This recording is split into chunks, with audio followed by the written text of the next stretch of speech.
Hello everyone, I am Tacit and welcome to Oldschool Runescape. We haven't played this in a while, at least as far as the actual main account that somehow still has not died after almost a year. How, I do not know. But we're still alive. But anyways, yeah, this is the one life account that can't trade, can't use bank, anything like that, so... yeah, we're still around. We haven't streamed this account in like 3-4 months if you don't count the league, so we did stream several videos for the league, or, streams. Some of which actually did pretty good, oddly enough, mostly because that league was super popular. I think it reached its biggest max concurrent the game has ever had in the history of the game, so the first few episodes actually got quite a few views compared to what we normally get for a stream. But anyways, we got a few things to go over. We slightly got our stats up compared to last time. Where were we previously? I have no clue. However, I do know what we've gotten since last time because I kept a notepad here. So, things we've done since last time. We have gotten every single forestry unique except the whistle. Why does the whistle not want to drop? I don't know. But I have AFK'd so many 99s there, like 99 crafting, and still have not gotten it. On top of everything I already did for forestry. Actually, where do I go for this? If I go to collection log, other minigames? Forestry. Yep, everything except whistle. We have 4 outfits, mostly because of that one minigame. 1 golden egg. I would have more if I actually did it, but once I got 1, I kind of stopped doing it. 2 petal garlands, because you can actually full AFK it while gaining max XP for crafting or anything else, while still getting the event done. So I managed to get a dupe of it. I got the first one pretty early, actually. I only went up to 10 of those because you don't really need more than 10. I didn't even bother building this yet. I think they're reworking Forestry in Forestry Part 3. Something they didn't really mention in the... they actually did a preview thing yesterday for the roadmap for the next half a year, and quite a few fun things. Most recent thing we're getting is a new boss this Wednesday, which I'm not sure if I'll be able to stream it that Wednesday, but maybe Thursday or the weekend we'll be able to go and kill it some. Plus there might be a day 1 glitch that like auto kills you or something, so best to wait at least a day regardless. Yeah, we got everything except the fox whistle, which lets you turn your non-existent beaver pet that I don't have into a fox. This one lets you turn it into a little pheasant thing, which I will do the second we get one.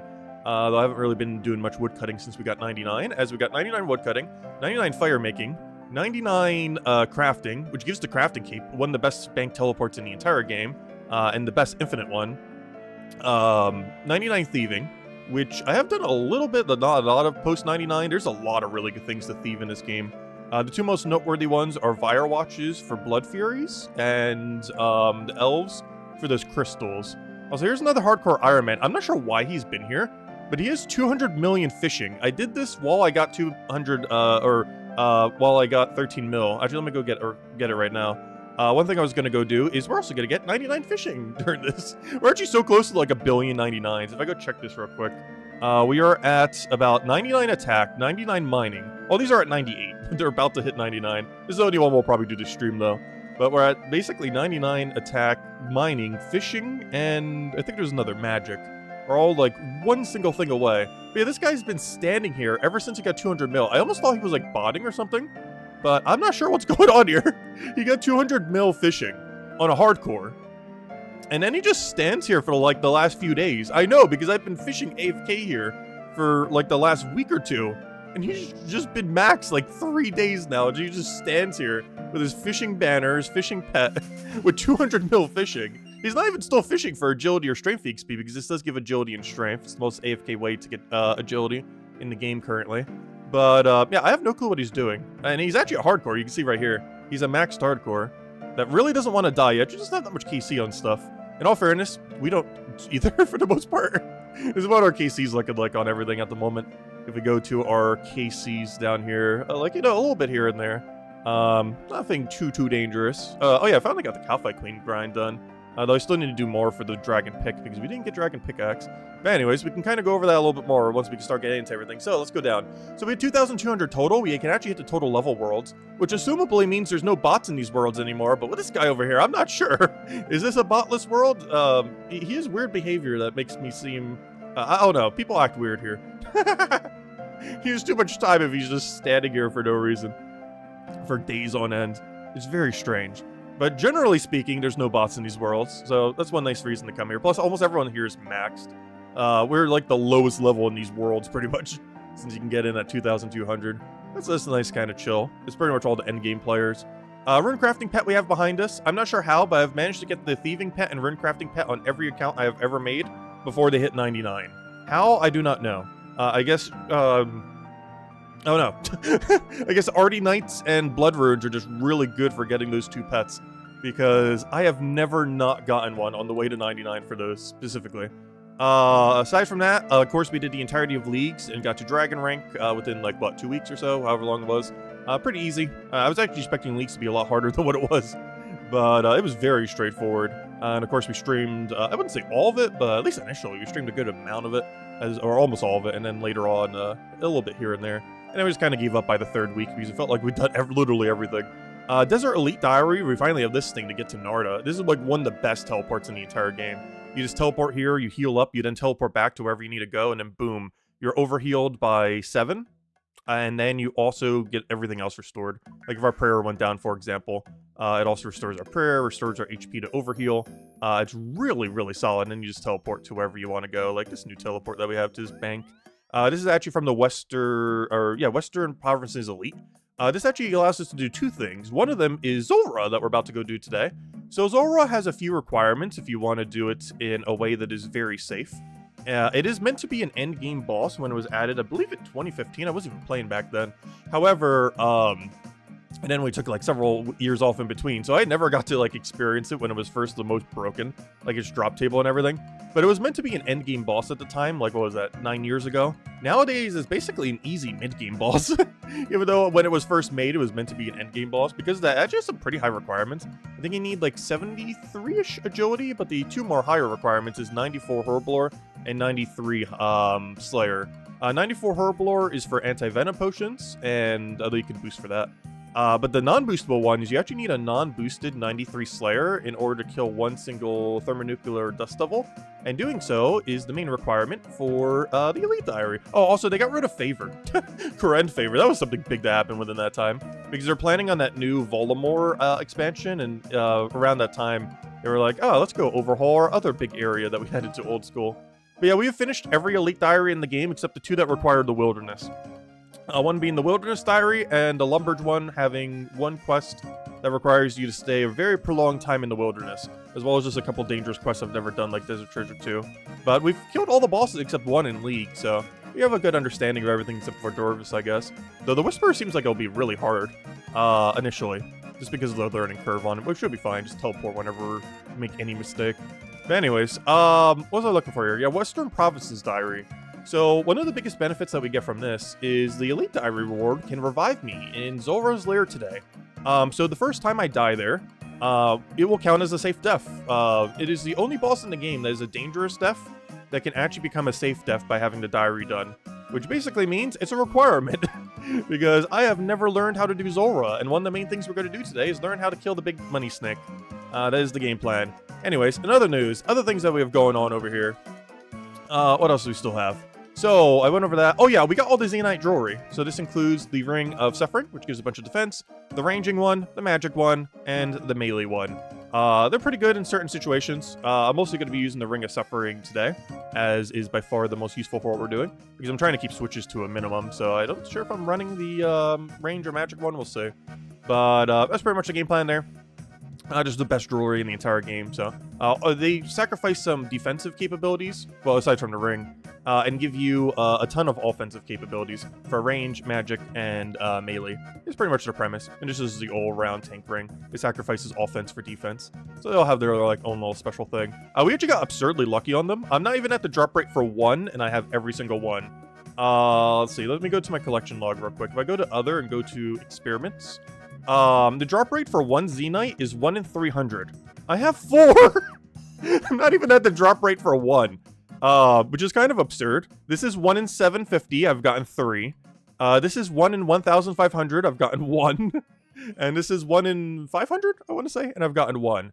The only biggest issue here is the Heavy Ballista, if it is ever meta for any reason, which I think the only thing it's really used on is things that can only be hit by range. It's good for the final hit in PvM, otherwise it's mostly a PvP weapon. I think the only boss I could think of is Grotesque Guardian's range form is the only thing this is really used on is the finishing move. If you don't have like a better option, or it might even just be the best option. But the problem is this is a 1 in 1,500. So I'm not sure if we're ever going to get that, because we got the most important thing, the 4 Xenites. I don't know, we might get it at some point, but these are not something we're going to go for quite a while. But yeah, we got really lucky here. On average, to have 4 of these, you'd have to have 1,200 kills. I got the first one on 5, and we have all 3 by about 260. And I finished out the task, which moved us to 273. That was only 2 Black Demon tasks. So not even all of them were even done there. But there we go. We got pretty lucky there. Aside from that, we've been doing some Cerberus, and we got both the Infernal Axe and the Infernal Harpoon. So this basically just burns things when we're doing logs, makes redwoods even more AFK, and this basically just cooks things when we're doing fishing, which is most noteworthy in the Temperos minigame, which I've used it some for that, not a lot. If we go check its durability, we can see we've used 13% or so of it. But yeah, it basically just cooks fish automatically during Temperos, which gives you more points. It doesn't give you more fishing XP, but it does give you more points towards the minigame, which gives you more rewards and all that. Man, anyways, let's go to Zulrah. So we were going to have 5 objectives that we're going to do today, one of which we already did. Well, we can go check that one off. There we go. So we have done 99 fishing. Check. So the other things we're going to be doing, we're going to learn Zulrah today. We're going to go get a pet bird. This pet bird is a 1 in 500 after you have Western Provinces done. So it's basically the shiny odds in Pokemon games. So we're going to go do that and hopefully find ourselves a shiny bird. It is the quote-unquote easiest pet to get in the entire game. And we don't have it yet, so we should probably go get it. It's about as easy as a modern-day Pokemon shiny hunt on a standard shiny, which is actually kind of insane because I believe they're... Also, I just realized I haven't put the bank pin in. I don't have the plugin that lets you just type it. I really should go do that. 1 second. I completely forgot we haven't put this in. I need to go get the plugin that lets you just like type the numbers and then be like, oh, there we go, we did it. I keep forgetting. I highly doubt we're gonna get hacked, but you never know. Weirder things have happened. Anyways. Also, bank values looks like it's about 750 mil. Actually, it's higher than that.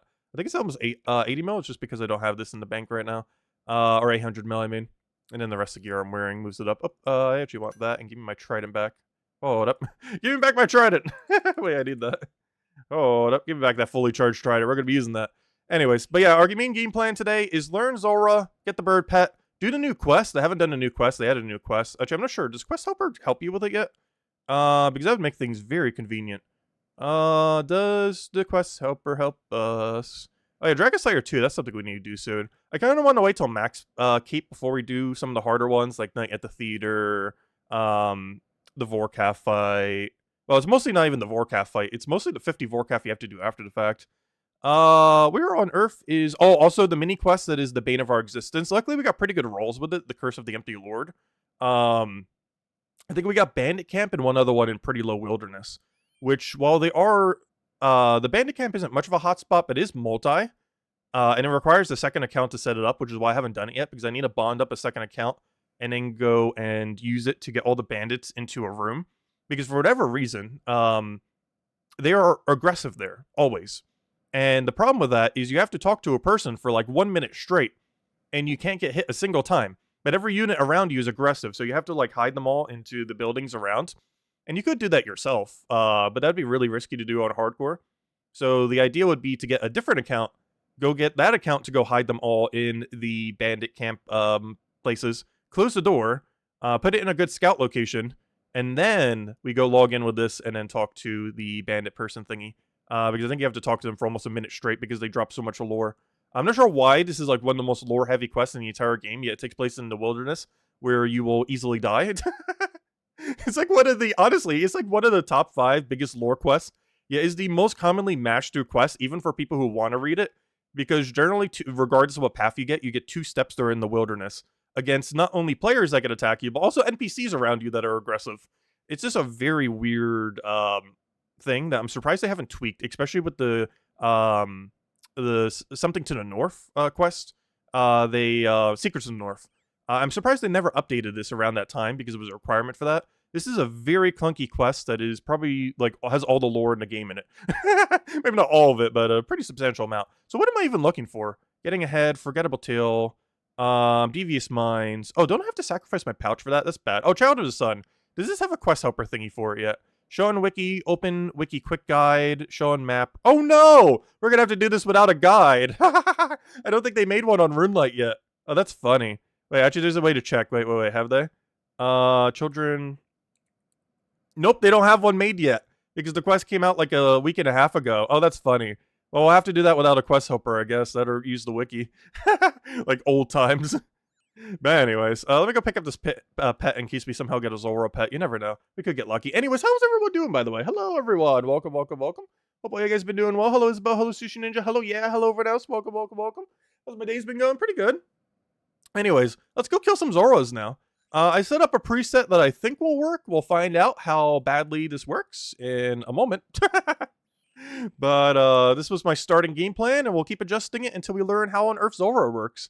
As I have no clue what we're getting ourselves into. I have only killed Zulrah 2 times, both for the diary. Once back in 2017, and once several months ago. I think I did it like 4 or 5 months ago on this account at one point.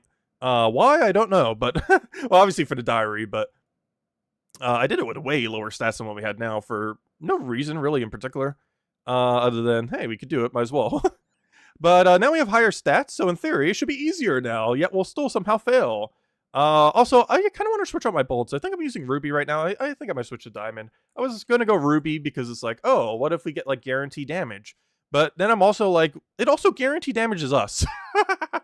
So let's not do that while we're learning. I'm not sure if it's even quicker overall, like what the DPS comes out to ultimately. Especially since we're not bolt switching, and Ruby bolts are really bad when they're at low HP, so... You know what? We're just going to go with this, see what happens, and yeah, let's go see what we can do. So we're only allowed to die once on this boss, and if we do, we are going to stop killing it. Because then we actually die if we die again. So I generally don't use Lunars into Spellbook Swap, but it is pretty good against this boss. We basically want to summon a... actually, we can actually preemptively switch right now. But basically, we want to summon a Thrall, then immediately go and Vengeance, and then kind of go from there. Keep Vengeancing, resummon Thrall whenever we need. Though in all fairness, I think we're only going to be able to get off 1 Thrall, because I believe this has like a little bit of a delay, the Spellbook Swap thing, that we could just be getting DPS on. And as we're learning the phase shifts and everything, probably be best. But anyways, let me go get set up here. Go drink one of these little thingies. Drink a little of this for a little bit of magic. Get this for overheal. Get a little bit more food, because we're probably going to need it. Teleport to our house. Go from there. Crown Bombs, no. Give me 1 Manta Ray. Oh, I accidentally clicked all, no wonder why. I was like, wait, why is it not giving me the thing? Come on, at some point I will do this correctly. There we go. Okay, we're wasting potion time. Go, go, go. But anyways, let's go over to the big juicy snake. Let's see. So, very easy code. BJS. Let's see. Big juicy snake. Unfortunately, I still need the Draymond staff because I have no clue when we're finally going to do all quests. But we'll do 1 quest this stream, the newest one that they added for the new area. The new area doesn't come out until March 20th. They finally did a release date, if nothing else. But anyways, are we good to go? Get our trident up. Let's go see how bad we are at Zulrah. Oh yeah, also, I was doing some scales earlier, so I actually set this boat to not board. What's quick board do? Let's do quick board, I guess. Alright, let's see how bad we are. Go, go, go! How many seconds until we die? Alright, first things first. Let me get one of these. Let me get one of these. Let me get one of these. Alright, are we good? Hello, Zulrah. We meet again. It's been a while. It's been a good long while. Alright, where are you going? Alright, do I mage this? Yeah, I think I mage this. Also, I should probably mage Prey. Oh, we got our little thingies coming out. That's fine. He's just gonna hit me some. I think I might waste my Vengeance here. Oh yeah, this is the one that does all the weird styles on us. Taste Vengeance. No, you weren't supposed to take the Vengeance! He's just hitting us with his, oh gosh. Good thing we have the revive. Alright, we're gonna need a little bit of you. Apparently I did not do that quick enough. Is my Vengeance ready yet? Yes, Venge. Well, actually, I shouldn't be doing that on the little guys. It's kind of a waste. Okay, where is he now? Oh, he's over here. We'll do Mage, why not? I can't remember. Which one are we supposed to... Wait, are you the one that I'm supposed to use? Oh, wait, no, this is the one I'm supposed to range. Hold up. Wait. Gosh. Oh, so I just realized I accidentally grabbed... Oh, I meant to grab, Oh, I meant to grab combo food here. Oh, no, wait. Hold up. Mistakes have been made. Wait, is that the right spot? We're about to find out. Okay, good it is. Oh, that's not the right spot, though. Hold up. That's very much not the right spot. Yeah, I have, like, no combo food because I accidentally grabbed all when I did the thingy earlier. Is this Jad phase? I think it might be. No, that's just normal. I think this is Jad phase. Which one is he starting on? Because I don't have the face tracker on right now, which I probably should. Also, I didn't bring any prayer pots thinking I wouldn't need it. We're gonna need it. Unless we get a kill done quick enough, which in theory we should be able to, but also, I'm not sure if it's worth bringing vengeance. Also, I am like all in the poison clouds right now. Luckily there's an easy way to just not be in poison cloud, just move. There we go. Simply move. Also, why do I not have combo food? How did I not notice that at the bank? Oh, he's on Jad phase right now. I can't even tell. I have no clue when his Jad phase normally comes out. At all. Alright, get range up. Do I have to be over there? I have no clue right now. Oh, this might be his Jad phase. No. When on earth do you Jad phase? I think he already did it, I didn't even notice. Which sounds about right. That sounds like something that would happen. Yeah, he's definitely magic right now. Or, he's supposed to be. Alright. Let's just pretend that didn't happen. Alright, we've learned several things from this. First, make sure your inventory is correct. Next, actually range the mage phase. On top of that, I don't know, what other mistakes did we make? Probably switch prayers on Jad phase. Let's see. Let me go grab, let's see. You. Oh, that's still wrong. Gosh, I cannot do anything this morning with the clicks. Also, hello, Stardust. Welcome, welcome. But that was a good learning experience. Also, I'm trying not to die, even though the first death is free. Once we do die, we're gonna stop doing Zulrah for now. So I will be teleporting out a ton for our safety's sake. Also, I'm not sure if it's worth doing the whole vengeance thing. I might just camp Arceus spellbook. It clears out a bunch of inventory for food, and it saves me a lot of sanity. So you know what? Let me get rid of these real quick. Let me empty this. Let me get rid of that. Let me get rid of some of my bloods, because gosh, do I have too much blood on me. Let's see. Get rid of like 10k bloods. I really doubt we're gonna need that many thralls. Alright, let's see. Alright. Now we have a lot more room for food. And other doodads. Alright, that should help us out a ton. Alright, now to— No! Stop doing all! Alright, let's see. Let's go fix this. I'm gonna go change my spellbook. Actually, we can just do that when we go back to the house thingy. Alright, we good to go? I think we just hit our 3 potions, go head over there, and get our food back. Alright, round 2! This time, hopefully not as bad. Slowly but surely, we shall learn how on earth this thing works. Alright, let's see. What I need here, I'd grab that, grab that. Alright, we can teleport now. Alright, round 2! Hopefully substantially better than round 1. Alright, so we're not gonna go with 2 spellbooks, just too much to handle. Maybe later on. But let's keep it nice and simple. It's also why I have, like, no switches at all. I will eventually have, like, a big switch. Like a 4-way, 6-way switch, probably. But for now, we are keeping with our, basically, 1-way switch, or 2-way, depending on how you look at it. It is the game plan for now. Alright, keep my HP up. Now we only have to worry about summoning our Thrall every, like, minute. Which we will definitely need to do, like, 2 or 3 times with how long this kill is gonna take. Also, I just realized, I still didn't bring a prayer potion. That's not ideal. But we should be fine. We'll be fine. Oh, so I should probably drink an anti-venom. That would maybe help. It's really important that we don't get venomed here, because venom can actually kill us anywheres. It's basically like poison, but poisonier. It's like mega poison. Also, do I even stop camping range? He's technically the major, but he loves to mage you. I mean, he loves to range you. So I kind of just want to keep camping range. He's going to be hitting you with both anyways. Also, I should have brought tick-eat food since we can actually die now. Yeah, honestly, I'm just going to camp range. I don't see any reason not to.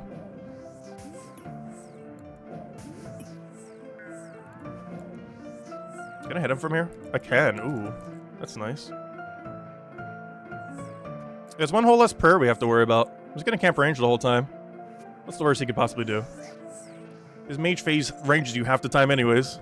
As I say that, he's gonna mage just like every time, isn't he? Yep. Of course you are.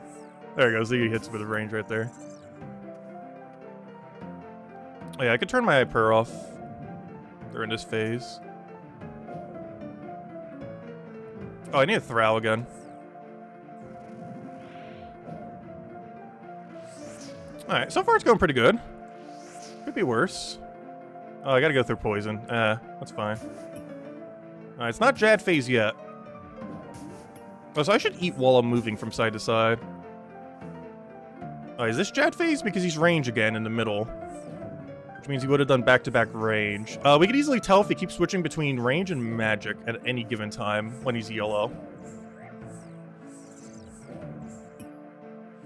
I would love if you didn't poison on me. I would love if you didn't poison on me.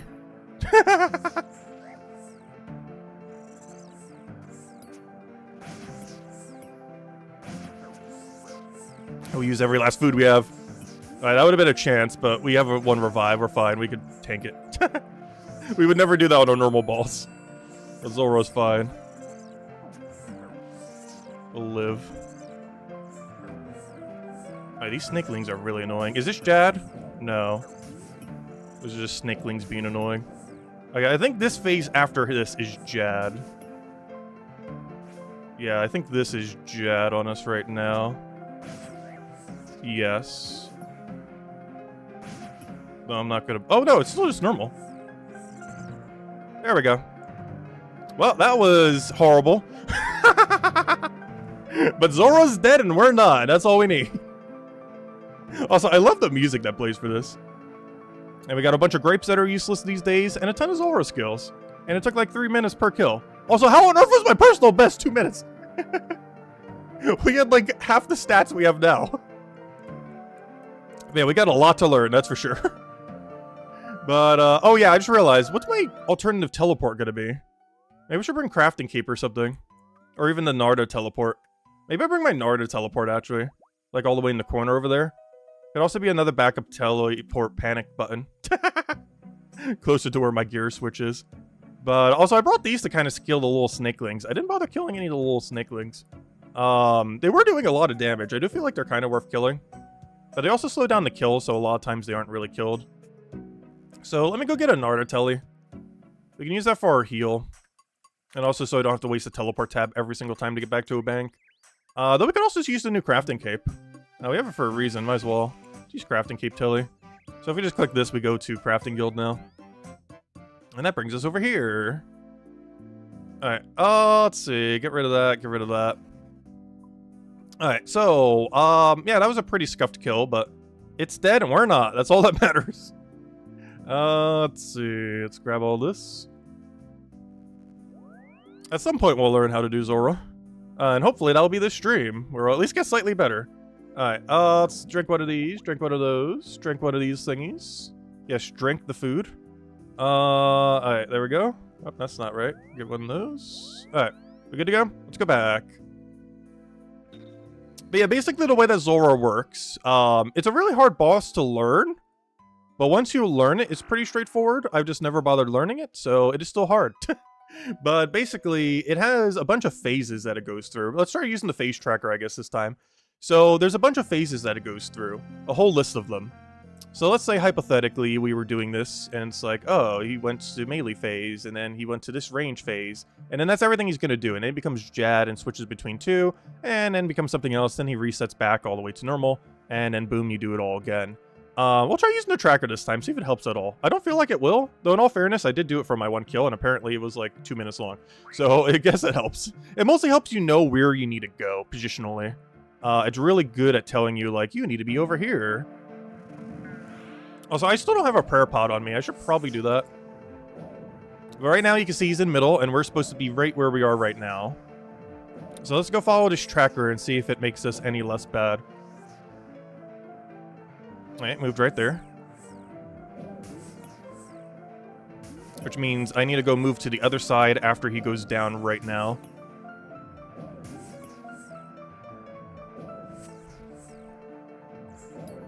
I need to start moving there right now. Alright, now keep going, keep going. You're good, you're good, keep going. Keep going. Alright, update that. He's gonna throw down a ton of poison.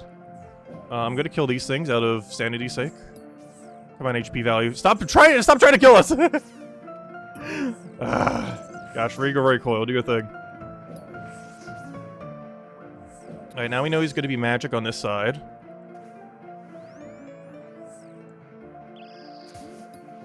Yeah, he's still going to range us every single time. Alright, let's just pretend we're over here. We know this range is next.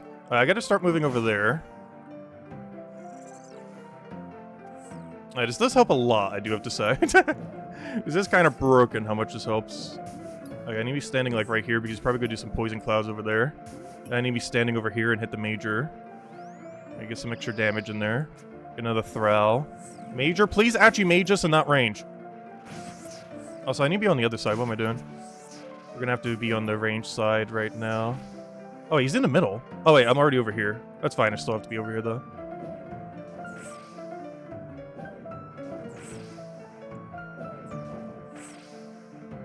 Alright, so far so good. Alright, he's still gonna be ranger. Stop summoning snakelings. That'd be great. Thank you. He's about to be mage next, and then he's gonna go all Jad on us. Alright. Get rid of that. Actually become range.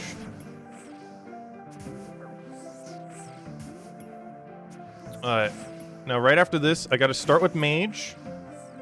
Wait, which one does this start as, though? Green or blue? I guess this could be either. He doesn't say, because that will determine what I have to use on him. Alright, starting like that. He's gonna mage us. Then we range. Then we mage. Then we range. Then we mage. Then we range. Gosh, his plugin is broken. Then we mage. Then we range. Then we mage, because we have to do it before his animation. He's an older one. Of course, I misclicked. Then we mage.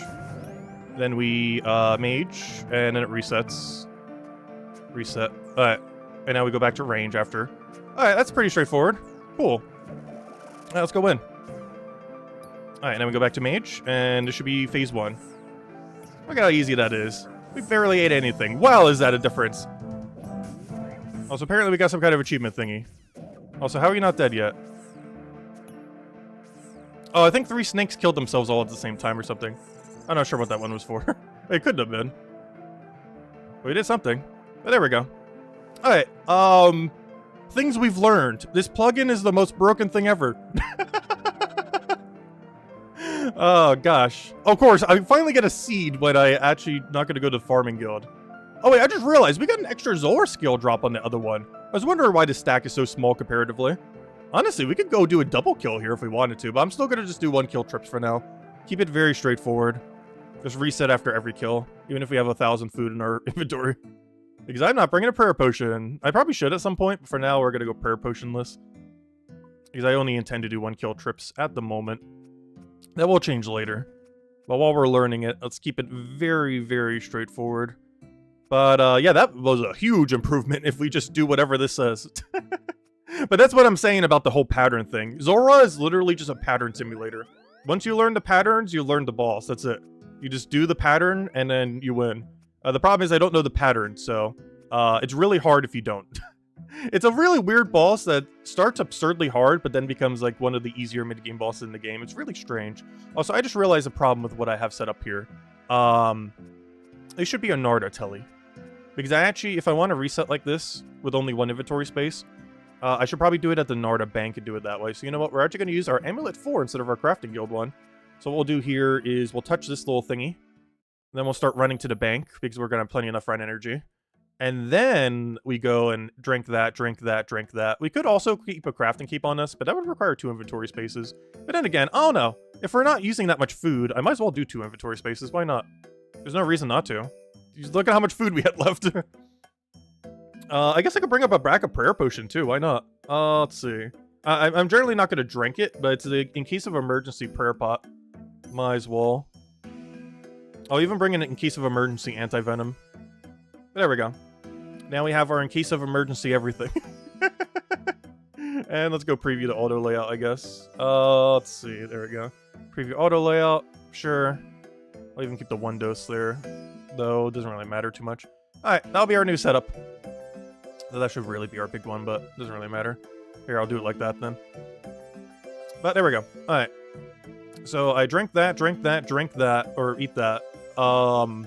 Telly, go from there. Alright, sounds like a game plan. Alright, we drink that, Eat one of these. Make sure our HP's at max. Tele to our house, which I really need to go get 99 construction. It's actually my lowest skill right now. I have 99 banked. I've just been too lazy to go and do it. Mostly because I liked all the AFK skills, because obviously we've been AFKing a ton on this account. But construction is exceedingly not AFK. It's notoriously one of the most non-AFK skills in the game. No, the XP rates are pretty good for it, but it is extremely not AFK. Anyways, let's go head back. So how many kills are we up to now? 3? We're learning, slowly but surely. All we have to do is just do whatever this says and we should be fine. Just literally do anything it says. And we should be at least semi-okay. And all of our kills should be within 3 minutes, so one single anti-venom should be enough, but just in case, we have the backup venom. So I probably should be using the offensive prayers. Alright, we got range again. Oh, we got the same pattern as last time. That's good. Alright, so we know he's going to be melee next.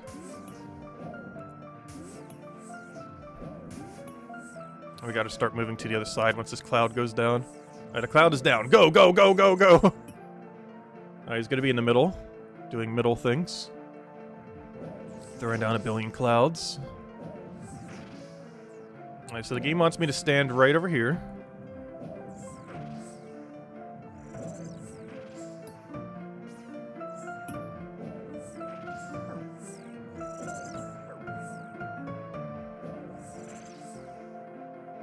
Alright, I need range, I need mage, I need some damage. I need you to not use range in your mage phase, please. I would love if you didn't keep ranging us during your mage phase. Which is where you take a lot of chip damage during these fights.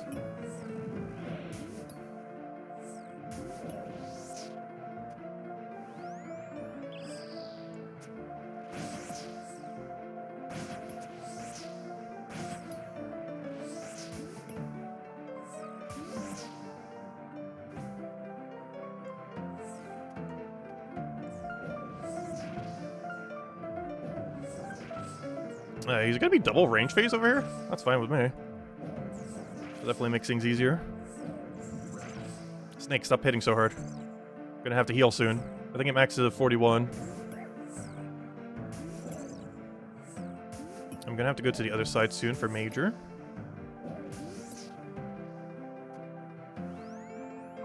And then he's gonna be Jad over here. I would love if you stopped ranging us. I would love if you stopped ranging us. I would love if you stopped ranging us. Kill, kill, kill, kill, kill, kill, kill, kill, kill him! Finish him! Alright, what's he starting with? Mage? About to find out. Yep, alright, and then we go range. And then we go mage. And then he's dead. And we got mahogany logs for mahogany planks. Oh, and a bunch of manta rays to replace all of our manta rays with. Nice. Alright, so game plan now. We grab all of our loot, we click shrine, we teleport over here. Got a whole game plan now. We go and click this. We now reset our whole inventory. Boom. Rinse, repeat. So if we need one of these, we grab that. Boom, boom, boom, boom, boom, boom, boom, boom. Let's see. Eat that. Eat that. Eat that. Grab backup food. Honestly, I could just keep that as nothing, but just in case we need it. Bring that. And we have now been reset. And now just rinse and repeat until we have 1 billion Zulrah kills. This is the game plan. How many we're killing per hour like this? Probably not enough. Let's see. We are killing 1 every 3-ish minutes? That's like 18 kills an hour. I would say 20, but you gotta count banking time and everything. Yeah, it looks like we're killing about 18 an hour. You have to kill this thing like 1,000 times. Roughly, give or take, depending on drops. But you gotta kill Zulrah like 1,000 times. Technically a few thousand, but about 1,000 we'd be fine. Obviously, we're not doing all that right now. This is definitely a boss you're supposed to do over a long period of time. It's definitely supposed to... It was made to be endgame content at one point.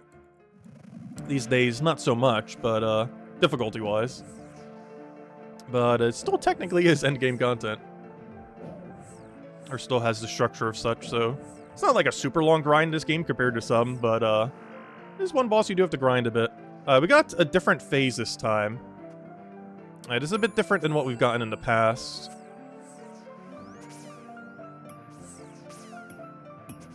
Please just keep maging us. Good, good. The major is maging. Exactly what we want to see. Most wonderful. No, don't use range. Stop it. Stop it. Don't do it.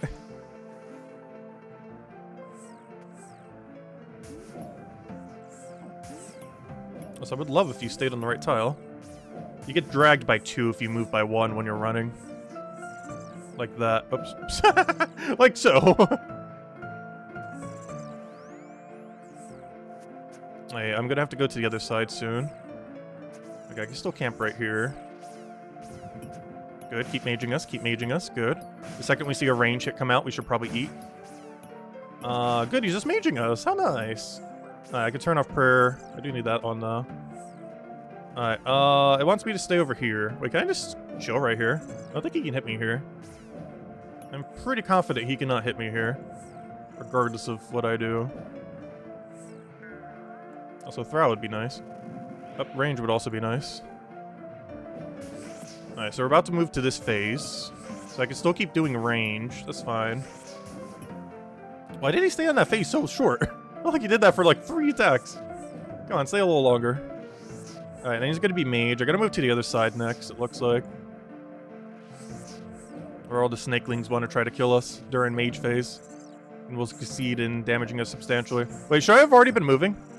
I should have already been moving. Wait. Hold up. Also, I would love if you stopped doing damage. Alright, range is gonna be next, and I have to go back to the other side. Not ideal.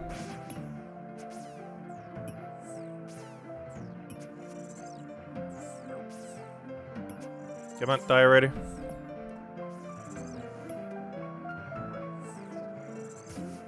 Alright, he's then gonna mage us on this side.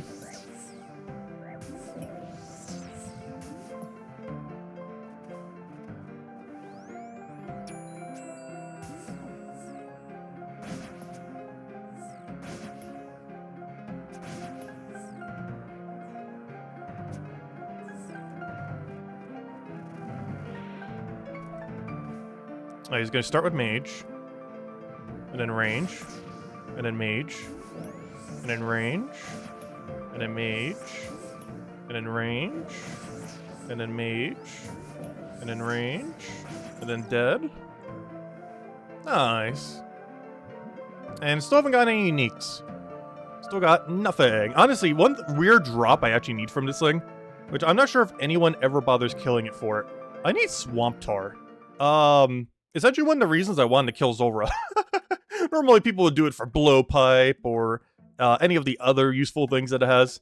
I actually kind of want to do it for Swamp Tar. Swamp Tar is really annoying to get in really high quantities. And next patch, when they do the Big Kingdom release on March 20th, one thing that we actually need for that, oddly enough, I don't have any Dragonstone placeholder. That's bad. Also, I need more bank space. I need to consolidate something here. Something needs to go. Okay, you need to go to the farming guild, I guess. Gosh, I'm running out of inventory. Oh, also, I didn't mention it earlier. I got 2 big Asian crystals. But I wish I had medium. I wish I had. Well, I do need medium clues. But I wish I had ranger boots to go with it. I am currently. Actually, let me go show the page. We were actually pretty unlucky on it. I am currently. How many is it? If I go to clues. We were just about as unlucky on leagues. I am 200 medium clues in. Without any boots. The boots are about a 1 in 1,100. However, there are 5 different boots, and there's like 4 rolls per clue.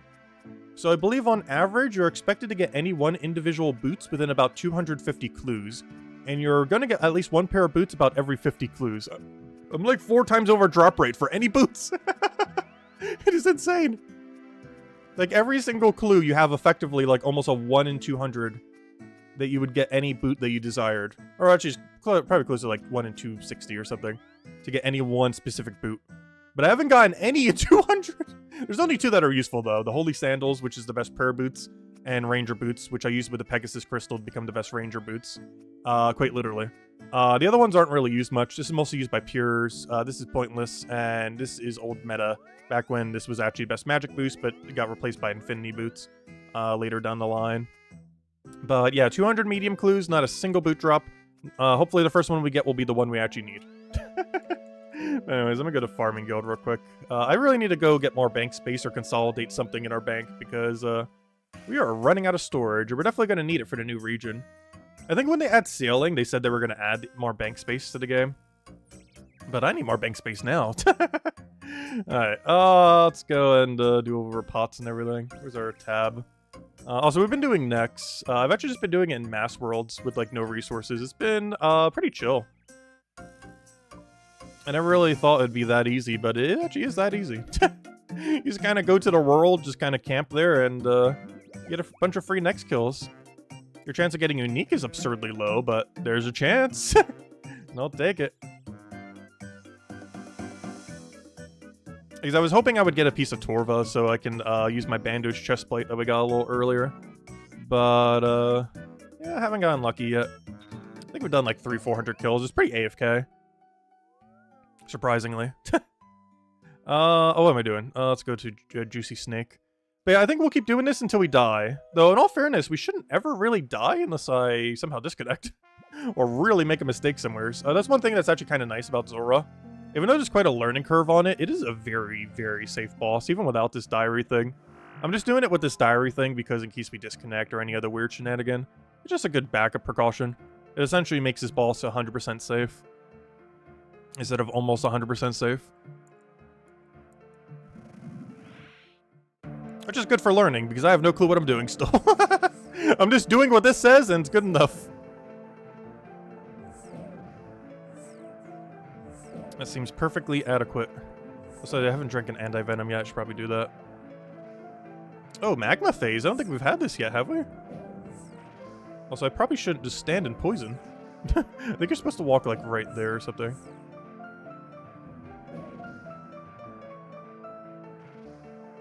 Wait, why is my phase all weird? Oh, he's gonna make a decision soon. Also, it would help if I prayed anything.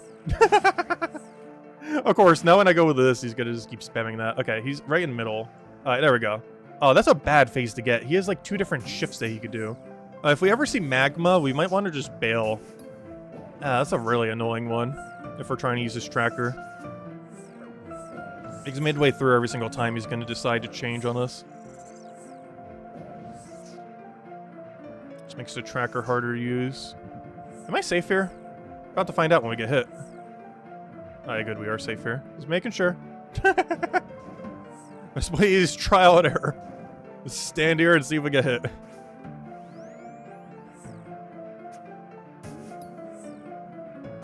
I should probably do another throw. That might probably help.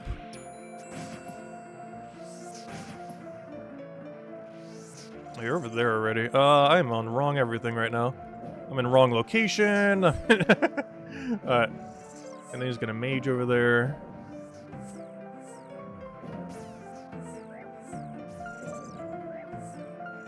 Alright, then we switch to this. Poke this guy. Change to mage, even though he's gonna range us 10 times in a row.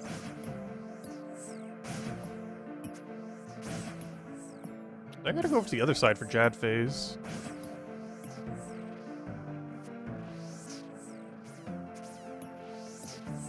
What color is Jad phase though? Is it always yellow? It doesn't say what color it is, I don't think. It does say to start with mage though. Wait, he started with range. That's not allowed.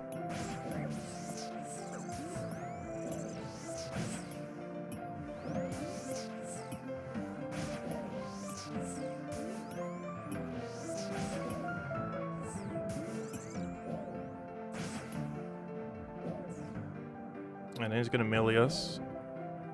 Oh, should I be over there? Apparently. I have no clue where I need to be standing. I said over here, but I wasn't moving over there at the time. Wait, am I safe here? I don't think I am. Wait.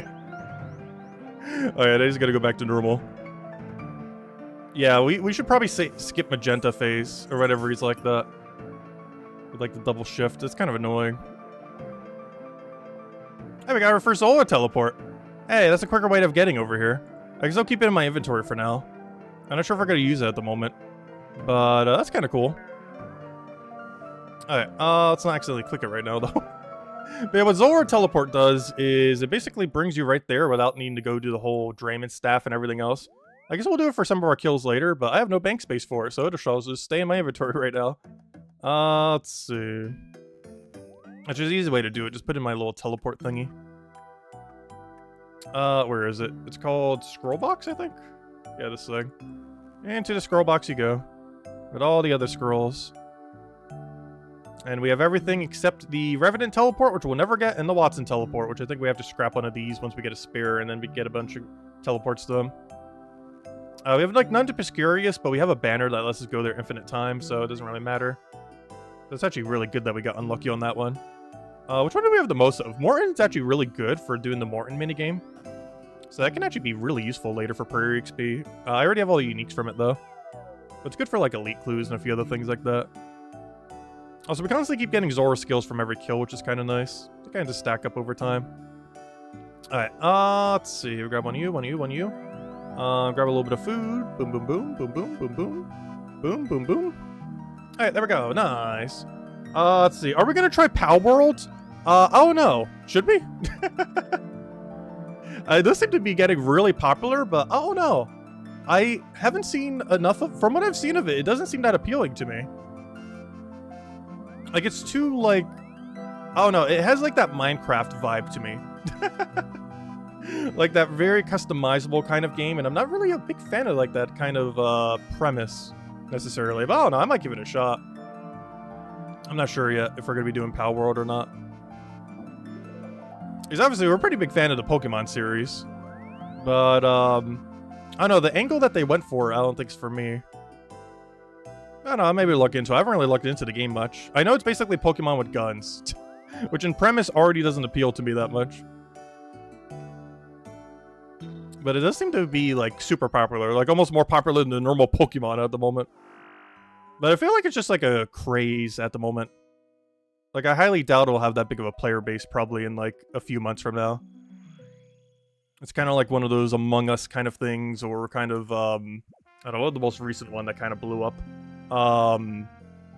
Backrooms? No, not the Backrooms. What's that one called? Lethal Company. It's kind of like one of those in a sense. Not to the exact degree, because those are a lot more similar. Lethal Company and gosh, what's the other one I just mentioned? Among Us. But still, it kind of reminds me of like that. Where it's going to be like really popular for a short duration of time and then have like no player base.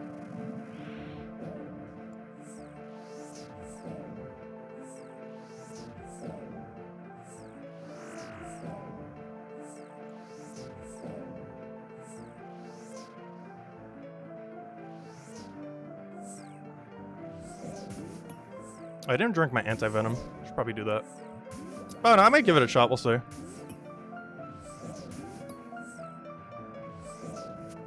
How much is it anyways? Like 30, 40 bucks or something?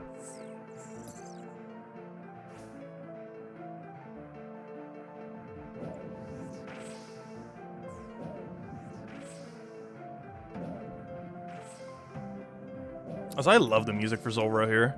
One of my favorite music tracks in the game. Not my absolute favorite, but it's pretty high up there on the good music track. Wait, why did you just double over there? Wait, what? Are you supposed to do that? I did something wrong.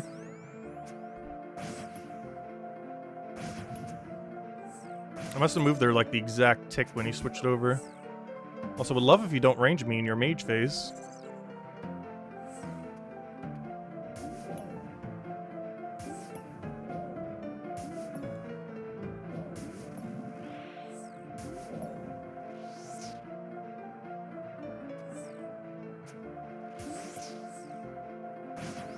I would love if you... Well, that was my fault that time.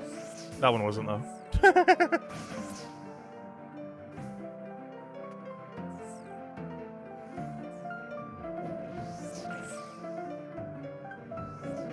Sounds like chill elevator music. It's actually kind of relaxing for how intense the boss is.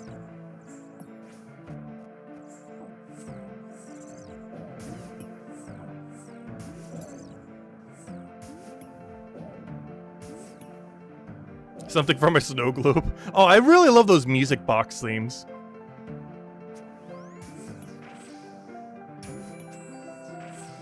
Oh, I need to be on the other side right now. About to get jadded. Oh, we might die before we even need it. Nice, we kill him before Jad. Very nice. Oh, an elite clue. Are we gonna do that right now? I don't have any Oh, 1,000 flax. Ooh, I can finally start claiming daily flax again. That was one of the other pretty good drops from this. Should I go do this elite clue? Yeah, let's go do it. Why not? I'll do any elite clues we get. Just to break up the content a little, just so we're not just killing Zulrah. But we are gonna do a few other things this stream, like try to catch the bird and stuff like that. Also, hello, Emernator. I figured we start with Zulrah. I'm not sure how many more Zulrah kills we'll do. But let's go break it up a little bit and go do an elite clue. So, it wants me to go to Vanica and Edgeville Dungeon. Oh, I do not have a good way of getting there right now. Let's go do it. Let's go get some basic supplies. Oh, I'm on the wrong spellbook, though. That's gonna make this even more annoying. Oh, well. We'll find a way. Alright, let me just, Wait, why do I even want to come over here? Oh, here, all of you need to go in there. Oh, I wanted a spade, but I can just grab that in my house, too. Give me a spade. Should probably grab some teleports, but honestly, I'll just grab them from the thing when we need them. Alright, so I need to go to Edgeville. Let me just grab a Glory, I guess. I think I have a partially charged one. Rub-a-dub-dub. Edgeville. Oh yeah, I was able to get the heart button away. I was testing it on this stream. I fixed a couple things with the stream and used this stream as the test drive for it. One of those is the heart is permanently gone now. I just gotta remember to do it once for every single time we have a new format of the stream. But yeah, the heart should be gone as long as I remember to make it gone now. But yes, the heart is indeed gone. So there's really something funny about doing Zulrah and then switching to doing clues. Normally if you do a hard clue, though I'm not sure if it drops hard clues, you can get poisoned. But after this anti-venom goes down, we have like 9 minutes of poisoning me in there.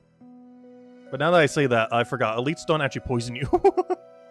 So it doesn't really help much. Also, I currently have a Cerberus Slayer task. I might actually do it. Falador, Lumbridge, speak to Eric and Lumbridge. Oh wait, I don't have a good way to get a Lumbridge right now. I didn't bother building a Lumbridge telly in my house. Wait, what's my best way to get to Lumbridge? When I'm on Arceus spellbook. Huh. I'm gonna have to do PvP arena.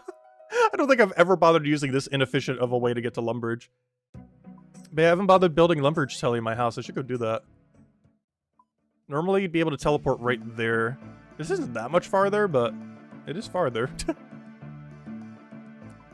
The struggles of trying to get anywheres in the main game without standard spellbook. You can make all the tellies in your house. I just haven't bothered doing that yet. I really should. I have enough law runes for it, too. I think we're sitting on, like, almost 20,000 law runes. I just haven't bothered. I think I need to upgrade the Portal Nexus, which costs, like, a few million, but we have the gold for it. I just didn't bother doing it earlier because we didn't have the gold. But now we have the law runes and the gold. We have everything we need for it. Kill an Aberrant Scepter. That's annoying. But sure, we'll go do it. I need a Slayer Helm and a way to get the Slayer Tower, ideally. So I need a Slayer Ring. Oh, let's go take up an extra inventory. Okay, I'll just do the house then. Fine, I'll get there through the house. We'll take the long way there. It's not that much longer. Yeah, I think my current Slayer task is 80 Cerberus. Technically it's Hellhound, but that just means do Cerberus. Oh wait, no, not current. Go to the other one.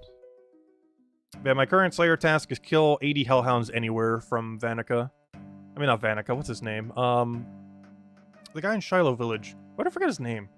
Wow, I forget his name. It's not relevant, though. Duradel. Duradel's his name. But yeah, we're not going to kill all 80 Hellhounds this stream, that's for sure. But I will go show the Cerberus boss, because you can only do it on task. This realistically might be the only stream I ever cover it in, unless I cover like a guide on it or something in the future. Because I do plan to eventually start covering guides for this game again. I haven't done it in like 6-7 years. Kinda should at some point. Some of them did really good as well over time. And we'd obviously cover it on like a hardcore One Life account. And they did a poll earlier, and it seems like they might I just realized these things are probably really immune to range. I only ever melee them. So hopefully range is fine. We'll find out. In all fairness, I'm technically not in any range gear right now when I'm wearing this helmet. I guess we could try swapping between hits, but it's not gonna take that long. It's gonna take a little bit longer than normal. Come on, die already. Come on, you triggered the proc and didn't even get a hit. Unfortunately, it's not guaranteed hit, like some of the effects. Walking in this game is very slow. They're actually considering reworking how run energy works. Which, I'm not sure how I feel about that, because run energy has always been a part of the game. And they're not going to be, like, removing it, but they're going to, like, substantially overhaul it probably later this year. Gnome Stronghold Bank. Gnome Stronghold Bank. That would have to be the Seed Pod one. Seed Pod.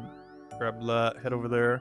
Also, hopefully we'll get something cool from this elite. Generally, how clue scrolls at this high of a level work is you get absolutely nothing unless you get the most valuable item in the game. There is no in-between.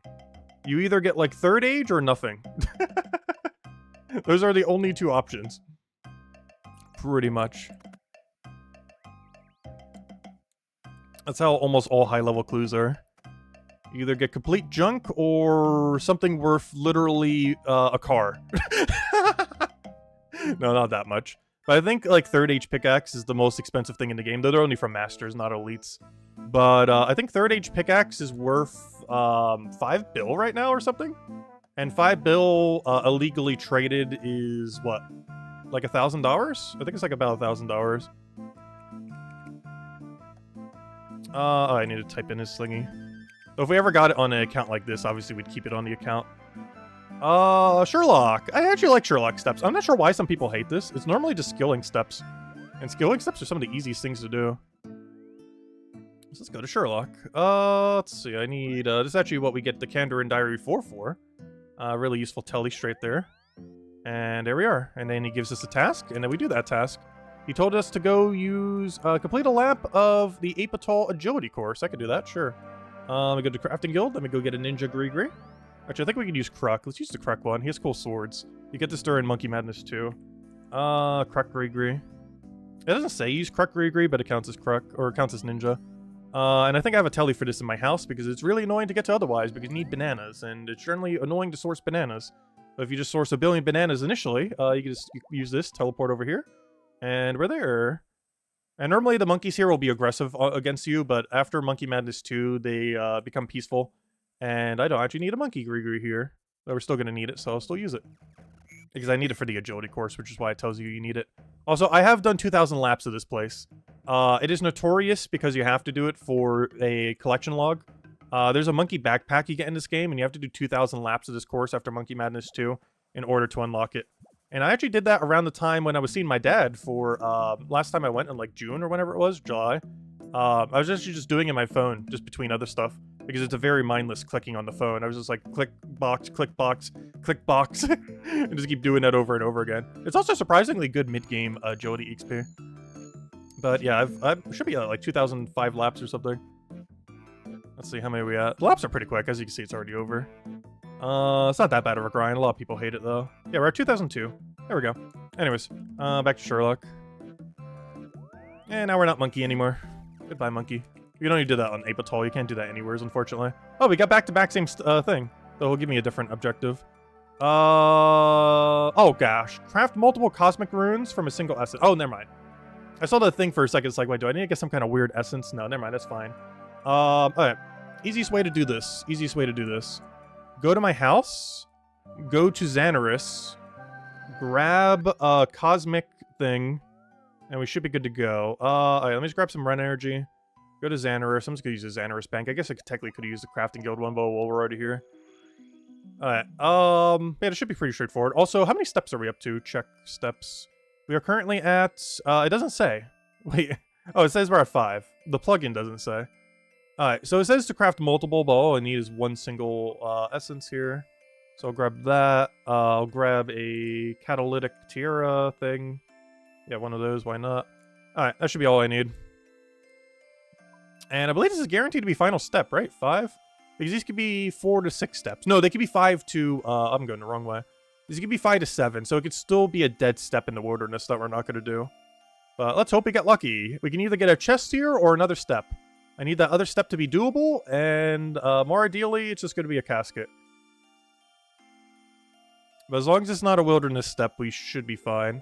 Because I've been avoiding the wilderness as much as we can. I've still gone there for a few things. Like Black Salamander and just a couple other basic things for like clue steps and other things. But generally, if we can avoid the place, we are not going there. Especially while streaming. I think not anyone's going to snipe us, but you never know. Alright, it should count. Oh, it goes right into our thing too. How convenient. I forgot. That was a feature they added last year at some point. you can just craft rune essence straight to your pouch. No! Wait, what is it? Okay, good. It's just an A, V, and C. Alright, safe. We're safe. That could have been really, really, really bad. The only problem with that is I need some god protection to do that properly. So let me go get a couple god pieces, I guess. Let's see. Let's use my next setup. Why don't I have a good setup here? Alright, fine. Let's do that. Good enough. It doesn't give me a protection against Armadillo, ironically, even though I need to go kill one right now. But, that shouldn't really matter. I'll go to Trollheim. And it should be completed. Hopefully I get something cool.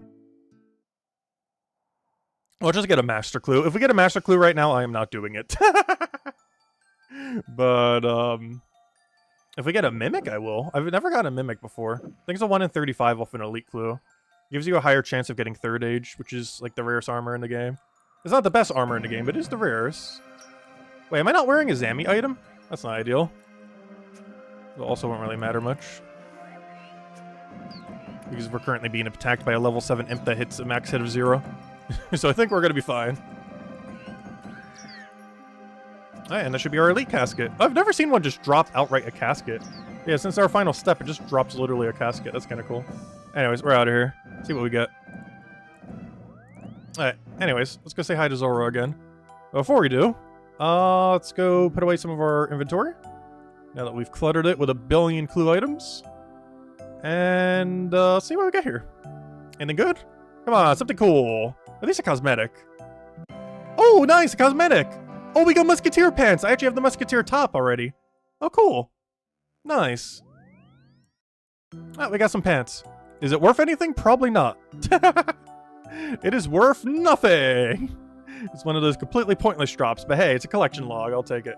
But yeah, I actually have the pants to go with it. I mean, the shirt to go with it. We also got some teak planks for construction and a few other knick-knack stuff. Nothing too special. But, could have been worse. Definitely could have been worse. Alright, but yeah, let me go to my house real quick just to show it. Might as well. So, we have the top to go with it. It's kind of funny. We almost have, like, the full Musketeer set at this point. Which is kind of funny because it's actually relatively rare. Not, like, super, super rare, but, getting the full set on an Iron Man is definitely not common.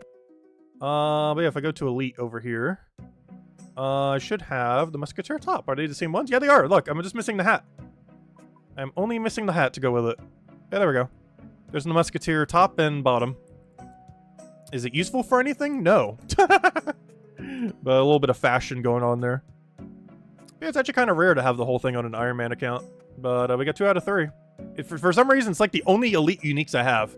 This is literally my only Elite uniques. I have almost the full Musketeer set and 2 Logovid King shark scarves for whatever reason. Which kind of looks cool because they kind of look golden, but I don't know. They're not useful. That's literally all I have for Elite. Actually, let me go show it on the log. It is so weird. I literally just have 2... somehow I have a duplicate of something. And, oh, I also got Dragon King, I guess. Yeah, I have 2 pieces of Musketeer. Somehow almost the whole full set in only 28. 2 of a duplicate already. And Dragon Cane, which is pretty pointless. Because it never got updated to Dragon Mace. If it ever got updated to Dragon Mace speed, you can actually use it instead of Dragon Mace. I believe it has the exact same stats otherwise, but it has a slower attack speed, so it's kind of pointless. It's a cool cosmetic item, though. But it's not useful anymore. But yeah, most of the Elite clue stuff is pretty pointless. Some of it looks pretty cool, though, like some of the dragon heads. Is there anything even useful here? Most of this is just junk. I guess the ornament kits are pretty cool. We got a Fury ornament kit. That's it. There is like nothing in Elite Clues. No wonder why no one does Elite Clues, gosh. Unless you get 3rd Age, which is super rare. Unless you get something from this drop table, which is absurdly rare. You're getting nothing. A cool lava dragon mask, gilded equipment. It's pretty pointless, but it looks cool. And then the actual thing people want, 3rd Age stuff. I would say the best thing in Elite would probably be 3rd Age bow. But beyond that, most is just for cosmetic sake. I don't think anything's really best in slot. Though I don't have the occult necklace yet. 3rd Age amulet is technically better than a Fury or something similar. But yeah, you're pretty much almost never gonna get anything in that unless you do a ton of clues.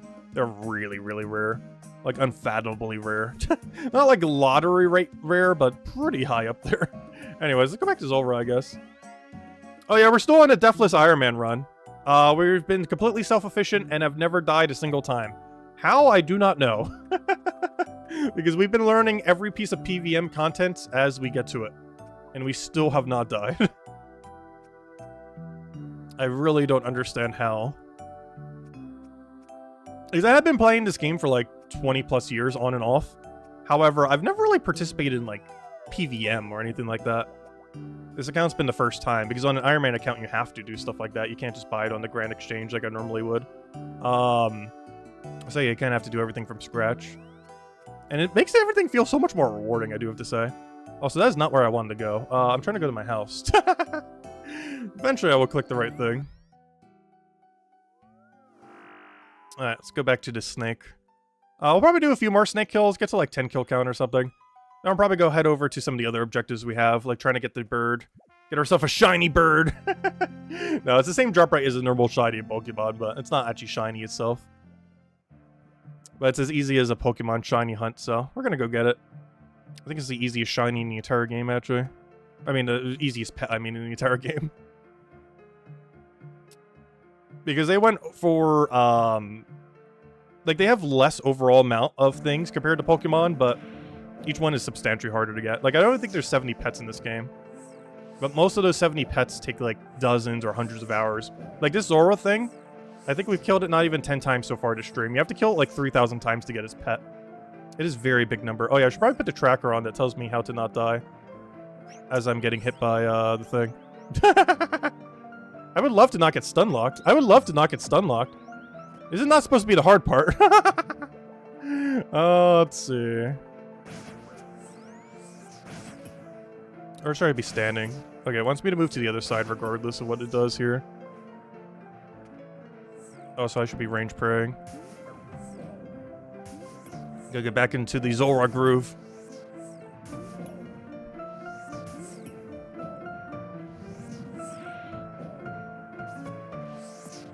Am I on the right spot? I am. Surprisingly, for once.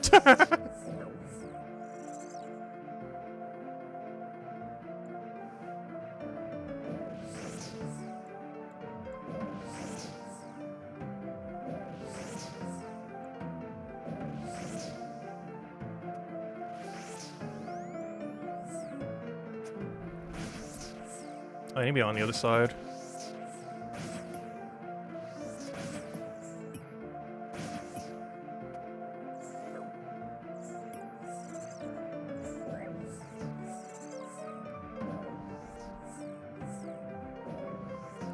Honestly, this boss is pretty chill.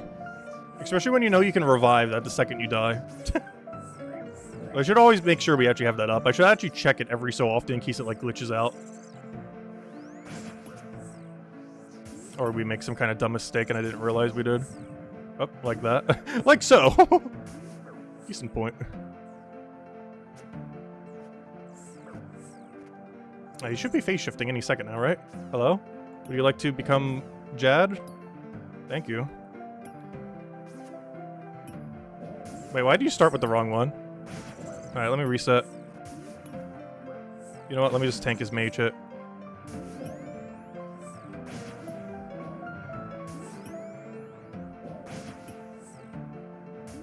Oh, I did that wrong timing. Go back, go back. Are we good? Good? Good? Wait, I did this too early. Wait. Oh no. Wait, when are you supposed to move? It says to go back here. But how am I supposed to get back here? When there's poison clouds everywhere. Wait, I'm so confused. Also, I'm out of food. Good thing we have extra inventory space. Also, it'd help if I summoned a Thrall, but that's fine. And then it goes. And we got nothing! Oh, Zaranda teleport, nice. Alright, we could actually start using them if we really wanted to. Because there's nothing else to use it on. Well, that's not true. Clue steps. There's actually a couple clue steps in this area. Which would actually work really well for. Alright, let's grab this, grab that, grab one of these, grab one of those. Well, let's keep them in our inventory. Let's actually use them for once. It skips having to do all the teleport to house shenanigans. And it also technically drops both of these two items, oddly enough. Alright. Oh, get rid of that. Put that right over there. Get rid of that, get rid of that. I need an anti-venom. I need all this junk. Start filling out all this junk. And then we do our combo, we do one of these, we do one of these, we reset this, we do our anti-venom. I will do the anti-venom when we get there. Get a bit more food. And what this teleport does, I haven't actually used one of these yet, but you just click this and it should bring us right here. Look, we're here already. Easy as that. Really quick way of getting here. Makes kills probably like 20 seconds quicker each because you don't have to go the whole ways there.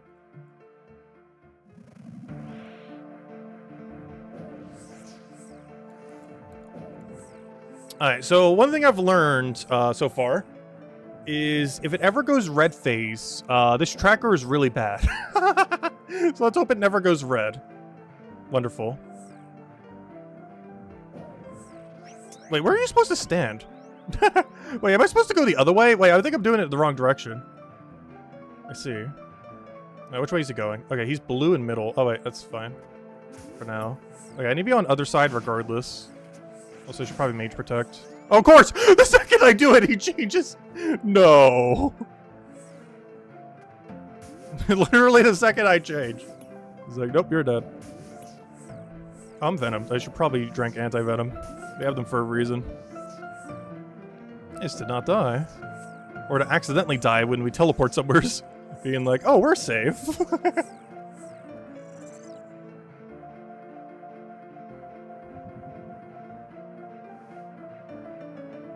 Alright, so next is going to be the major over there.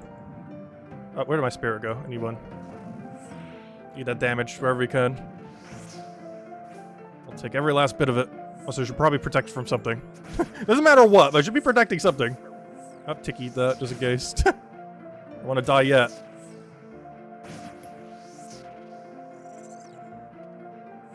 Also, I really should use the correct prey, and I should also be standing in the right location. So far, the red patterns have definitely been way more annoying than the non-red patterns. That is for sure. He's gonna be Jad next, and I need to be on the other side. Now, let me start getting there. Slowly.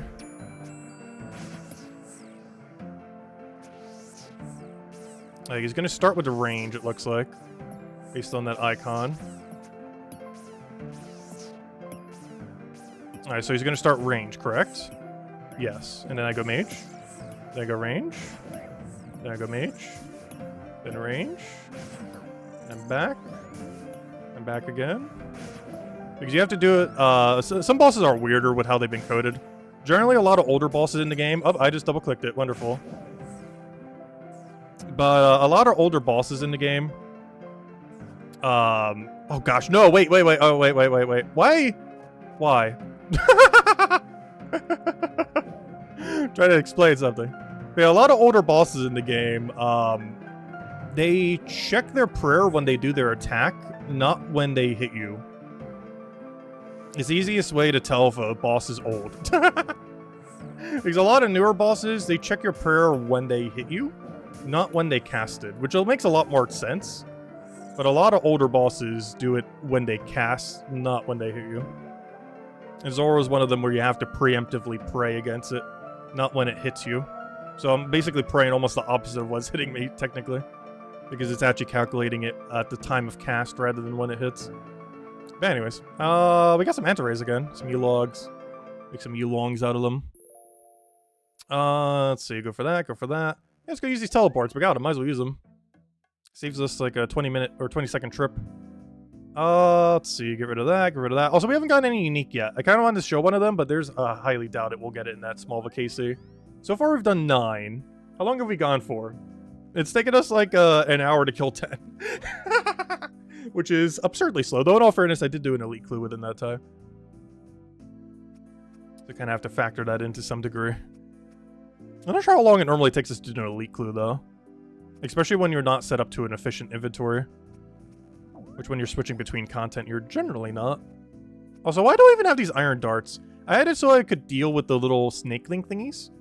But I have not used them like a single time. So it's kind of pointless to even have them in my inventory right now. They're just kind of there to chill.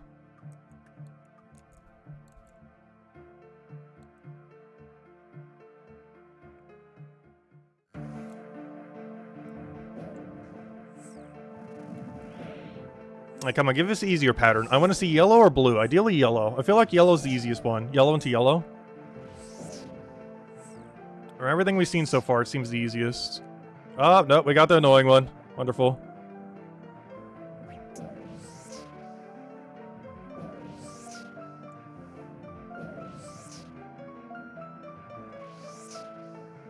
He's in the middle, doing annoying middle things. Of course, he immediately range prays us. Wonderful.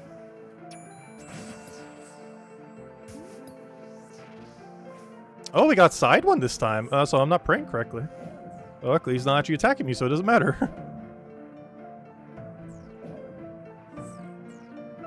We haven't gotten this phase yet. I think he has like 5 different phases, so we've officially seen every phase he has now. Also, I would love if you stopped hitting me.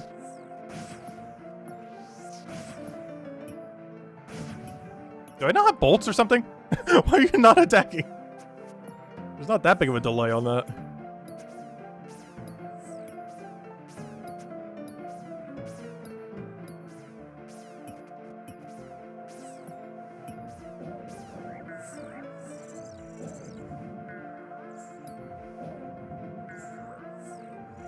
I would love if you could ever land a hit. I am on the wrong side, and wrong prayer, and wrong everything, and never mind, that's actually right. Wait, my equipment was right. One thing was correct. Oh, wait, I have to kill it here and then move over to the thing? That's weird. Oh, I don't have a thing up. Oh, hello, HP. Goodbye, HP. You were very short-lived. Wait, I'm on Mage right now. That means we're on Jad next already. It's a Jad that starts on range as well.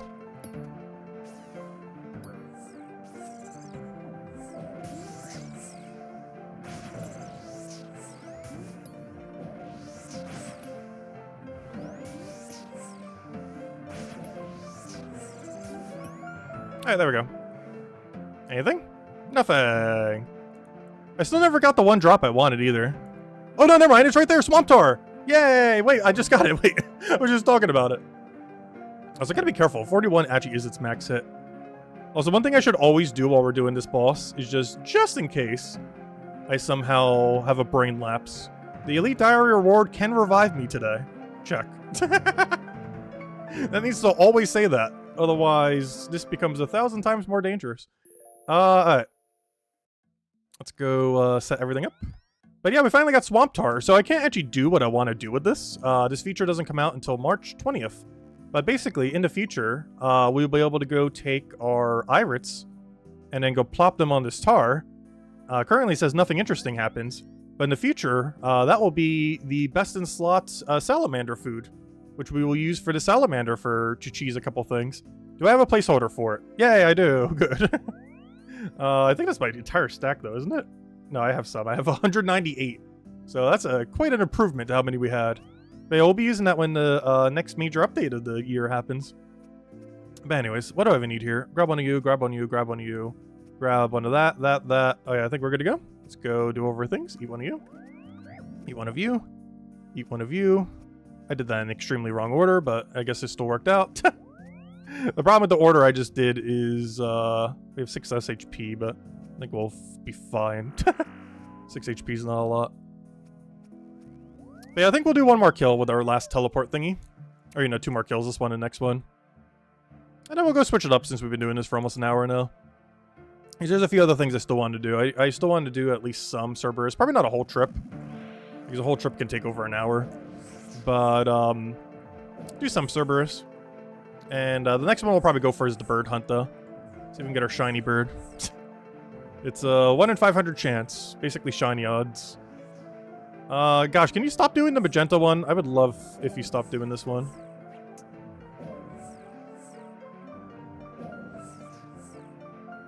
These patterns seem a lot more annoying. Also, I should probably pray something. Doesn't matter what, but something. You can tell we were too late because we actually got hit by that.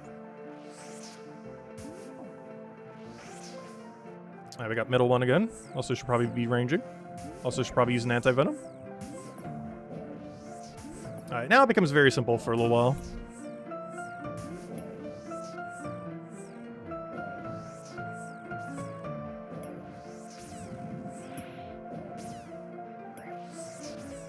So I think I could technically drop my protect from range right now when I'm doing that.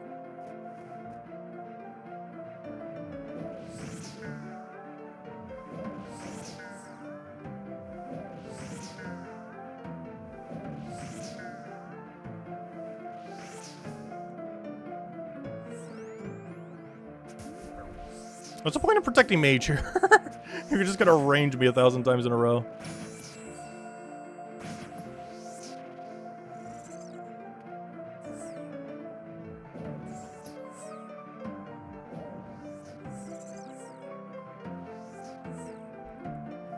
Overall, this boss isn't too bad. Just don't stand in poison clouds and pray accordingly. And hope Major doesn't hit you with range 1,000 times.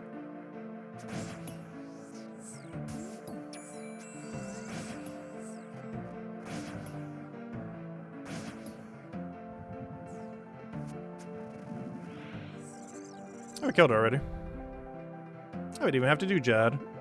And we still got nothing. Oh, no, don't do that. Oh, good thing that has a warning. Thank you so much for having a warning on that. Otherwise, I just would have teleported myself. Well, that's good to know. The teleport to go back has a warning that I will never disable, even if there's a way to do so. So that's really nice to know. Otherwise, I just would have lost all my loot. That's probably exactly why they added that warning there.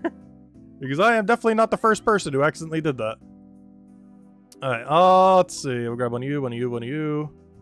Get over our food. Boom, boom, boom, boom, boom, boom, boom, boom. That's the last trip I guess we'll do for now. We're kind of getting there. Slowly but surely, we're learning. It's pretty straightforward for the most part. It's not that bad. It's mostly just the learning curve on it, that's the main thing. It's just a lot of pattern recognition. And eventually you can do it without the plugin too, and you just kind of know, like, oh, once this happens, you need to do this. We are nowhere near that phase yet. Right, well, at some point.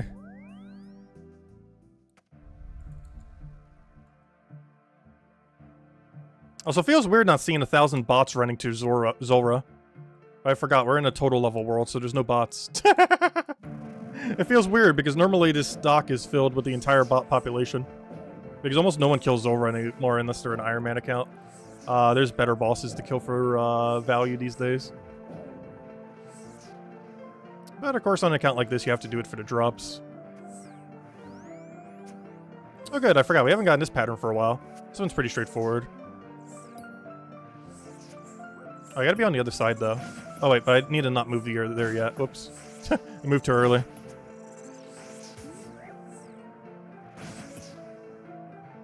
Nah, that's fine. Let me just do all my switches. Boom, boom, boom, boom. Okay, we're good to go. Alright. Next is gonna be the major over there. So I should be standing right here in case of this poison cloud. Was I ever anti-venom? No, I never anti-venom this time. I'm gonna do that just in case. We're gonna need it. Alright, we're now moving to melee phase, and apparently I need to move to the other side after these clouds go away.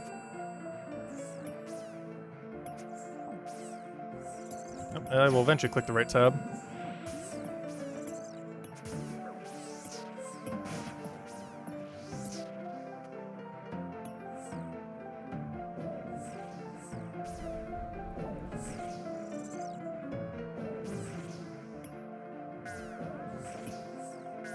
That little bit extra damage in there. Actually, technically that's only accuracy. It doesn't actually do more damage, that one. The other one does. Oops, wrong thing, wrong thing. Oh, very wrong thing. Luckily, that's why we have the revive. It'll trigger at some point. It's more so inevitable.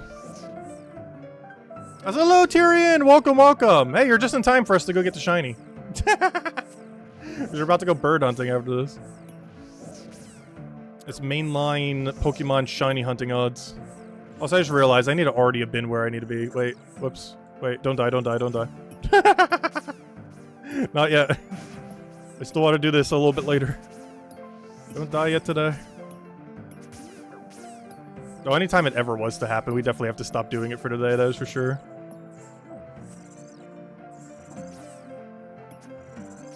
This will be the last one we go for now, though. Alright, we need a little spirit guy.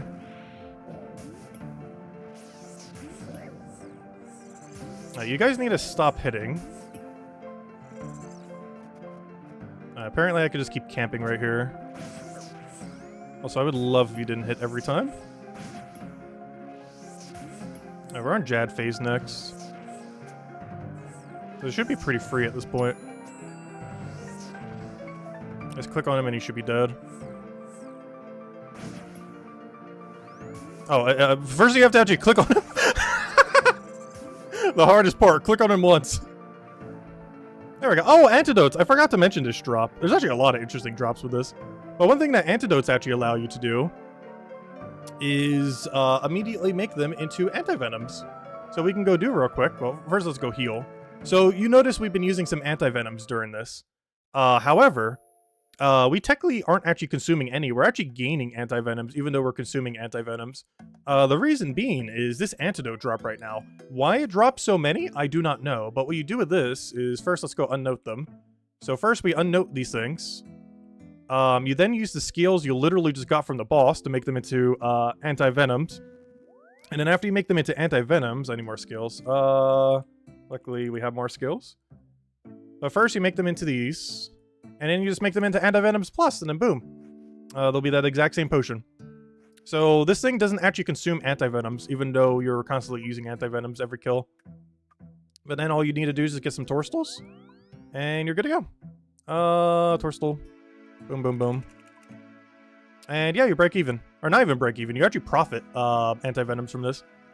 Despite it being the boss that you use the most amount of antivenom on, you actually profit everything you need to make more antivenoms than what you use. Even if you're only doing 1-kill trips, you still profit antivenoms. It's kind of broken. I'm surprised, out of all the things they nerfed out of Zulrah, I'm surprised this isn't one of the things they nerfed further.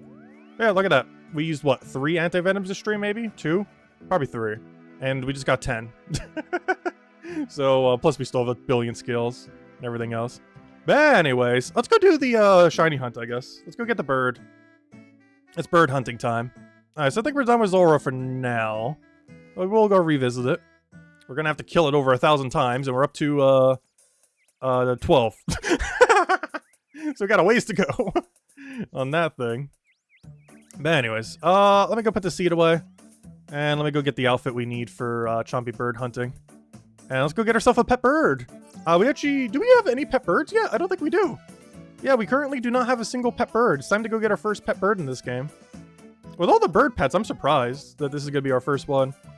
Let's go hard reset our inventory. I don't think I have a setup for it, so let me just do this. Grab a bunch of bellows. Gonna need those. Used literally only for this activity. I need some range equipment that isn't horrible. Let's see, we'll grab you. I need my adamant nails. I need that. I need wherever on earth my adamant nail stack is. Alright, we good? What else do we still need? I feel like we're missing something. Barrel gloves and archer ring. Barrel gloves and archer. That's not how you spell archer. Archer ring. Alright, I think we're good to go. Alright, let's go do some bird hunting. Alright, everything looks good. I guess I could change my spellbook back now. We'll do that when we go to house, I guess. We could Draymond Staff over there. I'd rather use Castle Wars, though. Where on earth is my house tab? There it is. Alright. And I guess I'll bring a ranging potions, a couple energies. I don't think we're actually going to run out of energy, though, for the most part. Alright, let me just go to Castle Wars. Slightly quicker using the fairy ring, but I'm fine just doing it this way. Castle Wars, Castle Wars, Castle Wars. Alright, there we go. But yeah, let's go do some Chompy birds. So, this is an activity that is very dated. It came out in 2005, 4, somewheres. It's actually so dated that the Hunter skill didn't exist at the time. Oh, I forgot to go change my spellbook. Oh, well, it doesn't really matter for this activity. But, I just want a high alk during it or something. But, yeah, it came out before the Hunter skill. I believe the Hunter skill came out in 2006. And they're working on a sailing skill that's going to be coming out probably next year, which will be the first new skill ever added to Oldschool Runescape. They're doing a bunch of betas for it this year and everything. But anyways, we haven't gotten a new skill since 2006 in Oldschool Runescape, and that was Hunter. But this activity that we're about to do right now came before Hunter existed. So even though it's called Chompy Bird Hunting, and you're literally hunting birds, it has 0 Hunter XP. Which, why has it never gotten any Hunter XP? I don't know. But yeah, it gives literally 0 Hunter XP for reasons I do not know. Other than the fact that Hunter didn't exist at the time and they never bothered coding it to give Hunter XP. Even though with the current technology they have, they probably could. But because almost no one does this activity, probably no one cares. It's literally just done for collection logs and the bird we're about to go find. as the only thing you really get from it is a piece of ingredient you need for a +5 Slayer boost. But once you hit a certain Slayer level, like what we're at right now, you never need a +5 Slayer boost ever again, making the item only kind of useful earlier to mid-game, and then kind of pointless after. Anyways, let's go do some Chompy bird hunting. This should take less than an hour unless we go really dry. So let's not go really dry. So basically, we grab 3 toads from over here. Get our little toadies. I was thinking saying come here today, but he's saying come here toady. Then we just drop the toads. And then we wait. And then we grab some more toads. And if anything spawns, we kill it and then pluck it. We have a 1 in 500 chance every time we kill and pluck a bird that we get it. Which means every bird is a 250 chance. But it comes out to 1 in 500 if we were just killing them. So we kill, pluck him. Oh, I actually have it so I don't accidentally pluck earlier because you don't need to do it normally. Yeah, let me do it like that then. So we pluck, boom, kill. Let's get feathers from this. Back when there was like almost no way to get feathers. And we pluck, and eventually a bird will start following us. And we'll know because there'll be a pop-up and there'll be a random bird behind us for the rest of time.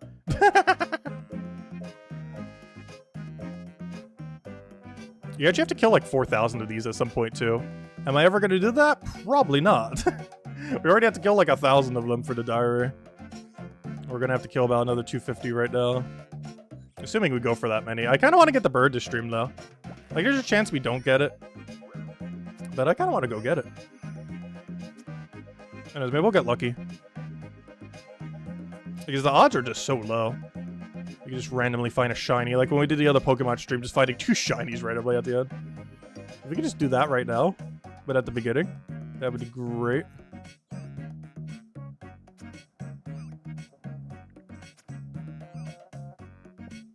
Unfortunately, the stall when you pluck is pretty high. On things they should probably remove. Get rid of the entire stall in the pluck.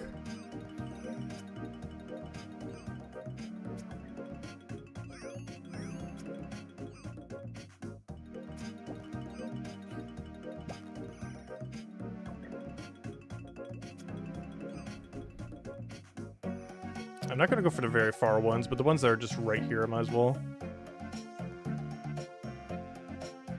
Come on, random bird. Go, go, go.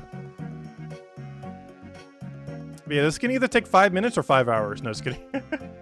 You'd have to go super dry for this to take 5 hours. The grind should take anywhere from 10 minutes to 3 hours.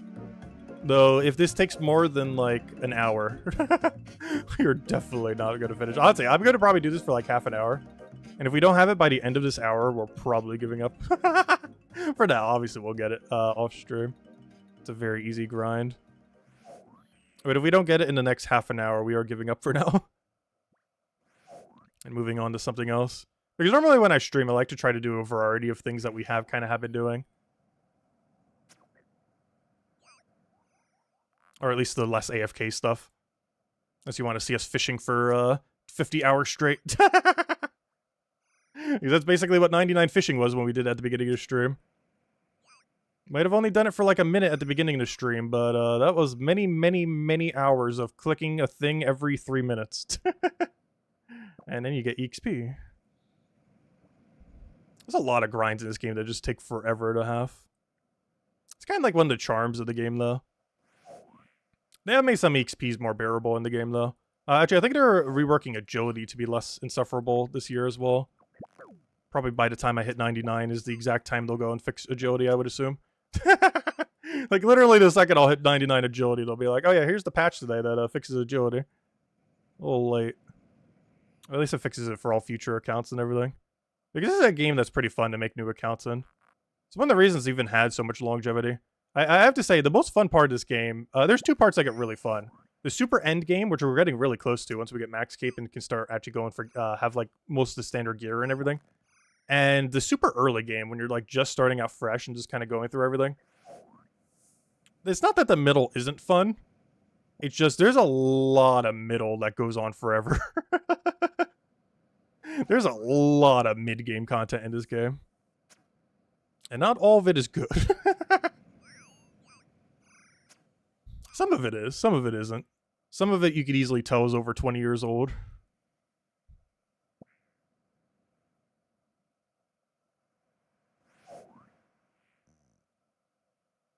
Let's see, how many bird kills are we up to? Oh, it actually tells me in the corner how many I've gotten this session. Wait, I've already killed 300 an hour right now at this rate? Oh, you know why it seems like we're doing so much better? We have guaranteed double spawn. No wonder why my kill count seems so much better right now. I was going to say, because without the diary, you only have like 50% chance. That one will spawn if you have only hard diary or something. Because it goes up as you have the diary higher. But I completely forgot. At max diary, you have a 100% chance that you'll spawn 2 birds every time. Because I think when I was doing it earlier, I was barely, like, on a lucky hour, I was getting 300 kills an hour. But yeah, now that we get double spawn every time, even while plucking. Okay, that shouldn't take that long at all. This takes less than an hour, then. Because I was calculating that out, assuming we'd only do, like, 250 in an hour. We're at a really comfortable 300 an hour right now. Yeah, this plugin basically just keeps track of, like, your kill rate. Which is good to know for, just how long this grind will take. But, yeah, we eventually would have to do this for, like, 10 more hours at some point if we want every cosmetic from it. You get a cool-looking bird hat with a bunch of feathers on it. Am I ever going to get it? Probably. Are we going to do it anytime soon? 100% no.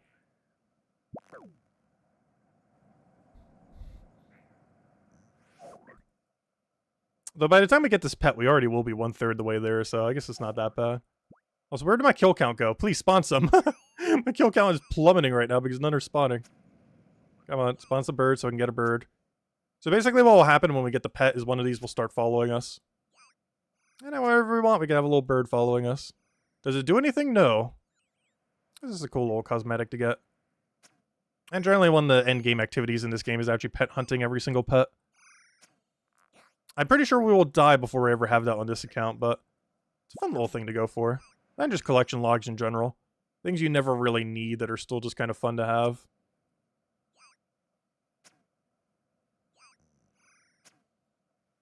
That are just purely cosmetic, but hey, still cool to have. If you ever just bank standing or something, you just want to have a cool item to put on. Actually, I just recently got AFK'd all the, or maybe not all, but a set of the pirate outfit.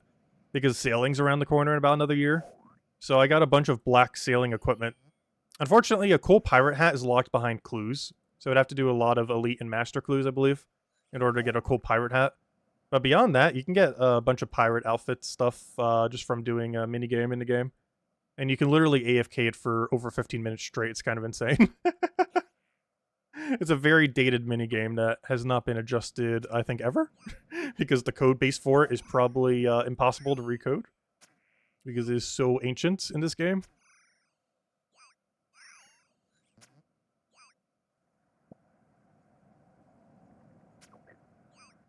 Come on, bird.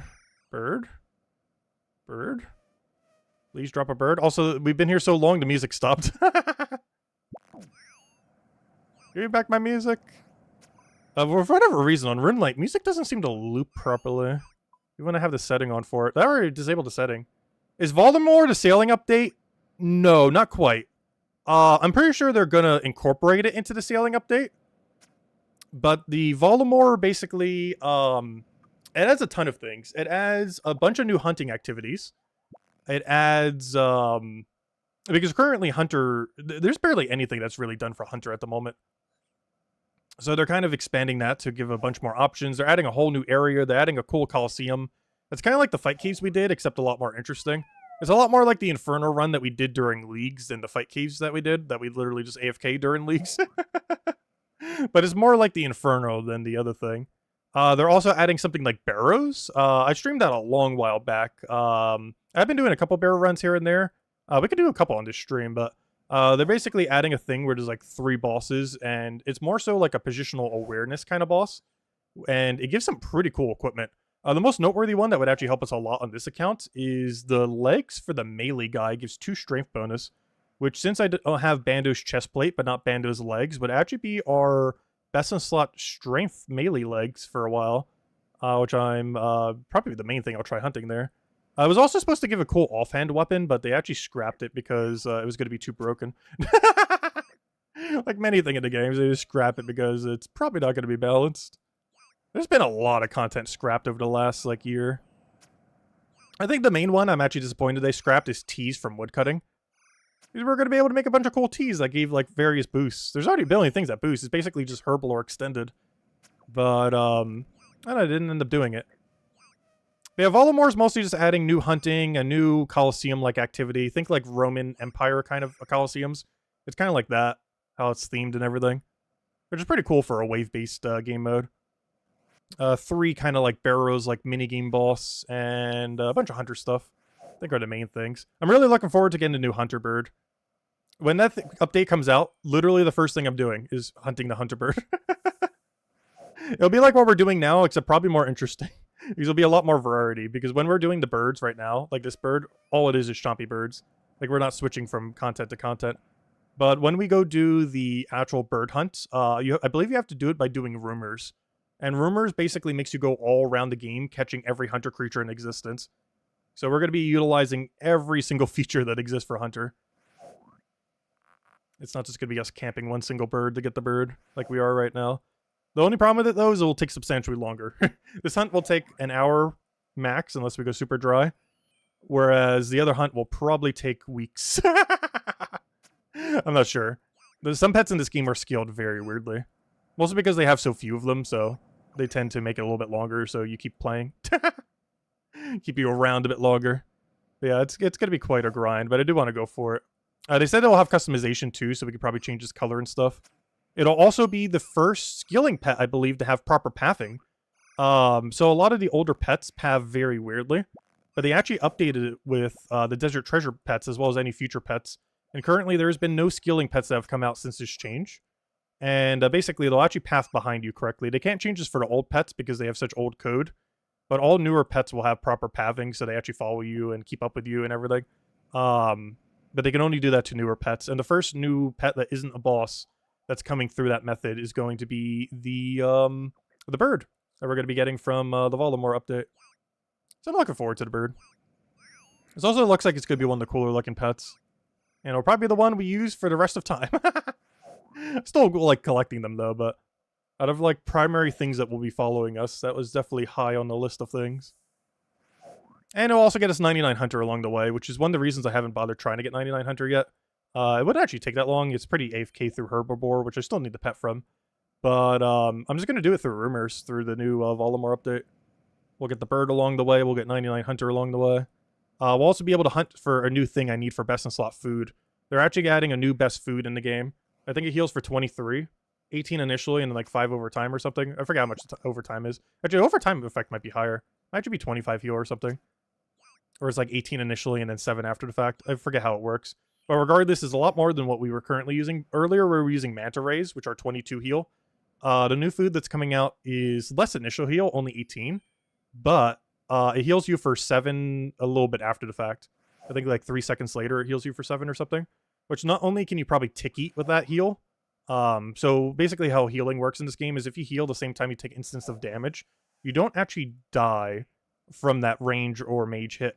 And that's going to be very useful if that has that mechanic, which I assume it will. We don't really have healing over time foods currently in the game, so I'm not sure if it does interact like that. I think there's one raid in the game that does, but generally speaking, we don't really have like heal over time effects in the game. It'll be the first instance of it in like the main game. But you have to get it through the new hunter activity. I don't think you need to have a task to get it. Like, it's not like Slayer where you have to be on task to do something. I'm pretty sure you could do it as long as you have the hunter level, which I think is 91. They end up mentioning a while back. I'm not sure if they're tweaking it by the time it comes out. But we already have the hunter level, obviously. But yeah, there's some kind of antelope deer or something. And he dropped the best meat in the game. And I assume you could just camp hunting them, though we'll probably do it mostly through rumors. That new mechanic, which are basically like tasks. It'll just say, hey, go kill or go hunt like 54 of this creature. And then you go do it. And you get a reward. And you have a chance for the bird. As well as a few other loots. It won't just be the bird. The bird is not the only loot. I think there's like a chance you get some kind of new crossbow that's actually not too bad. Especially given that we're using rune crossbow right now. And it's honestly quite a bit of an upgrade compared to it. It has a quicker attack speed while still being about as strong as a rune crossbow, if I'm not mistaken. Which is a pretty nice combination. Attacking quicker while still basically having the same strength overall. Or something like that. They've tweaked it a couple times, so I'm actually not even sure what's releasing as. We'll find out when it happens. Oh, you like the Frost Moon set? Oh yeah, we'll be trying to earn that. I do want to get all those sets. The piece I need the most are the legs from the melee set, that red-looking one from that video I showed you earlier. However, yeah, we technically need all of them. They're basically the new mid-game equipment. So having each of the sets is going to be really, really useful. I haven't checked all their stats to see if they're all better than Barrows. But they'll definitely get usage here and there. But I'm really looking forward to that area expansion. It's just going to be cool to explore a new area, too. I mean, that reminds me. I should go do the quest. We're talking about Volamore. I should go do the quest related to Volamore. There's actually a quest currently in the game that they added about a week ago that you have to do it to unlock Volamore. Obviously, Volamore doesn't currently exist, but you have to do it before, or, you know, once you do the quest, you can go to Volamore once Volamore exists. So I should probably go get that quest done. I was going to do it this stream. I was ideally going to do it after we have a Chompy bird, but Chompy bird doesn't want to drop. We're almost at, let's see. What are we at, the drop rate? The problem is this doesn't tell me how many I've plucked. And it tells me how many I've killed. So we're probably at like 20% of the drop rate right now. Once this number says like 200, we're going to give up for now. That would still be slightly under the drop rate. But if we don't get it by then, we'll just get it later. Because I want to keep showing as much different content as we can whenever we do eventually stream this, since we do it so few times. I'm not going to do like a very long grind, generally on stream, or try to avoid it anyways. That might be an exception once we get a new region like Volamore or something. It's going to be a lot of fun just messing around with everything. Also, I just realized we still don't have any music. Gosh, for whatever reason, the music tracks do not like to work properly on RuneLite. That's actually something that they're going to be changing soon too. They said that they're eventually going to allow plugins on the main client, as well as do an HD version, which looks really cool. I'm pretty sure I would still use the standard graphics, but having the option to switch between them at like a click of a button would be kind of cool. Assuming it doesn't lag at all. Which hopefully it won't. Hopefully they'll have it optimized. Because then I can start playing on the Steam version again. Because right now I'm using the Jagex launcher to launch RuneLite, which is pretty much the most used third-party client for the game. But I actually prefer using the main client. It just doesn't have all the plugins and everything, so if they fix it by having all the plugins and having a unique HD thing that's only in their version, we'll definitely use it. For example, one thing that's a plugin right now is the thing that's telling me how many Chompy birds I have killed. It's telling me how many I've killed per hour, how many I've killed total right now. If I check this, it'll actually tell me my exact total. Like right now, it tells me I have 1,077 killed, and it'll keep updating it properly. So that's the total amount of these birds I've killed ever. But like something like this doesn't exist on the main client. Like there's no equivalence to this if we were on the main client right now. That tells us, hey, you've killed this many during the session. This is how many you kill in per hour, and this is how many you kill total. It's not that much info, but you know, it's useful to know. Especially when you keep tracking of it long term. Which means I've done this activity for about 4 hours. Total so far. Not all right now, obviously. Haven't even done it for 30 minutes yet. Right now. Come on, random bird, random bird, random bird. Go, go, go. Because we're getting like no XP for this. This is definitely an activity that you would normally want to ideally get lucky on. Because anything that you have to camp for a while that gives you like no good drops or no good XP, you generally don't want to be doing for a long time. And this is one of those activities, because my XP rate for range right now is not even 10k an hour. Which is absurdly low. Like absurdly, absurdly low. That's nearly the equivalent of getting 0 XP an hour. It is that low. That's mostly because we're barely ever attacking them. And also 0 Hunter XP. For reasons I do not know why they haven't changed. I'm surprised. I really hope they change that with the Volamore update. I highly doubt they will. Or it might just be a thing with old code that makes them so they can't. But there's no reason this shouldn't give Hunter XP. Either when you kill them or when you pluck them. Something. Something needs to give you XP in this situation. Probably to pluck, so it's actually worthwhile to pluck them. Because right now, other than getting pet, there's really no reason to pluck them ever. Plus, they can update how many feathers you get. Because 1,000 feathers is not a lot of feathers. Back in the day when this activity came out, when you couldn't mass buy feathers, this was an okay amount of feathers to be getting from this activity. But modern day, like 20 years later, no. That is basically 0 feathers. But back when this activity first came out, this is actually like an okay amount of feathers to be getting per hour relative to the other alternatives that existed at the time. But these days, you could buy like 2,700 feathers within about like 10 seconds for nearly free. Like feathers, I think way back in the day when you had to earn them were almost like 10 gold each or something. Nowadays, I think they're 2 gold each because that's what you could buy them from shops from.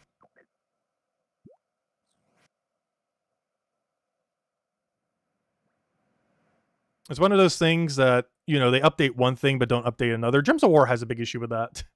Where they'll update one thing and then completely not update another thing, and then that older thing, it's like, oh, it's kind of pointless now. And that's basically what this activity is, other than for the pet. And for the diary, you have to kill 1,000 for the diary. That's why we have almost 1,100 kills right now. The only reason I have 1 extra is because I killed a big chompy bird for something I was messing with. Because it has a really big hitbox, and I believe it's the biggest hitbox of any food item in the game, and I was actually messing with something. Because there's a mechanic in this game called red Xing, where you put down an item and then walk on it, or keep clicking it with red X. Like, you know how we're like clicking on right now and it's showing a red X when we're clicking on it? And if we move somewhere, it shows a yellow X. There's a lot of weird interactions when you yellow X anything. And some of them are really useful on bosses. We're actually going to be showing that when we go do Cerberus in a little bit. As we can actually kill it infinitely without ever getting hit a single time if we don't make a mistake. And that's how I've been doing it, because it's a lot more chill. Also uses substantially less supplies. The kills take twice as long, but it's a lot more chill, so it's worth it. Like, you can easily just watch TV or do anything else, or look over at chat. What the pluck is going on? We're killing a bunch of birds, plucking the birds, and we have shiny odds for getting a bird to follow us. 1 in 500 every time we interact with anything, pretty much. 1 in 500 per kill, 1 in 500 per pluck. I just realized I don't have my range potion on. I was wondering why we're hitting so badly. It could also be prey in range, but that takes too much effort. It's a very low effort activity. Don't need to make it more complicated than it already is.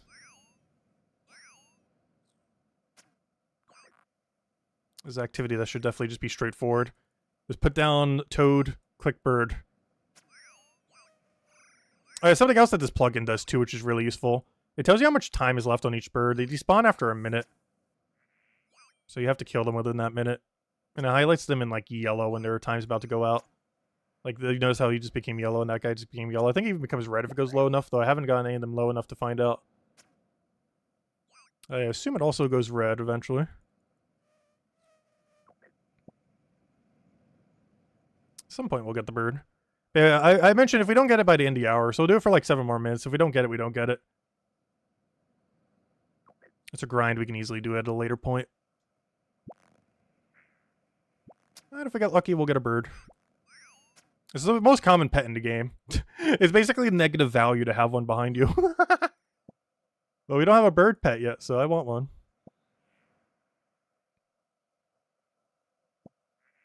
As I think the average pet in this game takes like, I want to say 100 hours to get. Not even exaggeration. It's because they have so many less. So they make the grinds quite a bit longer than how shiny Pokemon work. But this one only takes on average an hour, which is by far the shortest amount of time to get any pet in the game by a very large margin. I think the next quickest is like 10 hours or so. And currently we only have 3 pets. This will be our 4th if we get one. But a lot of them you get passively. Like every pet we have right now we got without even trying to get.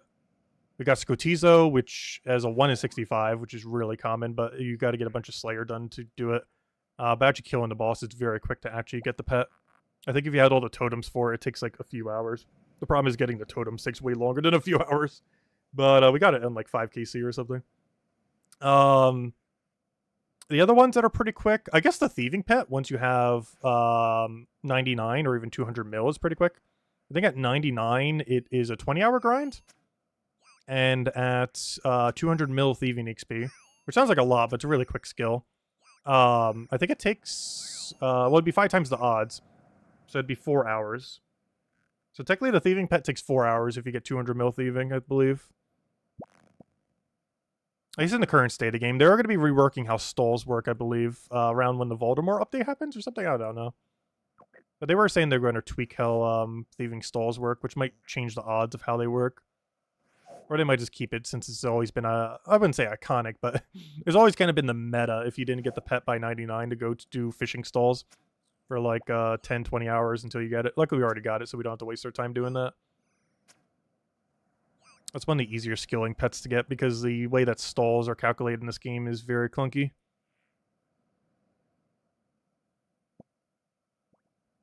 Come on, bird.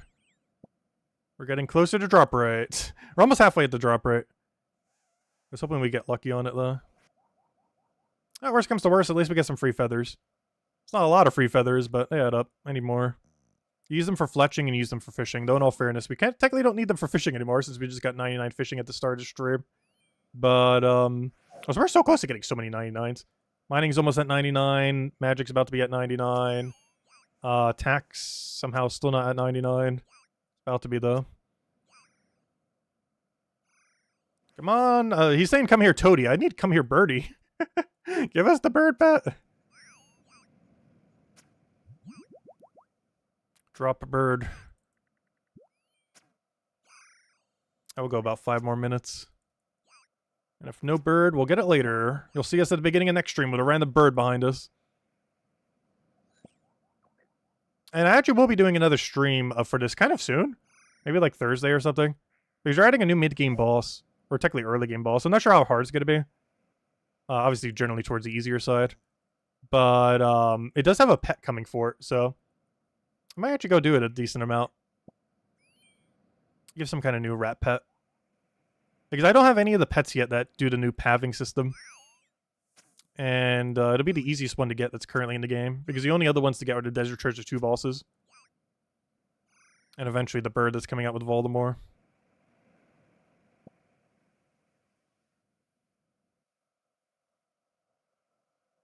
I still can't believe you have to kill like 4,000 of these. Gosh, we're not doing that anytime soon. In all fairness, if we weren't plucking at all and we're staying 100% focused, we could easily do 300 kills an hour. Which means it would take, like 10 hours. I'm not doing that anytime soon, though.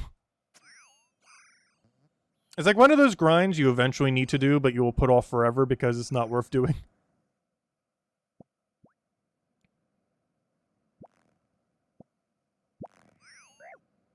Gems of War looks weird. We play things other than Gems of War. We haven't been streaming much other than Gems of War, though, lately. I also haven't been covering videos on anything other than Gems of War for a while, too. I've been meaning to cover videos on this game again at some point. There's a lot of fun things to cover, and a lot of things I feel like a lot of people don't know about. Like, strategies for things, which is kind of impressive, given that there's, like, so many... this game's, like, pretty much solved for everything in the game. There's a lot of fun, like, alternative strategies I feel like a lot of people don't utilize. I kind of want to do a bunch of videos on. A video series I plan to actually do on this account is try to see how many top 25s we can get without dying. Because if I still have not died by max keep, I'm going to try doing that. We're going to have, like, a mini-series where we cover a guide on a billion different bosses. And we get top 25 on leaderboard. Which normally would be pretty hard if you were to do it on a main account or something else. But on a hardcore Iron Man, it's actually pretty easy to make any leaderboard. Like, if you try hard on any given weekend, you could pretty much make a leaderboard on, like, half the bosses in the game. It's actually still that easy right now.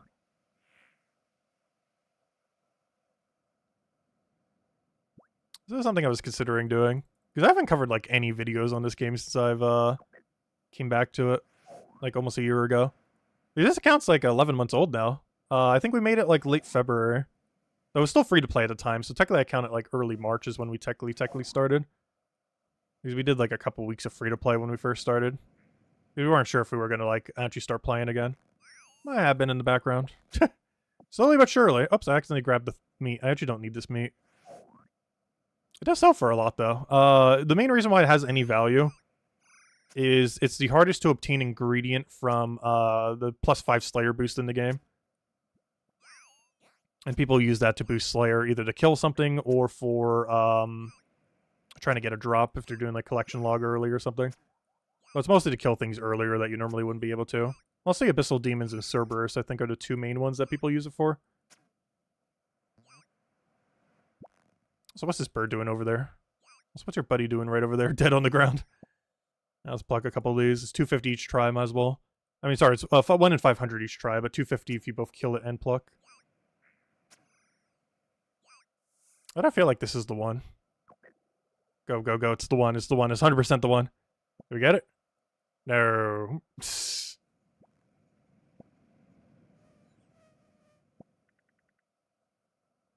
Yeah, I'll kill one more batch. If we don't get it by then, we're out of here. I'll go throw down 3 more toads. If those 3 toads don't give it to us, I will get it at a different time.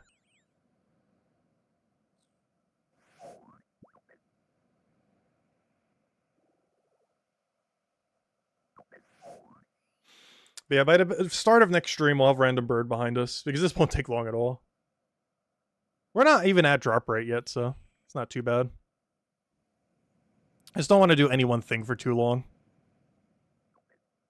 So, we'll do whatever these 3 give. You know what? While we're waiting, let me go fill these up for next time, so I don't have to refill them at the start of next time. And whatever we get from these, we get from these. Come on, bird.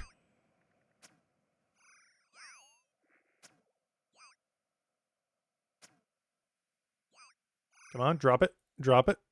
Drop it. Oh, where's my pluck over here? There it is. Nope, didn't get it. Come on, spawn one more. One more chance. I don't think we're going to get it. They're going to explode any second now. They check like every several seconds or something to try to spawn one.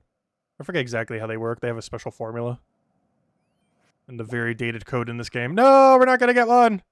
No! Okay, no bird today. Sad. But yeah, we'll have random bird following us by tomorrow then. I mean, not tomorrow, by, though, realistically, we probably will have it by tomorrow. But by the next time we stream, probably this Thursday or whenever we do it. But we didn't get it. Also, I just realized I don't have a teleport on me. Actually, you know what? Let me go change it back to standard spellbook. I'm going to use this to go over there and then change the standard. Alright, next. Actually, no, I actually need this if we're going to go do Cerberus real quick. Let's go do Cerberus. I'm not going to do that many Cerberus. I might even just do a few kills. Because it takes like almost 3 minutes to kill each one with the strategy we're going to do. Not exactly 3 minutes. I think it's like 2.5 minutes actually. But we actually need the spellbook. So you know what? I'm actually going to keep this and just bank at Barbarian Assault, I guess. Does this game need a high-end pocket calculator to run? Yes, the graphics for this game is pretty dated. They're actually adding an HD version very soon to kind of modernize it a little bit. I'm pretty sure that's like the biggest thing that keeps people from like actually playing this game. Like obviously it's very nostalgic to people who've played it for a while, but this game is very, very dated graphic-wise. Oh no, I kind of like it. It has its charm. It has that kind of style that just kind of works. Obviously for people that like high graphic games, it is absurdly low graphics. Using literally graphics from 2003 in some places. Okay, let's go do some Cerberus. So we do have a task for this right now. I'm not going to do a whole task here because we'd be here literally the rest of today. But I'll go kill a few. Probably not even going to do a full trip because we'd be there for a whole hour if we do. Let's grab like a couple supplies. Honestly, I'm just going to go for 1 super combat. Go for like prayers, a couple foods, blade, teleport to get there quickly. And just grab all the junk we need. Oh yeah, I need runes to go in that pouch, don't I? Might help. Put that there, put that there, put that there, put the crystal over there, put that over there, put that over there, put that over there. Grab all these runes. Boom, boom, boom. Put that in there, put that in there. Put that in there. Alright, we're good to go. Alright, next. Anything else? I think that's all we need. Do I need to do anything? I think that is literally all we need for setup. We're already on the right book. I just need to switch to combat, utility. I need this and def charge. Alright, I think we're good to go. So, how to cheese a Cerberus. So, let me go to the Cerberus boss. So, we did fight this actually during leagues. Though the way we fought it during leagues is substantially different than how we're about to fight it right now. So, we click on this. Hope someone's not in here because I'm not going to bother checking. I'll just hop worlds if there is. Normally there isn't in the high-level total worlds. Because most people in these worlds already have Cerberus done. And we would too if we ever got the drop. Alright, is he in here? Yeah, he's in here. Okay, so, first things first. Eat thing. Move that over there. Drink this. Summon Spirit. And then we camp underneath him the whole time. We turn on prayer. Oh yeah, I don't have the right prayer on right now, do I? That might help. 1 second. I need that and that on. And that will make us hit more and always keep our health at full HP. So we hit with a hammer. And now we just hit him with this gigantic colossal blade. This was actually added last year. And the way that it works is it does extra damage. Up to 2 extra damage per tile that an enemy is. So this enemy... Oh good, we got here just in time. We just sniped it from this guy. But basically it does 2 extra max hits, potentially, for every size that an enemy is, up to 5. So Cerberus is exactly 5 tiles big. So this weapon gets to hit up to 10 extra damage on him. So what we're doing right now is cheesing this thing to no end. The lovely dated game that this is. There's a mechanic called red Xing, and there's a couple different ways that you could do it. But one way that is really simple in this room is this door over here, which we have highlighted. So basically, we could just camp underneath this guy. Every time his HP bar goes away, we can hit him. Which is also about 3 hits of the spirit, which I'm just counting passively in the background. And just every 3 hits, we go boom, tap it, go back under, and he can never hit us. This is literally him doing 0 damage ever. Normally he summons spirits and lava pools and a bunch of other annoying things. And yeah, we don't have to deal with any of that. I have gotten the achievement, all the combat achievements for doing the ghosts and everything else. But there's just no need to do it on every other kill. So we just did it for that, and then simply just kill him nice and chill this way. And just keep hitting him with the Colossal Blade. There are better weapons that we could be tapping him with than Colossal Blade. But it's a really accessible mid-game option, and we don't have any of the better options like Elder Maul from Rage or anything like that. So it works perfectly fine. And yeah, you basically just camp him until he's dead. Takes about 2.5 minutes per kill. And you have to kill him like 500-something times. Which we're almost done. I have every drop from him except 2. One of which is the most important drop too, unfortunately. He drops a Ranger, or I already have the Ranger. He drops an upgrade to Dragon Boots, which is by far the most desired drop that he has. Also, I'm not a fan of his theme song. City of the Dead. Which one is this? Some of the music they did at the beginning of this game, I did not like as much. Cool being one of the few exceptions. Like, all the old music for this game is pretty good, but at the beginning of Oldschool Runescape, some of them are really annoying. Let's see, where are some of the better ones? Let's see. Oh, you know which one I really like? Oh, I forget what it's called, though. Oh, I should have used Def Charge. You can also use Def Charge so you can get a thing from him. I'll just grab this, do that, and then we just reset right back into this. Ideally, you have Def Charge so you can get the thing. Then we just repot our ability, hit him with this, and rinse and repeat until he's dead again. Which really chill because you can just kind of do whatever in between. You'll literally just be watching TV or do whatever right now. It is very, very chill. I've even eaten dinner while doing this. Let's see, where's that one really good theme from Desert, or that one Desert thing? Let me go look it up real quick. I actually want to find it. Let's see. Because I actually, off stream, I didn't put it in all the things that we did between the streams. But I did Beneath Cursed Sands. And there's a track in Beneath Cursed Sands that was really good. Let's see. OSRS Beneath Cursed Sands. Oh, so this is how chill this boss is. We're literally in a boss fight doing nothing. And it doesn't care. I can literally just let the spirit just hit it a couple times. Wait, let me go find this real quick. Where's Beneath Cursed Sands? Beneath Cursed Sands, OSRS Wiki. I'm trying to look for the music track. Where does it tell me where the music track is? Where is it? Where is it? Where's music? Music, music. Control find music. There it is. It's called Thrall the Devourer. That's the one I'm looking for. Aha, I found it. Alright. Thrall the Devourer. I did this off stream just so we wouldn't lag at all. It was a pretty easy boss fight. We actually did it technically during leagues. For the first time ever. And it surprised me with how absurdly easy it was during leagues as I was doing like barely any good equipment at all. And then I did in the main game and it's like, wait, it was even easier. Because I was using actual equipment, of course. Rather than like bare bones. There it is. It just had a really cool boss name. It's sad because the fight barely lasts that long. Yeah, we'll use it for Cerberus. Or repurpose the music. Yeah, I'm just gonna do like 2 more kills with this potion for now. But yeah, you do have to camp this guy for like 500 something. We're at 391. And that's assuming we go on drop rate. Obviously, we could go really dry, which would be very bad. But I really like this Colossal Blaze animation. It's just so satisfying when it hits like a 50 something. As it hits a billion zeros in a row. The problem is it's not the most accurate of things. One big downside of it, especially on Crush. It's more of a slash weapon than a crush weapon. But Cerberus is more weak to crush than it is slash. Like right there, 65, so satisfying. Also, what we're supposed to do that I didn't do in the previous kill, use Depth Charge. And that gives you 15% of your spec energy back. And that gives us more Dragon Mace hits. So we can reduce down its durability. And reducing its durability makes it more likely that we'll hit with this blade, so we can hit big number. And then we grab whatever junkie drops and repeat.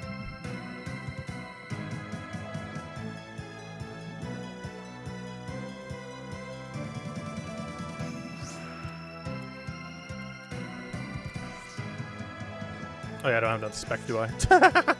We will the next kill.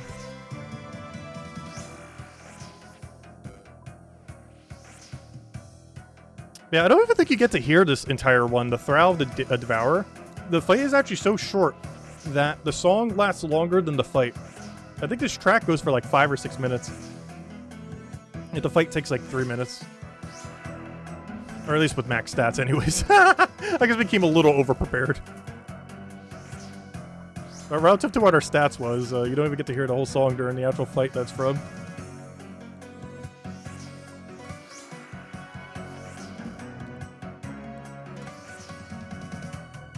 They actually have a lot of weird instances of that in the game.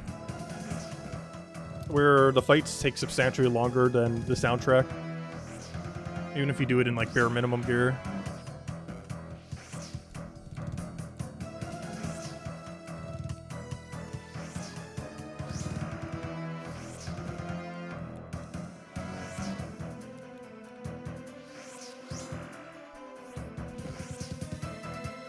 But yeah, the main thing that this thing drops, it drops 4 different crystals. 1 for range, 1 for magic, 1 for melee, and a skilling one.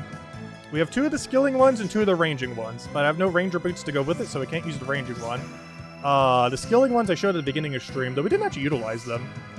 1 is Infernal Harpoon and 1 is Infernal Axe. Infernal Axe is for a Master Clue step.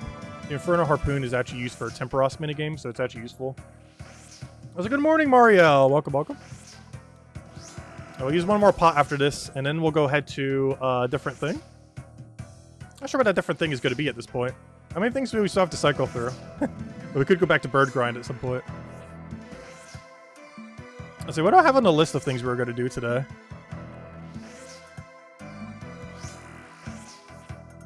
I need a Depth Charge.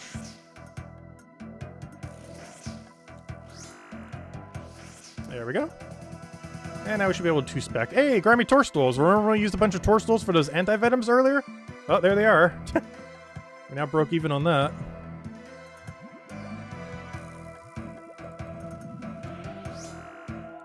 It was 0. That's not what you want to see.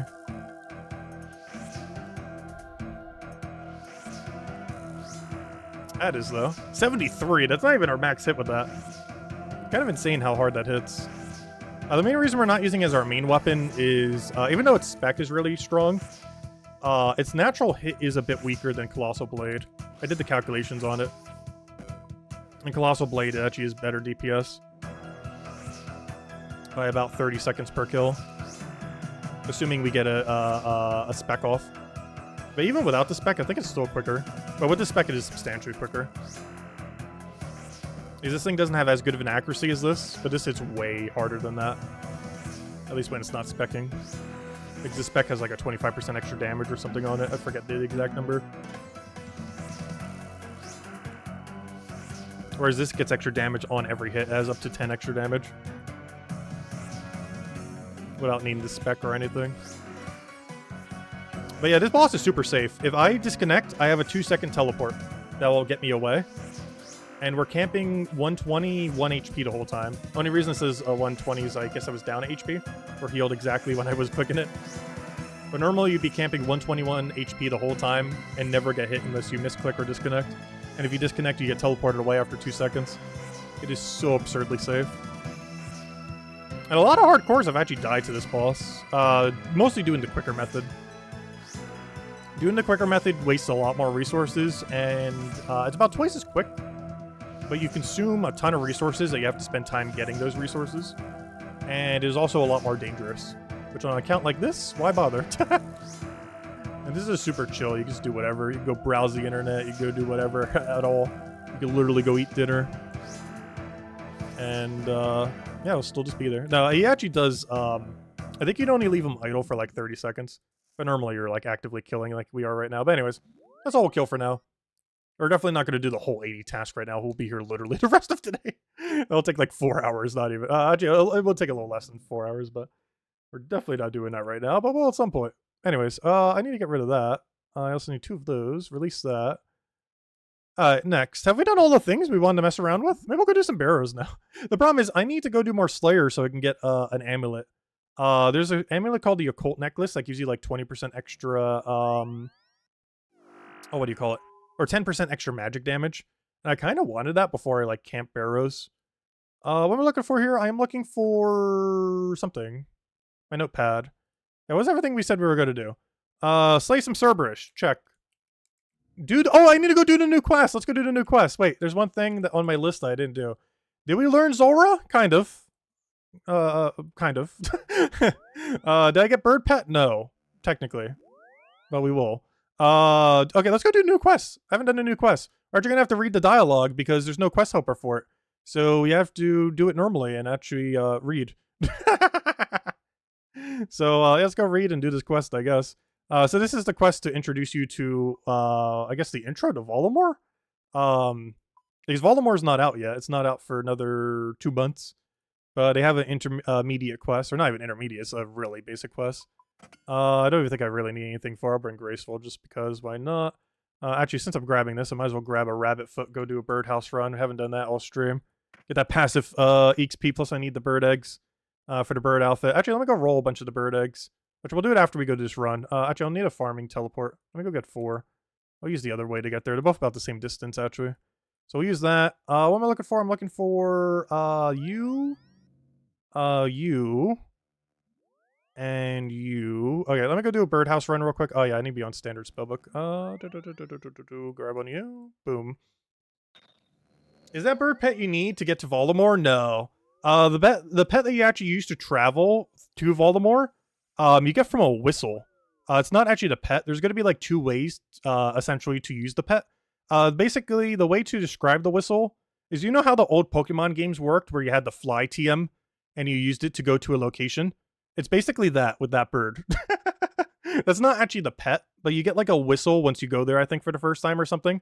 And then you use that whistle to fly to the island as well as to various spots on the island.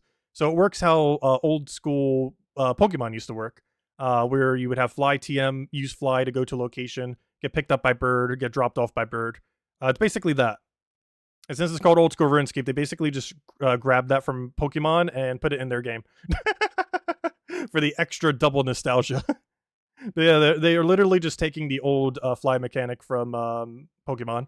And that's how you're going to get through all of Voldemort. Like, to the various islands and everything, you're probably just going to fly with the bird. The whistle will have, like, 5 different options. Initially on release, it'll probably only have, like, 1, 2, or 3. Like, probably the guild and, like, a few other locations, maybe the Coliseum or something else. But yeah, it'll eventually just have a bunch of options. But anyways, what am I doing here? I'm trying to not... I have no... Oh, you know what? I'm stun locked. Need to go click standard on this. Then go over here. Change these back to normal since we're not fighting Cerberus anymore. Let's go do a quick birdhouse run. So this is the entirety of the hunter skill currently in the current state of the game. All you have to do is just do a birdhouse run every hour. You know how you take Gems of War Tribute every hour? Speaking of which, I should go take Gems of War Tribute right now. This is actually what I normally do too. I'll do a birdhouse run and Gems of War Tribute at the same time. Because they both happen every hour. Technically, the birdhouse runs happen every 50 minutes, but if you do it every hour, you know, you'll never need to worry about if the timer is done or not. But yeah, I literally do them at the same time every time I do them. So there we go. I took Gems of War Tribute. I took, because you could easily take Gems of War Tribute in the in-between of running between the birdhouses. And there we go. I took Gems of War Tribute, and we took the Oldschool Runescape Tribute. aka Birdhouse Run. There we go. These are needed for a healing potion, which, given that we're trying not to die, is pretty useful to have a healing potion. It's actually the most amount of healing you get for one inventory minus purple sweets, which is a bit of an exception. It can heal you for... The sad part is I actually forget the number. I should probably memorize that number. I think it's like 17 or so. I don't remember, but it's like 60-something heal per an entire potion. Compared to the best food right now that only heals for 22 for one slot. And soon to be like 25 or 26 or something once the Volamore update comes out. But even then, Ceridome and Bruise do like 60 or 70 heal for one inventory. It's kind of insane. And the main thing that they need that's hard to get is these bird nests. So if you just constantly keep doing bird runs, you'll have a billion bird nests. Also, one thing I didn't actually show that's actually really convenient in this, something that they updated a couple weeks ago. They had a bunch of minecart systems. So before it was kind of annoying to get around Zaya, and they did a bunch of things like completely scrapping the favor system and stuff. But one really useful thing is they had a couple minecarts. One of them is right here, which is really close to this teleport, as you can see. And it lets you go to a lot of really useful locations. I don't need this right now, but it is very convenient. Because before, the closest one was like a mile away. Now all you have to do is just Koran Woodland, teleport, and then boom, you're right at one. So very, very easy to get around compared to before, which is some great quality of life. But anyways, I'm here to go claim my bird eggs. One of the harder collection log things in the game is to go put bird eggs into this statue over here. And I believe there's a 1 in 1,200 chance per piece that you would get one. And these eggs take forever and a half to earn. They have added more ways to get them over time, but they are still annoying to get. But we currently have 6. Well, I did use them somewhat recently. But yeah, I only have 6 total, so let me go open them real quick and see what we get. It's a 1 in 300 chance we get a piece, and a 1 in 2,000 or a 1 in 1,200 that we'll get a specific piece. I currently only have the head, and there are 3 other pieces we need. I think we've done this about 100-something times. I'll actually tell us. Let's see. Did we get a piece? Likely we get a bird nest each time with seeds in them. We have done it 212 times with 1 piece, so actually we're still doing good. The drop rate for 1 piece is technically 300 of these, and we already have 1. But, yeah, it's a very long grind in this game. Like everything. It's one you generally get done passively through kingdoms and birdhouses and everything, but, yeah, it takes a little while. It's actually while we're in the rabbit foot. It gives you a higher chance you get a bird nest, which gives you basically double the nest, because you get a nest from the egg, and you get a nest from, you know, when you use the egg. But anyways.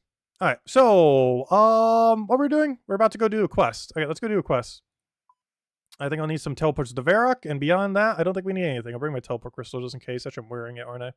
Alright, let's go do this quest. So they added a new quest that introduces you to Volamore or something. I have no clue what this does. About to find out. There's no quest helper, so we're actually going to have to figure out what to do. Alright, so they're from the west? Yes. They call it Volamore, the Shiny Kingdom. It's meant to be one of the... I just realized it's a female, isn't it? Is it? Yeah, it's a female. Yes, they call it Volamore, the Shining Kingdom. It's meant to be one of the most beautiful places in the world. What are you talking about? Oh, hello. Are you here to see the delegation? Delegation? See? It's not just me who doesn't know what's happening. The delegation from Volamore, of course. After all these years, they're finally opening up the kingdom for travel and trade. After 20-something years. Isn't it exciting? Why would I be excited about a place I never even knew existed? A whole land locked off for hundreds of years. Oh, apparently hundreds of years, not a couple decades. Do you not want to be one of the first outsiders to step foot there? We can in March 20th. Think of the adventure. Adventure sounds dangerous. I'll be staying right here. He must be a hardcore Iron Man. Boring. No, there isn't too much dangerous on that island other than the Coliseum, which apparently is going to be a dangerous death most likely for hardcores, which that's not good. So far, every wave-based mechanic in the game is actually a safe death. It'll be the first instance where they add a wave-based mechanic to the game that is not a safe death. Because things like Fight Caves and Inferno, you can currently die like 1,000 times and it doesn't count as a death. But this new Coliseum, I believe, does count as a death. As we eventually get a Diary revive or something, but at least initially it will count as a death and potentially forever. Boring. What about you, stranger? What about us? Start your child to the Sun Quest, sure. Well, I'm actually something of an adventurer myself. That's the spirit. I bet you'll want to be one of the first to head over to Volamore. What can you tell me about Voldemort? How come you know so much about Voldemort? When will this delegation arrive? I thought he was gonna say, when does this patch come out? We already know the date now. Though we didn't when this quest first came out like a week ago. So I haven't bothered doing it till now. What can you tell me about Voldemort? It's far across the Western Sea, over the mountain, south of the Great Correns, between the sea and the mountain. It's totally isolated. No one is allowed to come or go without good reason or without a bird. Sounds like a prison. Quite the opposite. It's a beautiful and prosperous kingdom that we'll be spending way too much time in later this year. Ruled over the Sun Queen. The Sun Queen? Yes, she rules from her palace in their capital, Civitas Ilia Fortis. Civitas Ilia Fortis, is that it? The sun plays an important role in Valamor's life. In fact, they worship it. What? The sun? Oh, I think they have a Dark Souls reference, which I wouldn't get because I've never played the Dark Souls. But I believe they have like that one sun god, like the one with his hands up referenced. I somewhat know the reference even though I've never played a Dark Souls game. But I believe they make that reference with some of these. It's kind of funny. Like the armor is like somewhat based on it. I'm pretty sure at some point they'll have someone in a quest do the exact position. Might even be their salute or something. That's right. They have their own religion over there, dedicated to the sun and the moon. Isn't that fascinating? I don't know. It all sounds a bit odd to me. Let's see. How come you know so much about Voldemort? A while back, a group of travelers came through here on their way to the dark land of Mauritania. They said they were from the College of Bards. College of Bards? Yes, it is found in the floating city of Tempestus. Members of the college are some of the only people allowed to travel to and from Voldemort. They stayed the night at the Blue Moon Inn and spent hours telling us all about the homeland. I've been dying to visit ever since. Let's see, what can you tell me about Voldemort? When is the delegation about to arrive? Probably as soon as we finish this dialogue. Well, it should be any time now. Hang on. What's going on over there? Wait, that's them! They're here! That's in. Hello, peoples. Can we get your armor? There they are, the children of the sun. That's Isla Arkin, here of the throne of Voldemort. And there's Cerberus, the Tekken of Relos. Tekken? Is that a fighting game? Isn't there a game called Tekken that has like a billion games? Why does that sound so familiar? Tekken? What's a Tekken? It means High Priest. He's the religious leader in Voldemort. Huh. Oh, thief. What are you doing with that bag? Just delivering some supplies to the guards at the gates. Well, hurry back. We need everyone at their posts.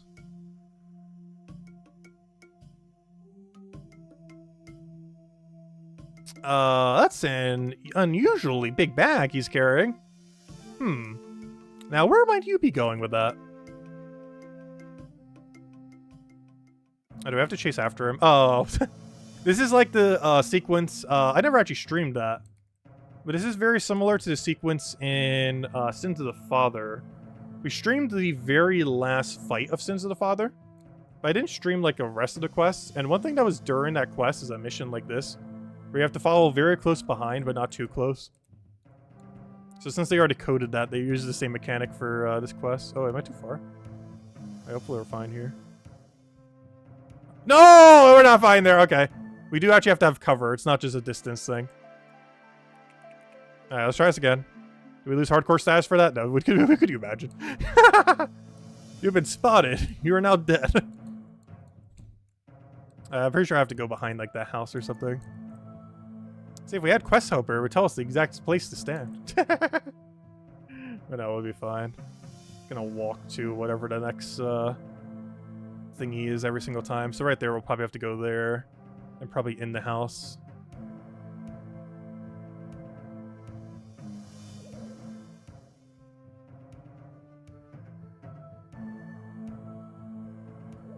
Oh no, I was too far. Okay, wait. I have to go there immediately? Okay, hold up. I made the same mistake the first time. Let's try this again. Let's see.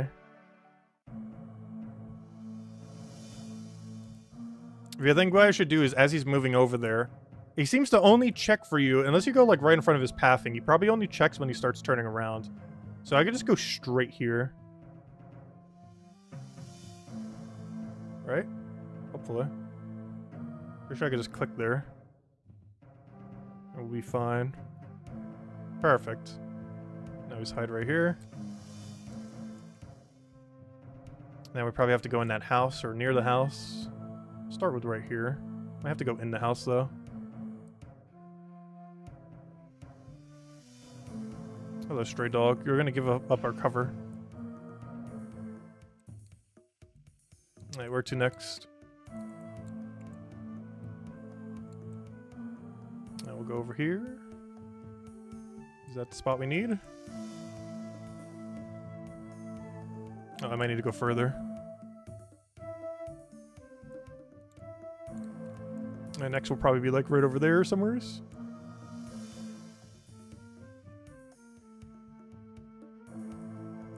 Stray dog, you're giving up our cover.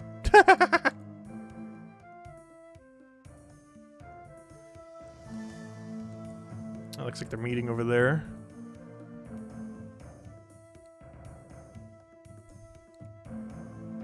I will hide in the rune shop. Oh, cutscene. Alright, listen on meeting. What are you up to in there? You're late. I'm here, aren't I? If you're not happy, maybe you should have been the one to steal the uniforms. Enough. We don't have much time. Do you have everything? Mostly. Mostly? I grabbed what I could. We're just going to have to make do. The delegation is already in the palace. We need to be ready to strike as they leave. Indeed. You all know this target. Get changed quick, and be ready to take your positions. Good luck. You're gonna need it. You lot panic too much. It's going to be fine. Now, let's get going. This doesn't sound good. I'd better let the, how do you say that word? Sergeant? Oh, sergeant! Wow, I have not seen that word written like that, not capitalized, in a very long time. It's sergeant. I thought it said surgeon for a second. No, that's sergeant. That makes sense. Alright, I think it was Varric Telly. Somewhere's in all this mess. Oh, hey, what are they doing? They're doing something. Anyways. Move along, citizen. Wait. I have some information that you need to hear. What is it? There are some bandits disguising themselves as guards. I think they're planning to attack the delegation from Baltimore. Surely you can't be serious. It's true. One of the infiltrated your guards and stole... Or wait. It's true. One of them infiltrated your guards and stole some uniforms. He came right through here earlier with them. You know, the suspicious bag person you paid no attention to. The one with the large bag? I thought I didn't recognize him. But then it's so hard to keep up. We got through guards so quickly around here for some reason. Oh, that's funny. They still make reference to it. Which is mostly follow door guards that die a lot. So, guards used to be killed for medium clues back in the day when there was less options to do so. Now it's basically just puro. However, like the imps in puro. However, the follow door guards in particular actually have a higher drop rate for medium clues. So they drop at a quicker rate. But he still makes the reference that Varric ones also die for it. It was actually mentioned in a very long ago quest, I think in 2005, around the time when the farming skill came out, 2005, 2006, in Garden of Tranquility, they make that joke, so they brought back the joke. It's not as relevant these days, but for whatever reason, they're still making the joke in 2024. So what do we do? Though it made a lot more sense in 2006. So what do we do? Should we, though this quest isn't even from 2006, it literally came out this year, like a week ago. So what do we do? Should we warn the delegation? If they're still trying to make the same joke. What? Risk a panic? No. Better we deal with this now, while they're safe in the palace.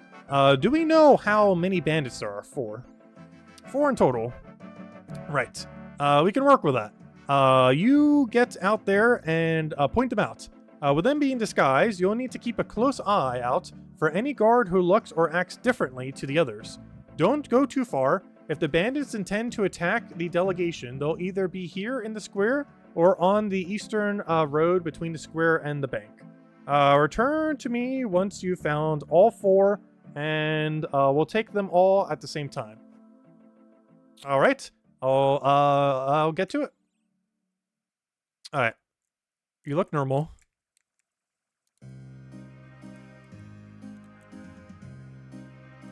You look suspicious. You look normal. You're the speedrunning person. You're literally the person we saw during the cutscene. You look normal. You look normal. You look normal. You look normal. You look suspicious. Varric guards do not hold maces. And I think that's all of them. You good? Alright. You just pretend to be a Faldor guard. Wrong city.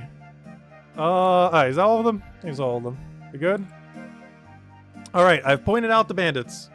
Good work. I'll signal my guards to bring them in. Sergeant Tobin signals to his guards, and the bandits are quickly arrested. That could have ended up quite nasty if not for you. Once again, good work. Someone in literal Max is doing this quest. Wait, why is everyone doing this quest right now? They're having a quest doing party? So what happens now? The bandits will be interrogated. If all goes well, we'll get some useful information out of them. Speaking of which, given it was you who found them in the first place, you might be able to offer some support. Would you be willing to help? Of course. Where do you need me? Come with me. We'll use the cell on the palace roof for the interrogations. It's nice and out of the way. Alright, Sergeant Toblian escorts you to the palace roof. Ah, Monsieur, Sergeant. Gosh, I just keep on saying Sergeant for that word. Prince Istal, I'm sorry, but I wasn't expecting you here. Well, all the politics downstairs was getting a bit dry, but then I heard there'd been a bit of a commotion. I thought I'd come see what the fuss was all about. You don't mind, do you? Well, no, it's just wonderful. And you, who are you? Hello there, I am Tacit. Because my other account's using the word Tacit, so we're still Tacit Bird. Hey, we gotta go hunt for the bird, so it'll make sense. We'll have the bird following us later. Let's see. Quani? What? Quani, pleased to meet you. Crown Prince Issa Arkin, here to the Sun Throne. You'll probably be very important in an upcoming quest that will probably release with that area. At your service. Tell me, Tacit, are you the one who caught these would-be assassins? That's right. One of them was pretending to be a Faldor guard. Well then, why don't you and I ask this one a few little questions? You don't mind, do you, Sergeant? Not at all, but that's normally my job. Excellent. Let's get started then.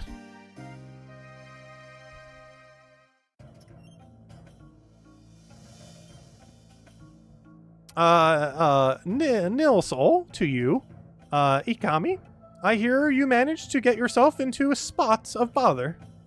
I'm not telling you anything. Ah, Tatamo. Such a shame. No matter, though. We'll have you talking in no time. Now, you'll need to forgive me, but I'm a bit new around here, so your customs are not familiar to me. Tell me, Ikami, what's the preferred method of interrogation in these parts? You're asking me how you should interrogate me? Well, it just seemed polite to ask. We have all sorts of fun methods back home in Volamore.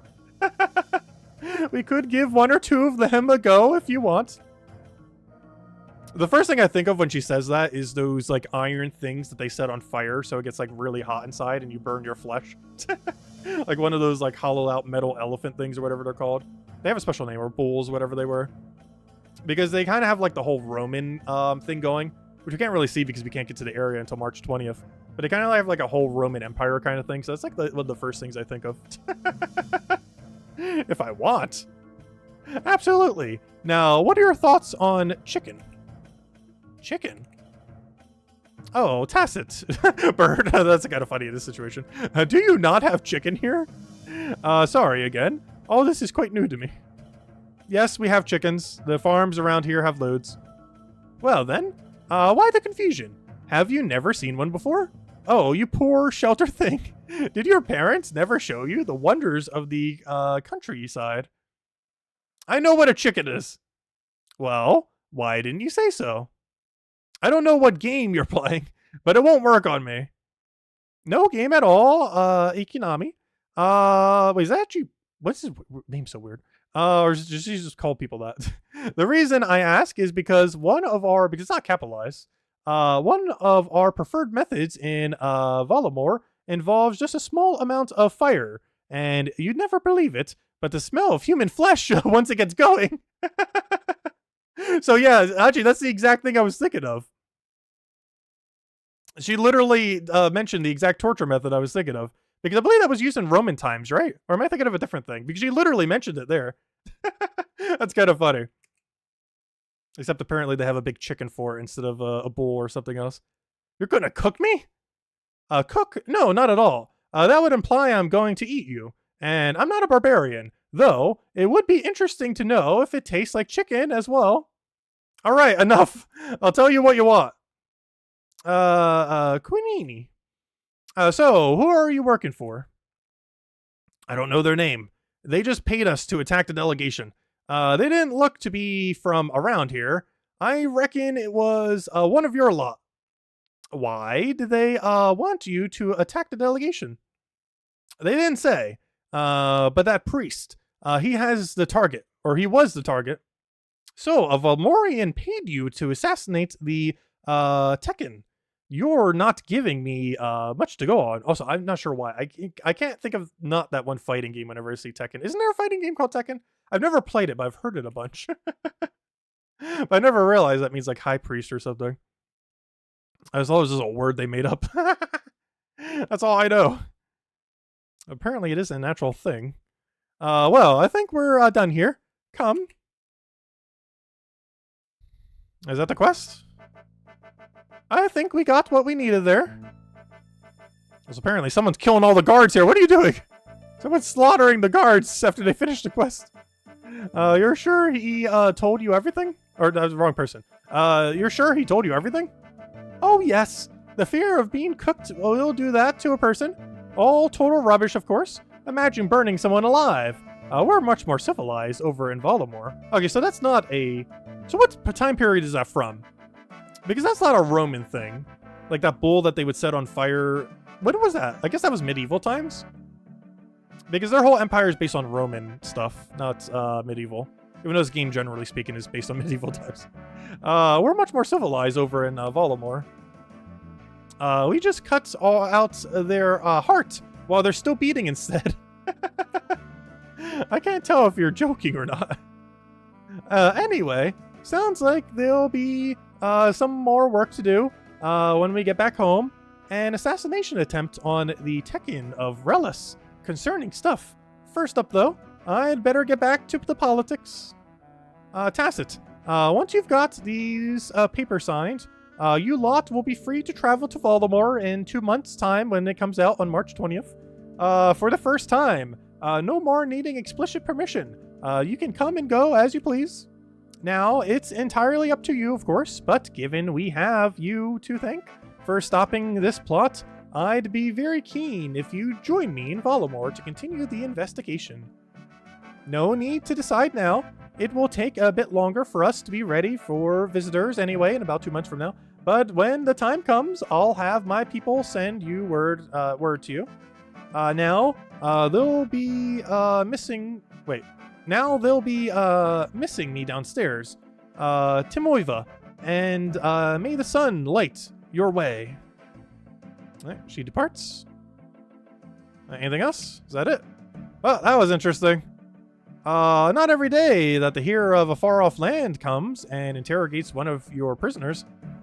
Oddly enough, no. This will be an interesting report to write. And on that note, I'd best get to it. All the best, adventurer. Thank you for your help. And you get 1 quest point and access to Voldemort in 2 months' time. Alright, there we go. Well, we can now access Voldemort whenever eventually gets released. March 20th. So hello, Chad. Welcome, welcome. Alright, so what do we do now? Do we go back to bird hunting? I kind of want to finish the bird hunt. I kind of want to go get the bird.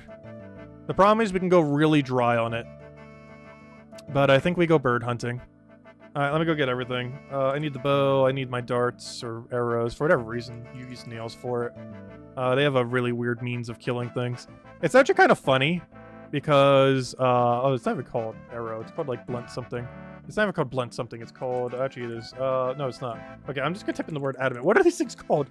They're called adamant brutal arrows. No, they're not even called arrows. This is called adamant brutal. Nothing else. But yeah, the ogres are weird, but these birds are like near invincible. It's kind of funny. They are immune to everything except ogre arrows and what we're about to go use on them. They are surprisingly immune to death. Let's see. Unless you use this very specific arrow.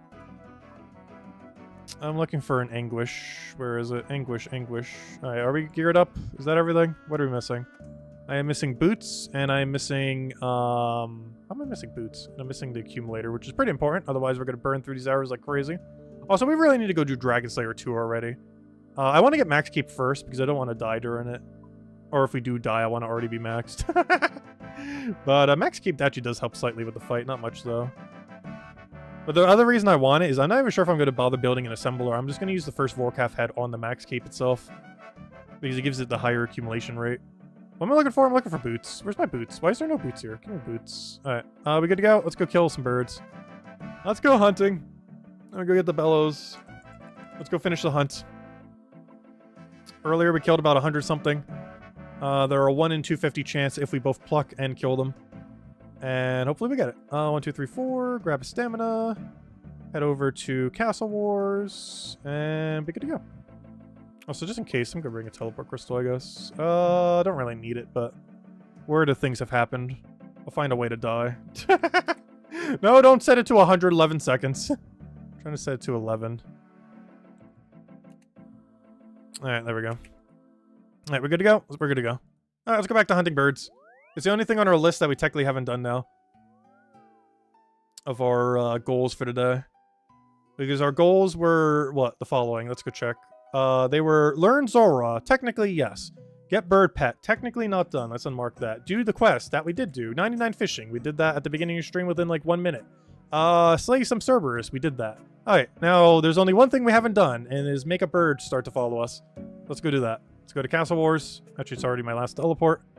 And let's go get ourselves a bird. This could take 10 minutes. It could take a few hours. Are we going to do the whole grind right now? Honestly, I think I might. Let's go bird hunting. Let's go get ourselves a shiny bird. Oh, wait, I just realized. I just grabbed prayer potions instead of... Wait. There's something wrong here. Hold up. Wrong potion.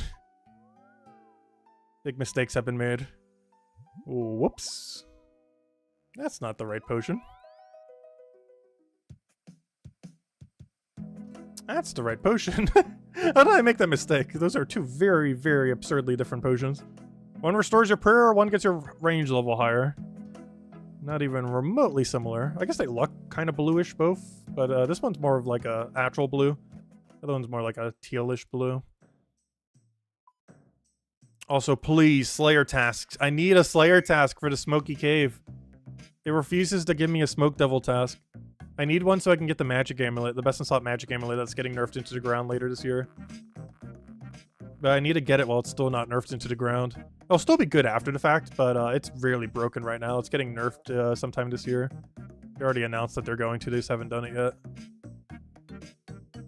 But I can still get value from it while it's not nerfed, if we can actually get the drop. But I haven't had a single task. You can start getting the task at 93 Slayer.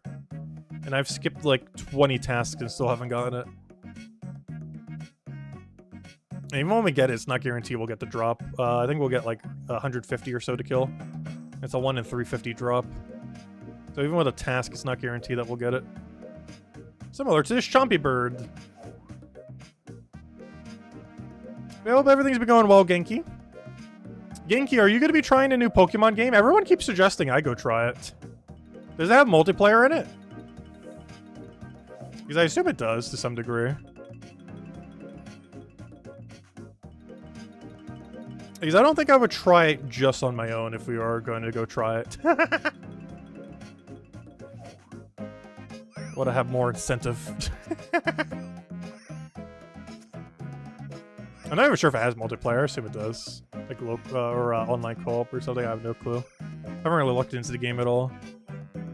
Because I mentioned it because you don't have a Nintendo Switch or anything, but obviously that game doesn't require it. Has anyone convinced you to play Power Word yet? No, no one has convinced me, but a lot of people have asked.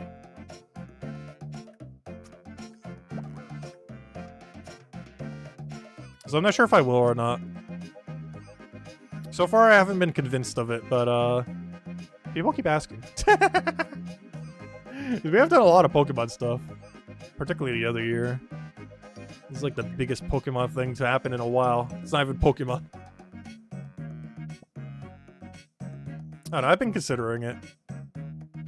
Like on paper, the premise doesn't really appeal to me, but I haven't given it a shot yet, so never really know.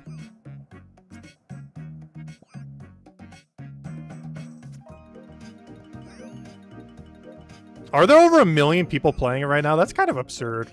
I don't understand how it got so popular.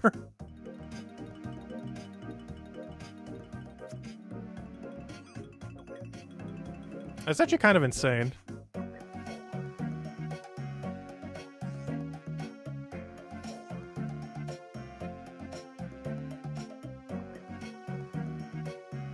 Yeah, the premise does not appeal to me at all. Which is when I see 1 million for that, it's like, how? Like, it's not a bad premise, it's just not for me. So I'm not sure, I might not bother. I still haven't really decided. Like, it's not a bad premise, but I don't understand how it has like 1 million player base already kind of premise.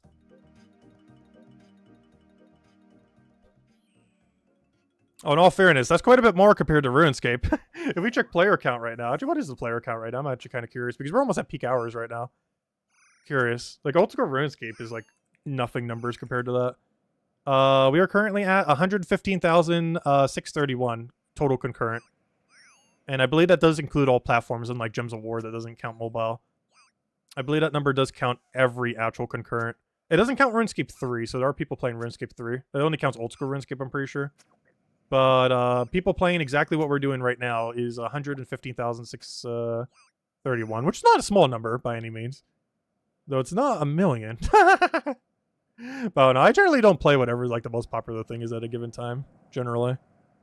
Unless it also happens to be something that appeals to me. Like, we technically did Tears of the Kingdom when it came out.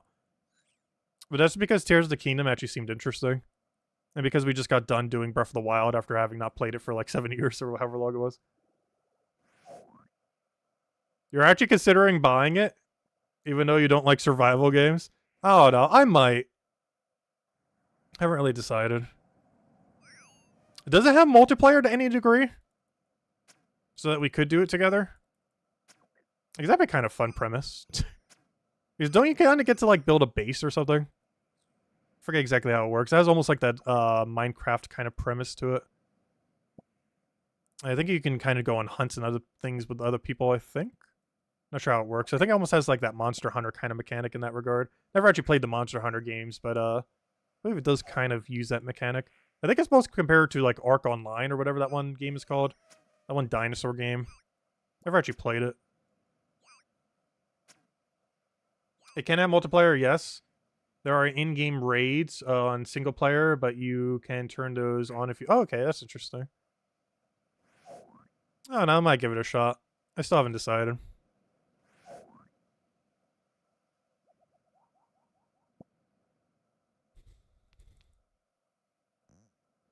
I feel like, though, it's one of those games I'll play for like 20 hours and then never play again. It's not like the average Pokemon game where I actually wouldn't mind like playing competitively, casually. Or, you know, shiny hunting for forever. Though the most recent game, I just don't like how shiny hunting works, so I just don't bother with it in that game.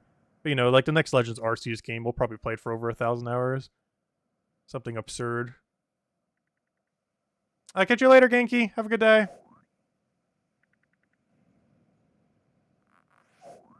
You leave it on for algorithm. Thank you. Yeah, I think at this point we're hunting for bird, and then if we happen to get bird, I'm not sure what next game plan is. I'm trying to think, what else do we still have to do on this account that isn't a billion-hour grind? Because honestly, almost everything we still need to do on this account is a billion-hour grind. That hasn't been done at this point. It starts to happen as you get deeper and deeper into endgame in this game. This is pretty much every game. Obviously, the grinds get longer as you get deeper into the game, generally speaking. And this game is definitely no different.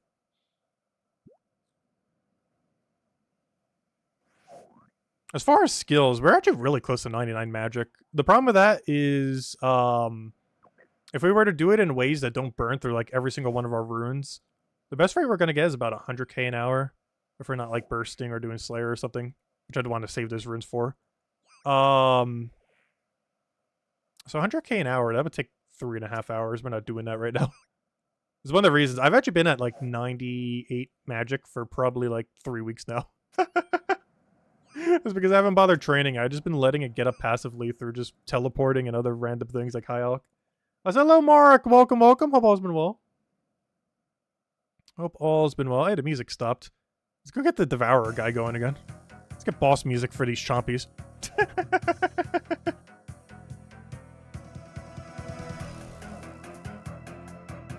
Maybe it'll attract the pet.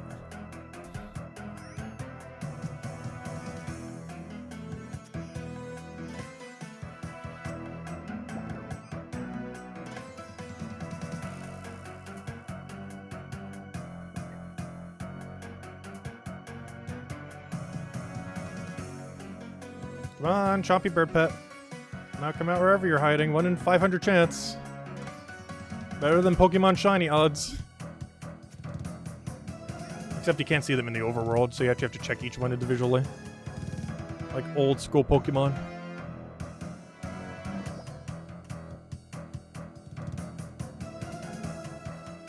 Are these boiling water? No, they're swamp bubbles. Harder to tell because this place isn't as swampy as like Mauritania. But yeah, they're swamp bubbles. Actually, it literally says swamp bubbles there, though. It's hard to see since we just hover them pretty quickly. But yeah, hopefully when they do the HD... Actually, I never sent you the link for it. But I should go send it to you later. The HD that they're doing looks insanely good. And it'll make some of the visualness that kind of is hard to tell at times a lot clearer. Like as far as environments and everything. Because they're actually going to have like proper dynamic lighting and change a bunch of textures and everything. Actually, it looks really, really cool. They're doing the beta for it later this year. And it's going to be available on mobile too, which is kind of cool. It's not just going to be on the PC version. Because mobile currently doesn't have any kind of possible graphic overhaul. It'll be the first time where it has it. Like with plugins, there's like plugins that can kind of do graphic stuff if you want to have them on. I don't personally use them. But they're going to have it on the official client starting probably later this year. Basically fish farts. I'm not sure if any fish can actually survive in there. Though I say that, and there's literally eels that exist in the poison waste swamp that we're killing Zulrah in.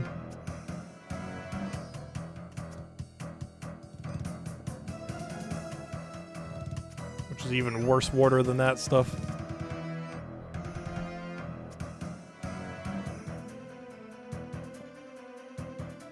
There's a lore reason as to why they're there, though. I think they like eat Zulrah scales, which is why you actually get them when you cut them open. They probably had some other lore reason for being there. I don't remember as I haven't read the dialogue in ages.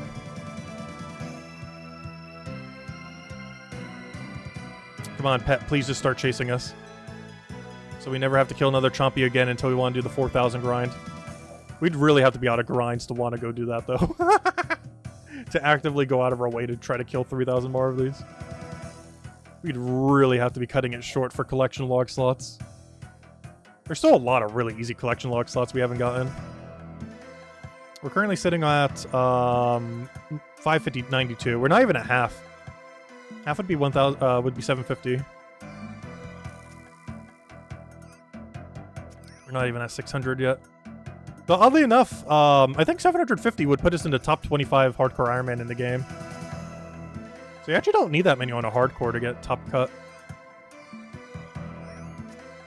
Mostly because a lot of hardcores die before they get too collection logs, or too many collection logs. I don't know, I personally find doing the collection log content a bit more fun.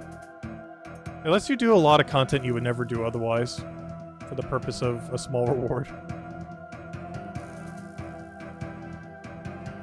I don't know, I kind of enjoy like the obscure content in this game. It's one of the kind of cool appealing things of this game is just some of the absurdly dated stuff. Such as what we're doing now. With code so dated, they probably can't even change it without breaking the entire game. Or just completely overhauling it from scratch.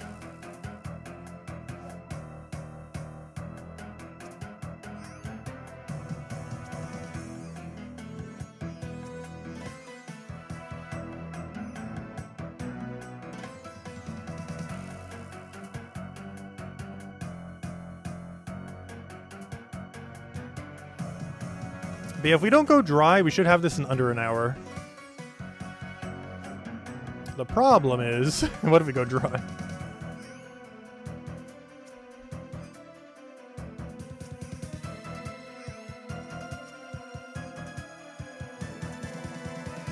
Alright, please just keep spawning a billion birds like you're doing right now. That'd make this very convenient.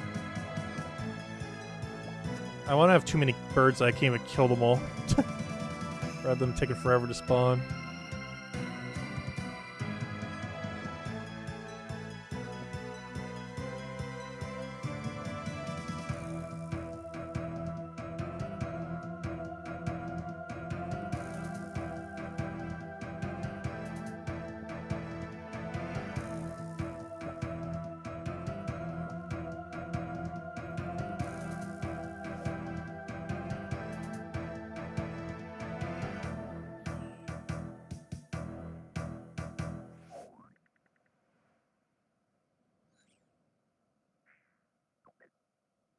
I don't know, the music stopped.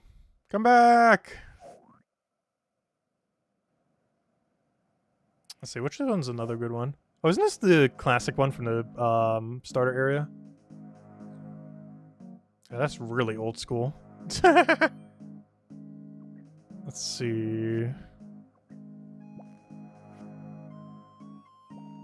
I got more birds. Actually, this one kind of fits pretty good. But yeah, tomorrow, I believe that's for one of the areas around Lumbridge.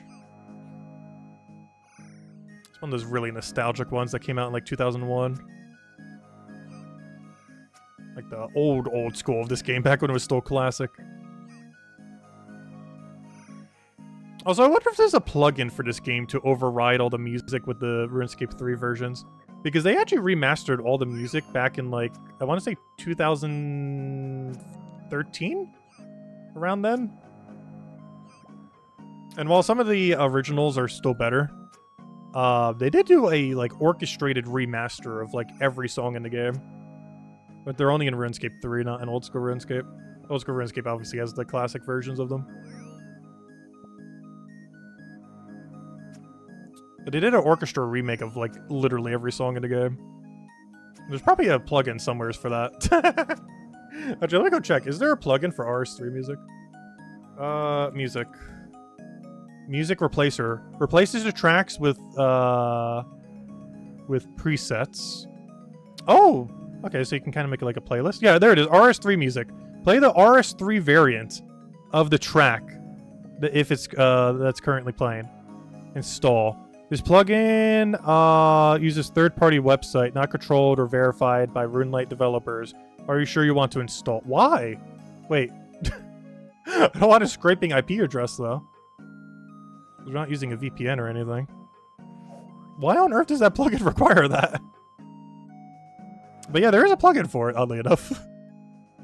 For the RS3 version of them. To get a little bit more music variety.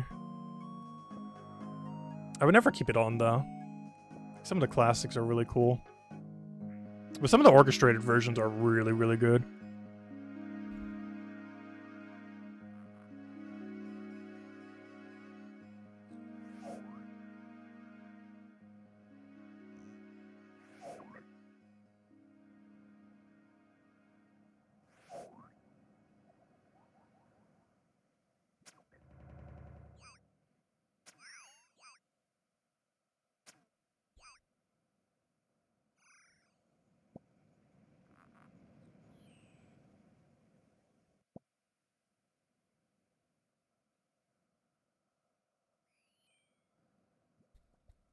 Oh, the music stopped.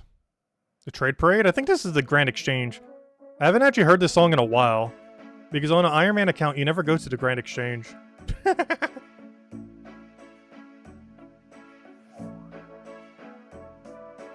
The Underground Pass. Oh, gosh. That place is annoying beyond belief. Should sound somewhat spooky, shouldn't it? Trying to find one that fits a swampland.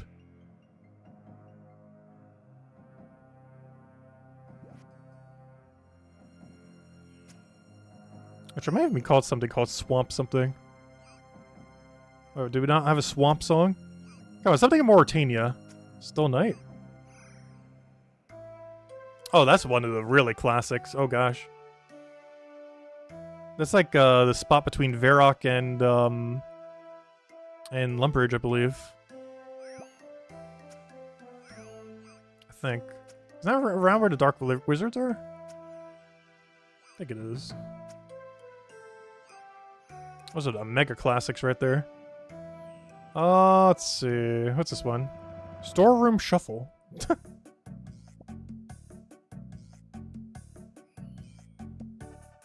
Sirocco's theme? Oh, that's from that one boss fight that you do for like a few minutes. Oh, no. This is from, oh, this is from when you have to fight King Ryrald because he gets, controlled by someone else.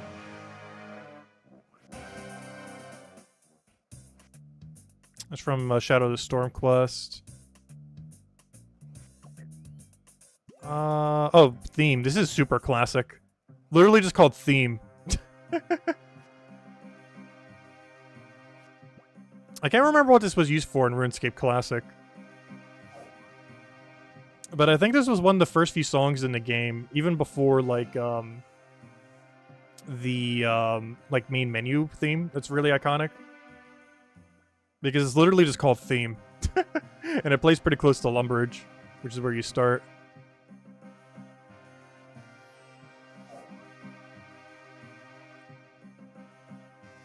Oh, the tower one. Where's the Tower Voices? This is the cool one from Perfect Innis. Perfect Innis got quite a few good ones. I can't remember what the other ones are called, though. This isn't the best one from Perfect Innis, though. Maybe I should go look it up real quick. This is one really, really good one from Prif. This one was okay.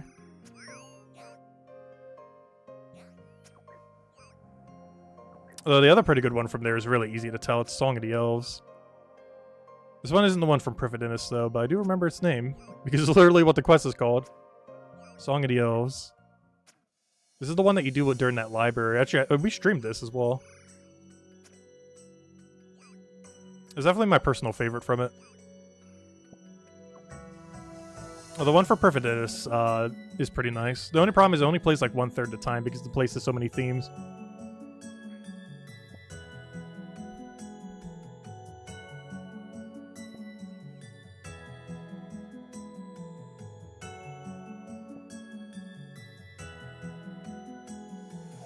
Alright, we're almost at the point of going dry. That's not what you want to see on a piece of content that is not worth doing for anything other than the drop.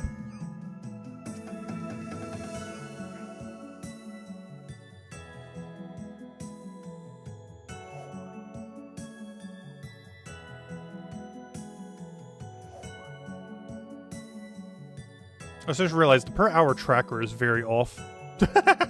It's saying I've somehow killed 600 something per hour. Because it's counting all that I killed earlier combined with how long I've been doing it now. Which is not how you track time. So plugin's a little broken at the moment. I actually did the inverse earlier.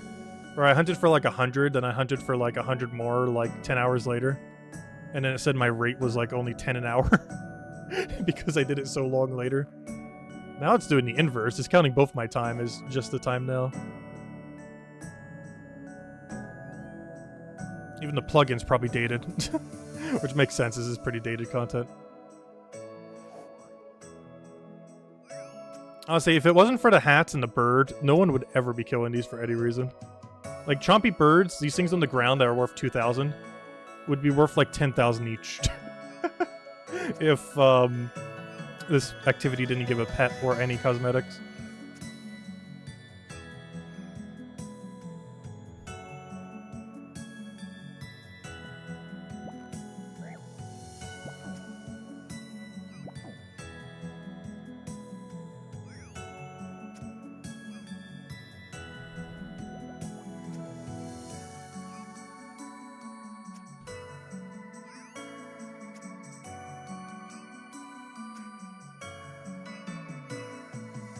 Why on earth do you have to path so long? What is this thing's attack range? 0? Why did you have to path so far? No, this thing does have a pretty short attack range. I think it's like 5. And we're doing it on rapid. Which is weird for a compo, because most compos in the game have an absurdly long range. Like 10 tile range. But this is an ogre compo, so it can't have that. It's like negative range.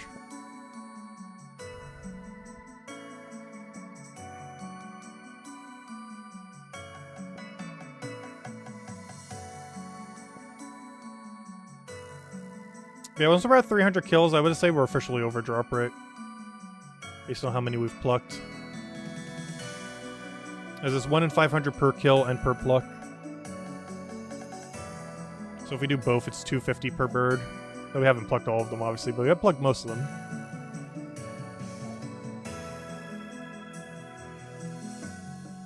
And we definitely have it. Because the diary's done, and they're double spawning. That's actually the easiest way to know that we have a chance. You wouldn't have guaranteed double spawn unless you have Elite Diary done. And you can't get the bird to spawn until you have Elite Diary. Or as far as the pet, that is.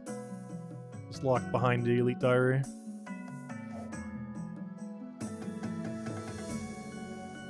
Which is the only hard part about getting this thing. Normally the part we're doing now is supposed to be the easy part. But not if you never get the drop.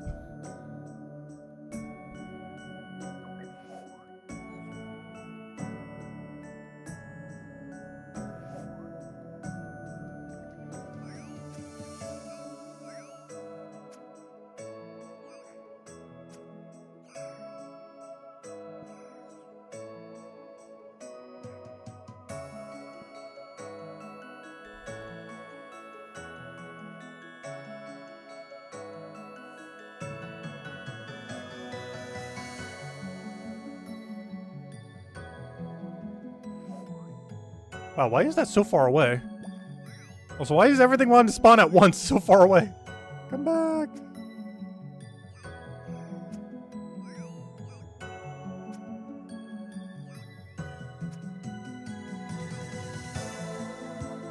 I should brought more stamina. I just ran out of Ren energy. I brought one thinking that would be enough, but apparently not. He's not dead yet. I was also expecting to have the bird by now, so that too is a factor.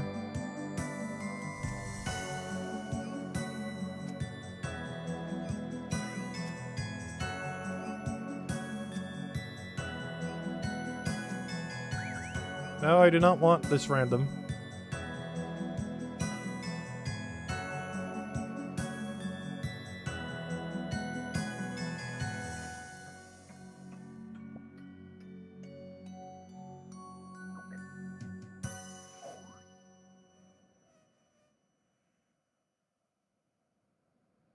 Oh, you know what song they ended up playing during the Winter Summit when they were going and showing all the spoilers for the next half a year? They played Stealing Creations at the beginning of one of their breaks, which made me think, oh, they're going to add Stealing Creation. Stealing Creation is the best minigame they've ever made. And they added Soul Wars, but they still haven't added a couple of the other ones, like Fist of Gothics and a couple other things.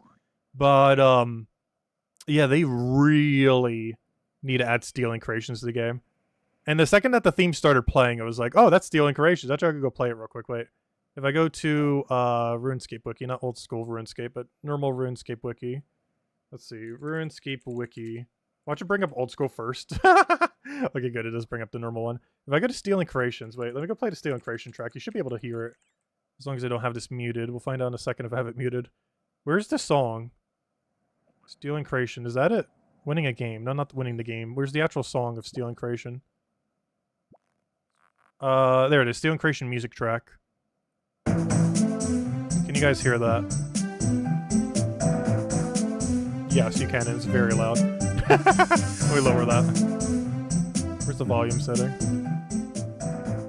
But yeah, they have to add this to Old School Runescape. It's the best minigame they've ever made in the history of this game, other than Castle Wars if people play it properly. Besides from properly playing Castle Wars, Stealing Creations played properly is the best minigame they've ever made by far. And they still haven't added it to Old School yet. I think it came out in like 2008 or so. This is a theme song for it. And they were playing it when they were doing the Winter Summit break, and it was like, oh, are they going to add Stealing Creation this year? Nope. They were just playing in the background. They still might add it this year, though. But not in the not within the first half a year.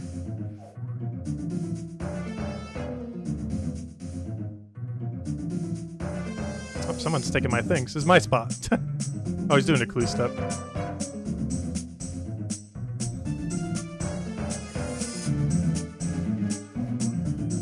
think it's a elite clue? I don't remember what clue is there. Let's see, some kind of clue.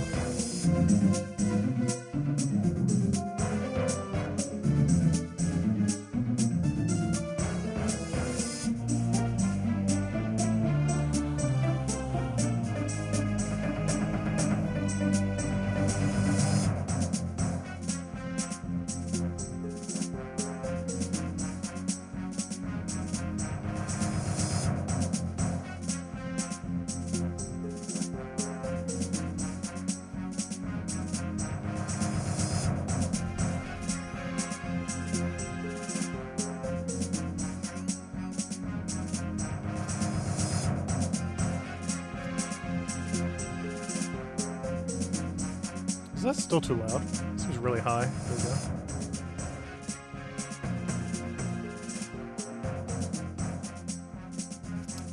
But yeah, if they were to ever bring any piece of content from RuneScape 3, this is the one. They're actually bringing a quest later this year, the Fist of Gothics one. Or not the Fist of Gothics, that's the minigame. The Balance of Gothics, or whatever it's called. Something of Gothics. It's actually a really iconic quest from the earlier days of RuneScape. It came out in 2008. Added Dragon Claws to the game, which was added to Old School RuneScape through other means. But they're actually polling it to add it back to the creatures that you get it from there, as well as some other unique reward, unique to Old School. Since obviously Dragon Claws wouldn't be a new drop, since they originally came from that back in the day, but they added it to Chambers of Xeric, but now they're probably going to remove it from Chambers of Xeric and add it back to their original creature. Oh, this is the best part of the song, too. Da, da, da, da. Da, da, da. Oh, yeah, you really need that Stealing Creations back. They're definitely going to have to overhaul the loot that you get from it, though.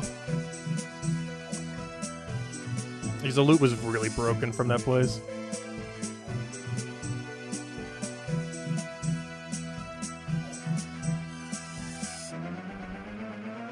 But the minigame itself was a perfect combination of PvP and skilling, which we don't really have available in the game. It was the first instance and only instance that ever existed.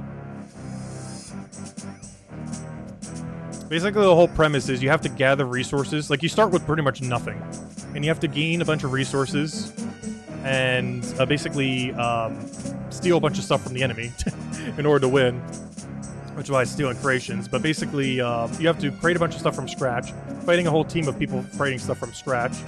And then you have like a whole dynamic of people using the equipment that people are making, and then other people protecting those people who are creating all the stuff for the actual people doing the combat. And just a really interesting gameplay loop when played properly. I'm pretty sure people will cheese it for efficiency at some point. But hopefully it'll only have designated worlds, so you can only play it on like 3 different worlds, because that was the issue that Soul Wars had. You could play it on almost like every single world. But they didn't make it kind of like how Last Man Standing is, where there's only like 3 worlds at any given time that you can actually play it on, just to consolidate everyone into those few worlds. And if they ever really steal in creations, they 100% have to do it like that. Like, you can't play it unless you do it on one of the, like, 3 or 4 official worlds. The only problem with that at launch is obviously more than 8,000 people would want to play it when it first launches. But after launch, that would work out really well.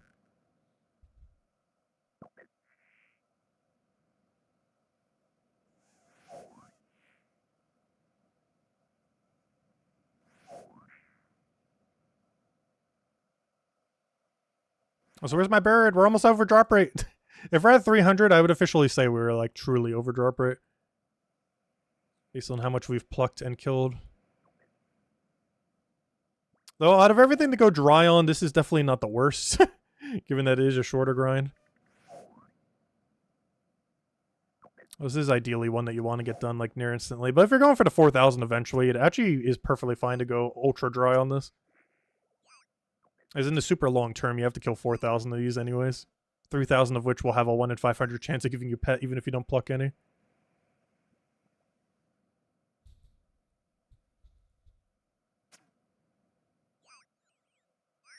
And now we need music. It's got to go quiet. Quick, where's our next music track? I'm trying to think where all the boss themes are. Rose? What is Rose? I don't even remember this plays.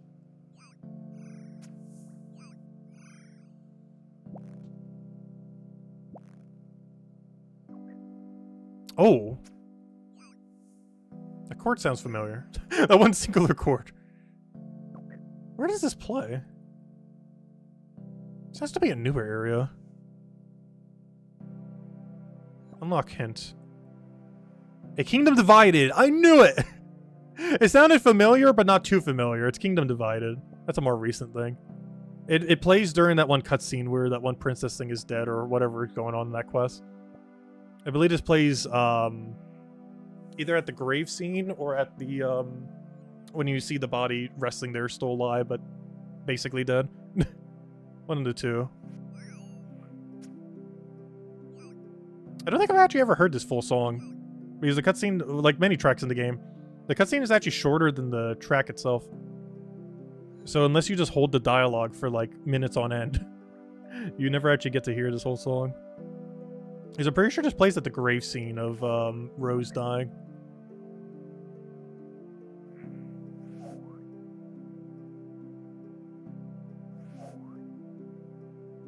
Or whatever happened during that quest, I kind of just mashed through most of it.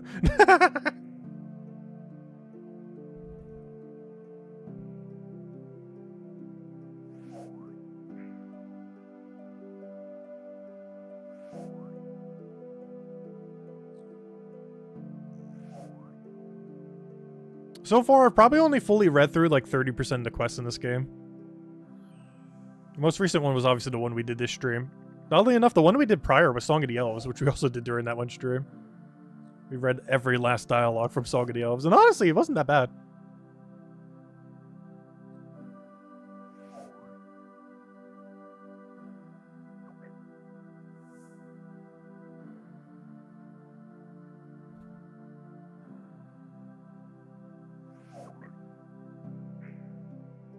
Birds, finally. Feels like it's been a little while since any spawned. Of course, now all they spawn at once. Like, can you guys stagger a little bit more than 8 spawns simultaneously? That'd be great. 10 spawns simultaneously? I found the birds. We're being swarmed. Help. Help, ranging pot. We need more damage. We're overwhelmed. We might legitimately not even kill them quick enough. Quick, range prayer. Just camp range prayer. From like none to every single one simultaneously.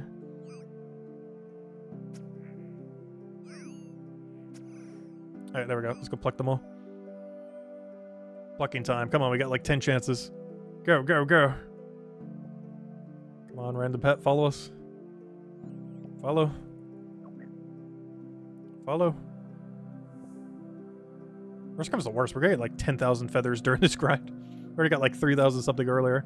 Even though they're really easy to buy from shops, it's still convenient getting some free ones. Each one's only like 2 gold, 3 gold, depending on how much you mash buy them.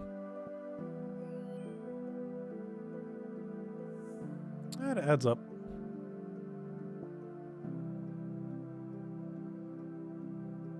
I ran out of energy again. Wonderful. I kind of want to say we'll keep doing this until we get it, but we are starting to hit dry rate soon. And we could easily go like 4 times over drop rate. Because there is no, there's almost nothing in this game that has like drop rate protection. There's only 2 things in the entire game, I believe. Well, maybe a few others that have it to some degree. But there's 2 major ones that have it. Vorkath's head. You're guaranteed to get one after 50. It's a 1 in 50 drop, but you get a guarantee one at 50 kills. And the Calphite Queen head, which I actually got before the drop rate.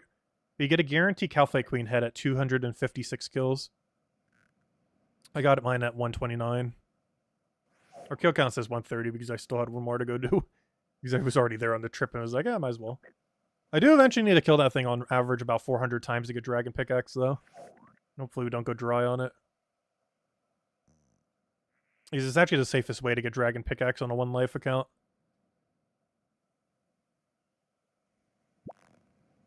The problem is Calphite Queen's a very slow boss. Like, if you thought Cerberus earlier was slow, it has like a whole phase shift and is even tankier in its second phase. And has almost the same amount of HP while having way higher durability. It has less defense, but it has... you can't really melee it as much during the other phase. The thing that I'm hoping that will speed it up, which is why I haven't bothered doing the rest of the kills yet. I just went for the head for the diary. I think the Salamander will actually speed it up that we're getting from the Volumore update in March. And the reason for this is Salamander is currently, unless there's some other one that's getting added in the near future, but Salamander is currently the only mage and range weapon in the game that counts as melee damage, in the sense that you can flinch with it. So you can hide under an enemy, then attack it, then hide again. And if you do that normally with mage or range, they will hit you. But it doesn't when you do melee. But because Salamander technically counts as melee, it allows you to both range and mage within melee range. And still count as basically melee in that sense. Like, it still counts as magic or range damage, but it counts as melee for tracking if you get hit. Because of how the hitbox works. Meaning is currently the only way in the game, unless they have some other way in the future, to safe spot something underneath them with range or magic. And this is relevant for Calphite Queen because it's in its second phase. It's really weak to range and magic, but is very resistant to melee. Not immune, but very resistant. And the new Salamander coming in, it's actually why I want all the tar from Zulrah and everything. The new Salamander coming in will actually basically be best in slot there if you're trying to safe spot it, I'm pretty sure, for second phase. Because you'll finally be able to use a pretty strong range and mage weapon there. You can already do that with Black Salamander, but the difference between Black and the new one that they're adding, which I don't even know what color it is something. I have a special name. I'm not even sure if it has gotten it yet, but whatever that Salamander is going to be called is substantially stronger than Black Salamander. Like, it's tier 80 compared to tier 70. I think it's almost like 30% on average more damage, which is quite a lot of an upgrade.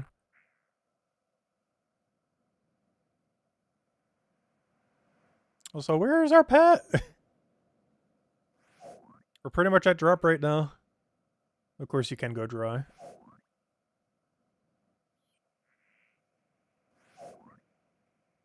And we definitely are.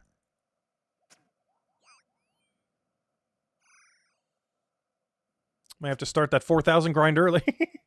That wasn't the intention with this. There's one thing that you could do is just not pluck any of them and just go for kill count. In the long term, that's better, but in the short term, it is quicker to pluck them. If you just want to rush the pet, which we're trying to do. The rush part isn't quite helping. In theory, it should be. Not actually giving us the drop, though. It'll be very obvious when we have it, though.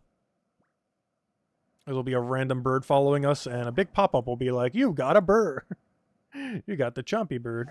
Collection log complete.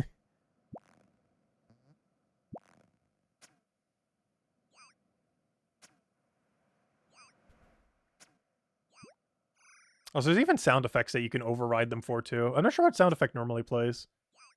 Actually, I'm not even sure if a sound effect plays. Oh, yes, it does. It does dun, dun, dun, dun, dun. Or maybe that's for the combat achievements. Play something. We'll definitely know when it happens, that's for sure. Let's just realize we still have no music. Oh, random. Give me a random one. We got Nightmare. This can't be the Nightmare boss. This is some other Nightmare. Because I've never done the Nightmare boss.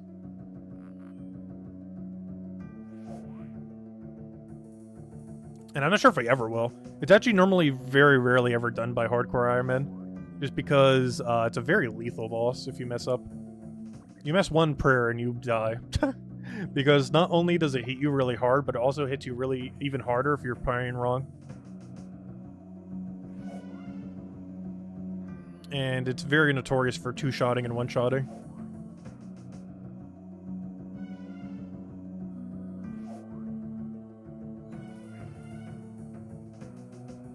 It's also a very long fight. One of the longer bosses in the game to kill. And you have to not make a single mistake or a double mistake the entire time.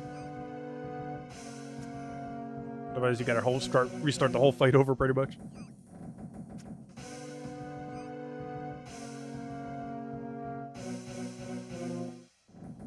There's also a very long grind. I think out of every grind in the entire game, for any singular boss, it's actually the longest by far. I think the second longest is Corporal Beast, and I believe it is the absolute longest. I've never actually fought it a single time before. It came out, I think, in 2020 or 2021. It was basically supposed to be like a Corporal Beast-like boss, which is why it takes so long to... But it somehow managed to take even longer than Corporeal Beast, even though it was based on Corporeal Beast. The one reason for that is Corporeal Beast is technically missing one drop in Oldschool Runescape compared to what it had back in the day. It was actually either added at a later point, and just never added to this game, or it was never added to Old School out of concern it'd be too broken. I think it was just not added to Old School because it would be too broken. The shield back in the day was probably worth, like, real money over $1,000. Because of how rare it was, plus just how much money was in the game relative to it. I think it was the most expensive, like, relative to the in-game economy at any given time. I think the Spectral Spirit Shield, no, not Spectral Spirit Shield, what was it called? Divine Spirit Shield. I think the Divine Spirit Shield, relative to the economy of any point in RuneScape history, was the most expensive item ever in the history of the game when it first came out on Corporeal Beast. Which is why they never released it in Old School. It was just too broken of a mechanic. Basically what it does, I actually forget because I never had one, obviously, back in the day when I was a kid. But, because it would take way too long of a grind and it was basically unobtainable through in-game means. But, because it's just so rare and so expensive. But, basically, how I understand what it does is it mitigates every attack, guaranteed, by like 30%, and takes what damage it would have done to your prayer points. The problem with that, from a balance perspective, is you can always combo eat into a prayer potion. So you can, like, eat a food and then drink a prayer potion. So you can always be gaining just a solid 30% mitigation at almost no cost at all, since you can just get your prayer points back. There's also items that can just restore your prayer points, like Ceredomin's Shield, one of the maces in the game, Bando's Mace or whatever it's called. Why did I forget its name? Ancient Mace. There's also even more recent ones, like a drop from Nightmare that could do it. And if it was added to the current state of the game, it would be so broken. It's pretty much just like a completely free 30% damage mitigation. The closest thing we have to that now, because damage mitigation is almost non-existent in Old School RuneScape. The only ways that it really exists in the current state of the game is through an armor from Theater of Blood, but it only works in PvM, not in PvP. And a Legion Spirit's Shield, which works both in PvP and in PvM. And I think it's like a 25% chance to mitigate 30 damage, or 30% damage. So kind of like the effective Spirit Shield, or the Divine Spirit Shield, except it only works 25% of the time, but it doesn't cost any prayer. But it's balanced by the fact that it only works 25% of the time, so you don't just get a guarantee mitigation on every hit. Like, that's something that's actually pretty lacking from this game. Most reduction in this game, from like armor and stuff like that, it's not damage mitigation, it's accuracy reduction. So you're basically giving yourself dodge chance with any kind of armor in the game. rather than actually reducing the amount of damage that something does. You're simply making it less likely that they will hit you. But this isn't useful in a lot of situations because a lot of later bosses in the game have such high accuracy on you that being more resistant to them means pretty much nothing. So anything with damage mitigation is just broken beyond belief relative to the lack of damage mitigation in the game. Which is why Divine Spirit Shield was so expensive back in the day. And I believe it was even rarer than Elysian. And Elysian Spirit Shield is already like a 1,000+ hour grind. I'm not even kidding. Like, I think if you kill Corporeal Beast in the most efficient way possible, which I think is like 10 kills an hour, realistically it's close to like 4 or 6. But even in the most efficient way possible, 10 an hour, which you're only doing with the absolute best of best in slot gear, it is about a 400-something hour grind on drop rate to get Elysian Spirit Shield in current state of the game. And realistically, with what we would have at any point when we would actually do the grind, we'd be lucky if we can get 4 an hour. Which would make the grind a, what is that? Something absurd. Like a 1,000-something hour grind, a little over 1,000 hours on drop rate. That's assuming you don't go dry. It's a grind that you will basically never do in this game unless you've ran out of literally anything to do. Like, ever. It's just an absurd grind that no one really does ever. It's one of those grinds so long, I'm surprised they've never rebalanced it. It's kind of weird. You would think like Elysian Spirit Shield would be worth a ton in the current state of the game. It's actually not. It is worth surprisingly little. Mostly because every mega weapon in the game is a two-handed weapon. And Elysian Spirit Shield is a shield, which requires you to not be wielding a two-handed weapon. If we ever get a really meta weapon from like a raid or something else that's one-handed, then Elysian Spirit Shield will probably like skyrocket like crazy, especially if it's a mage weapon.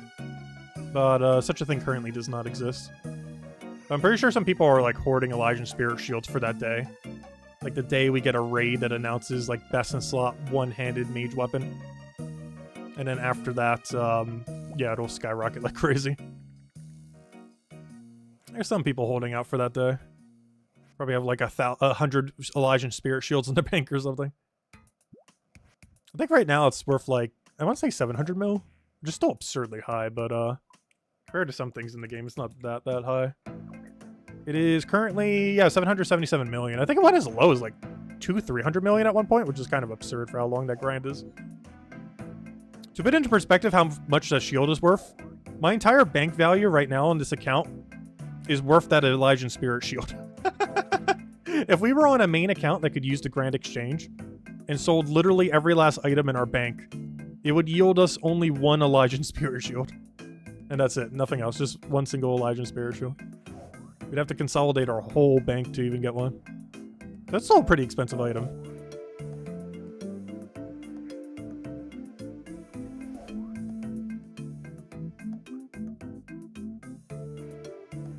Oh, so we are officially over drop rate, by the way.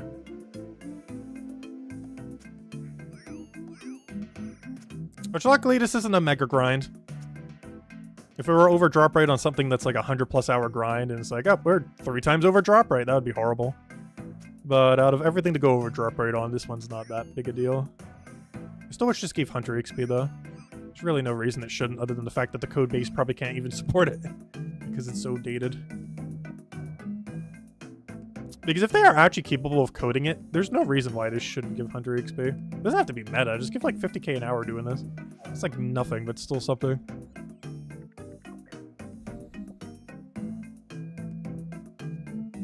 Like if you kill 300 an hour, you should be getting like at least 50k XP from this an hour, if not more. He's at our Hunter level right now. We could be getting upwards of 200,000. The most meta methods, I think, are close to 300-something thousand.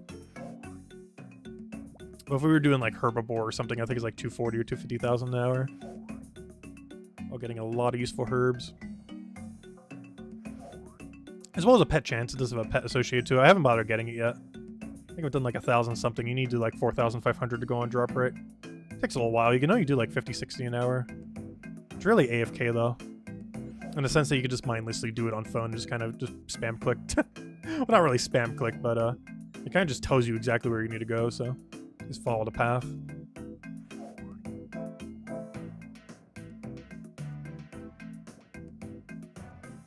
Please drop the bird.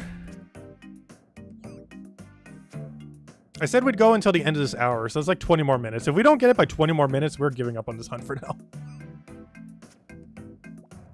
That's how I've done most of the kills for these two. I would do it like an hour or two at a time, and it's like, okay, I'm done with this. At least for now.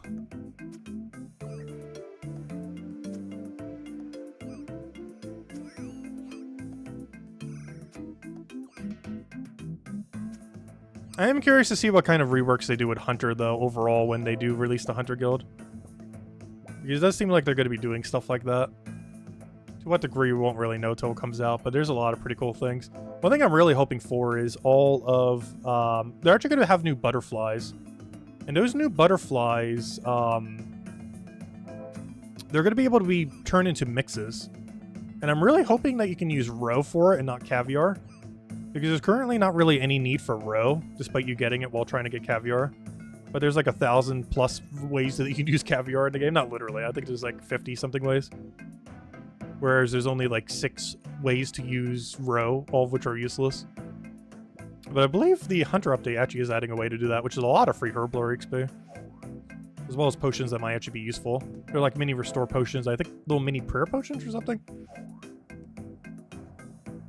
So you can use them to restore your stats or to gain prayer points. Which could be good alternatives. Like the prayer point one could be used on Slayer tasks. And the other one could be used when you just need a little bit of stat restore but don't want to do a whole restore potion. Because those are pretty valuable. Another thing the update will add, though, kind of tweak things a bit. This game does do like very small tweaks over time.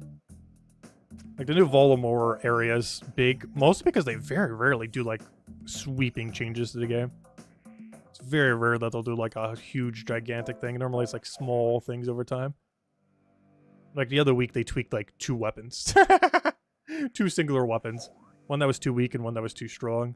The Fang from one of the raids, and there's like a big pointy stabby weapon that they made it not have any slash bonus basically anymore. And the other one was Scythe, which is like a big slash weapon. I think it's actually the mega rare from Theater of Blood, actually. They made it consume less charges as well as just made it more accurate. But only for slash accurate. They didn't actually increase its crush accuracy. So if you were to use like Scythe on Cerberus, it would still be the same speed. Anything that's weak to slash. I think there's actually 2 Desert Treasure 2 bosses that are weak to slash. One of them I think we saw when we did Leagues. It was that big guy that took up the entire room in that like frozen area. And the other one was one we haven't actually seen yet or ever fought yet. Which is like a big blood axe guy. Not sure why I can't remember either of their names off the top of my head. We do eventually need to do Desert Treasure 2. We honestly need to go do all the quests on this account. There's just some really lethal ones I wanted to wait till max cape for. Because if I'm gonna die, I want to do it after we max. I want to say we've been able to max a hardcore Iron Man without dying. And then if we die, we die. We'll start doing a lot of riskier things. Not like risky to a dumb degree, but riskier than what we have been. Just want to make sure we max first. Not just for the max cape itself, but just for the achievement of having done it. Because the worst part ever would be, like, if we die at, like, 2,260 or something. Like, I don't want to do that. That'd be, like, the worst thing ever. And ideally, I want to survive on this account until sailing. Because then you would officially bring your total level above everyone who died before sailing. Which would be, like, everyone. Well, not everyone. Everyone. Obviously, any hardcore still alive would be in the not die category.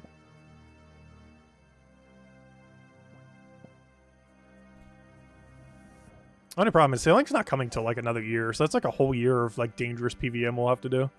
Here and there. Or just do a ton of AFK skilling. We don't have any skill at 200 mil. A lot of pets to go grind. So far, I only got 1 skilling pet, and it's the thieving one. The easiest one to get.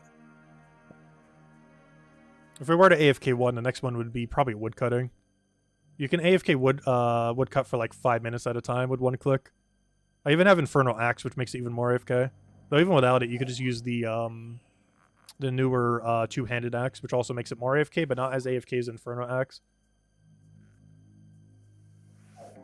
I believe Infernal Axe works for 20,000 logs too, which is nice. Basically, they burn the logs and just you get it out of your inventory, which makes it a lot more AFK, because normally you'd have to either drop them or fletch them all or bank them all. But if you're just burning 25% of them, that's 25% you don't have to do anything for. So it allows you to stay in the area even longer. I think you stay at Redwoods for almost an hour. I haven't actually tried it yet since I've gotten it, because I actually just got it like literally a few days ago. So I haven't really had the chance to AFK Redwoods since then. But, yeah, it's super AFK. Like, it's pretty much 5 minutes a click, and it makes it so you have to bank or do something else way less often. Making the total clicks per hour somewhere around, like, 30 at max. Probably even less. We are really starting to reach over drop rate zone. What is this? Diamantina and Gems of War? Trying to get the 6 gem dragons or celestial dragon, where you can easily go like 4 times over drop rate. In all fairness, you could do that to anything in any games of odds. I just realized I still have music set to random. I mentioned this because no, this isn't the theme for this. This is the Farming Guild theme. Very sure it's the Farming Guild theme or this theme right outside of the Farming Guild. One or the other. For sure.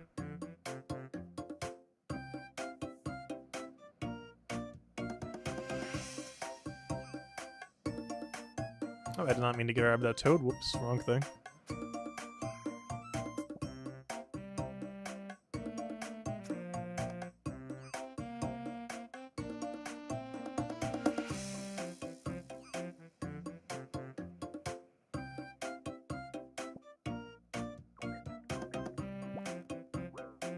That's too far to go to.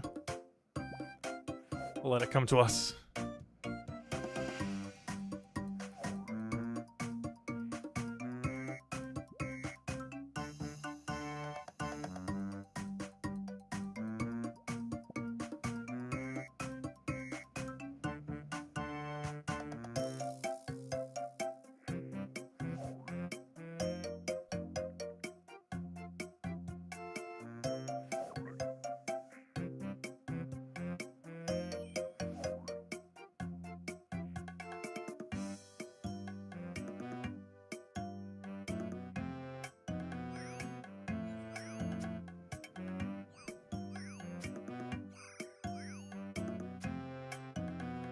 Like, come on, this one's the one. Pluck, go, boom, bird.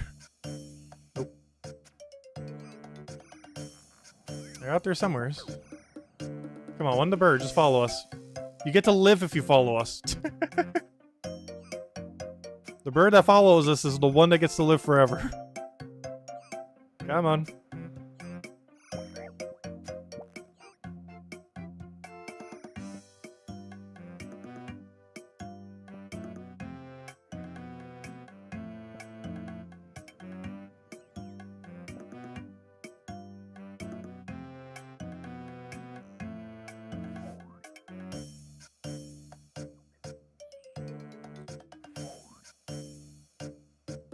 This is basically going to be our trial bird until we get a really cool bird from the next area. Because honestly, once that comes out, I almost want to go spend an entire weekend just trying to get the new bird. The one that's coming out with Voldemort. Because we'll get 99 hunting along the way, unlike this activity that gives us no hunting XP for some reason. But the other thing will actually get us to 99 and get us a ton of loot we need. Food we need to not die with, loot we need to do range with. This might actually be our best ranged weapon based on what we have right now, which is kind of sad, but also an upgrade. It's sad that it is an upgrade, but hey, I'll take any upgrade. Because our range gear is actually so bad right now that it's meant to be like a mid-game kind of like offset range kind of equipment to kind of fill the gap. And our gear is so bad that it will actually be upgrade even though we're almost hitting like late game content. Because I don't have any of like the traditional things that you would have. You get blowpipe from Zulrah, which we haven't gotten yet. We've only killed it 12 times. Almost all of which were this stream. You get Bow Faradinin from Gauntlet and Corrupted Gauntlet, which I've done 7 normal Gauntlet runs of. Is the total I have ever done on any account. We have not died from doing those 7. But I haven't really done that much. I was waiting until we max before I go back there. I haven't gotten the Armado crossbow from Cerberus boss. I don't know, what other upgrade can we get? I don't even have a dark bow from Dark Beast. I've had like 5 tasks for them, still haven't gotten it yet. Start getting them at 90 Slayer.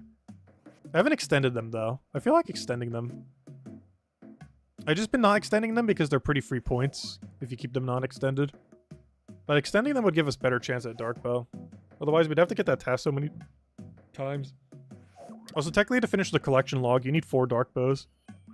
Not in the sense that you actually need 4 dark bows, but if you want to color all the dark bows with the colors from one of the minigames, you need to physically have the dark bows. It's not needed to get the collection log slot for it, but it just seems weird having the paint in the bank and not the bow itself. Dark bow's not really that good these days. It really needs an upgrade of some kind. The problem is, it can never be upgraded too far because it's weak for PVM, but if it ever got upgraded, it'd be strong for PvP. Because there's a lot of guaranteed damage. And they're actually nerfing the other thing that's guaranteed damage sometime this year. They're nerfing the Void Waker that they added last year. It has a really high amount of magic guaranteed damage. That is just too strong both in PvP and PVM. It'd be unlikely they would nerf Dark Bow. I mean, buff Dark Bow. Because if they buff it too much, it would just be the same issue over again. Though that weapon is mostly balanced by having an attack speed of, like, infinite. Or I should say, like, 0. It is the slowest attacking weapon in the entire game currently. By quite a margin, actually. I think it's like a 9 tick, which is 0.6 seconds, which is... What's the math on that? That's like 5.4 seconds per cast on rapid. On accurate, it's 6 seconds per cast. It's insanely long. To put it in perspective, the next closest is 7 tick, which is what, 4.2 seconds? So it is a very long time between attacks. Which is why it's pretty much never really used these days. Unless you could do it as your absolute finisher move, it's not worth it. Unless it's the absolute last attack you do on something. Which is why it's good in PvP, but not used as much in PVM. It's really hard to get it exactly at that threshold for a good final attack. Even though it has guaranteed damage, it's really low. I think it's like 18 with Dragon Arrows. So not only do you have to consume Dragon Arrows, but you also only do 16 guaranteed damage if it misses both the 2 actual hit splats. What song is this? Awful Anthem. When does this play? It's literally called Awful Anthem. I can't think of where this even plays.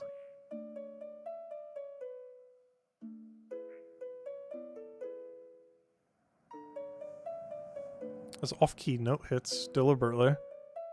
Where is it? What's this from? Unlock hint. Throne of Miscellanea? I don't recall ever hearing this during Throne of Miscellanea. When on earth does this play during Throne of Miscellanea? Oh, I think it plays during that one cutscene. I think? No, I think it's when you play an instrument for the person who you marry. I think it does that because you can't play properly. I don't know. Apparently at some point it does. I just realized I don't have all the attacks. Where does this unlock from? Wait, how do you get this attack? Unlock, unlock. Oh, King Black Dragon and Lava Maze. Okay, well that would explain why I don't have those. That is Wilderness and Wilderness Part 2. Yeah, I see why I don't have those. Oh, I actually have a lot of Wilderness tracks I don't have unlocked then. So I don't have Attack 3, I don't have Attack 5. And I don't have King Black Dragon's Lair. Actually, that might be Attack 5 now that I think about it. But I don't have the one for Scorpia. I know because it's a hard clue step that I keep having to drop. I kind of want to go there. The problem is if you get caught out there, you're dead. Like, you're so dead. It's in multi-combat and super deep wilderness. So not only are you going to be attacked by an entire team if you get caught out, but you'll have to walk like half a minute to a lever that can teleport you, and then you're going to get tele-blocked for 2.5 minutes if you don't get like full tele-blocked for 5 minutes. And there's no way you're surviving that. Like, there's almost no surviving. Unless someone gets on you who's in like really bad gear. But if someone in max gets on you, you're so dead. There's no surviving that at all.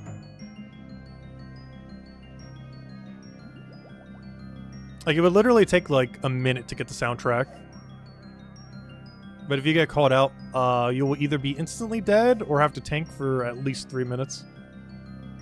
At bare minimum. Against, like, max gear. Which is really strong these days, is what max would be. I would maybe try it after Void Waker gets nerfed, potentially. I would have to wait until Void Waker gets nerfed, but Wilderness doesn't get buffed yet. Like, sometime in between that time. If we were to go for it. Though I'd kind of want to be maxed before we do anything Wilderness related. Just from the death chance being too high. There's one really dumb thing about the Wilderness, is just multi-areas. Because basically, to no fault of your own, you can just instantly die within 1 second. That's not even an exaggeration. Actually, 1 second is the exaggeration. You will actually survive for 0.6 seconds. You'll be lucky if you survive for 1.2 seconds. Because all you have to do is get like 3 people to spec you at once, and you are very dead. No amount of healing will heal that.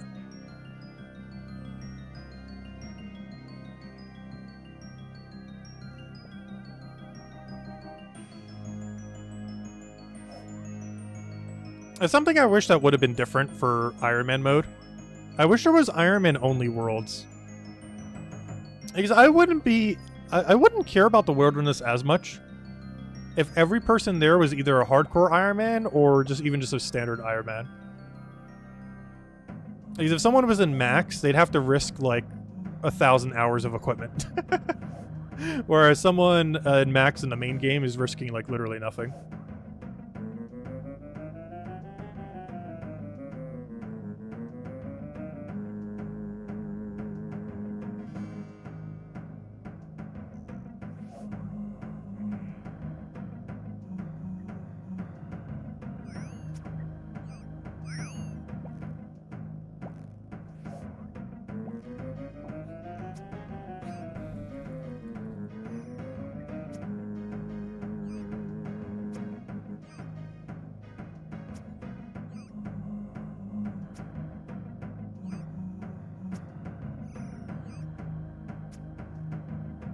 So how do we still not have this?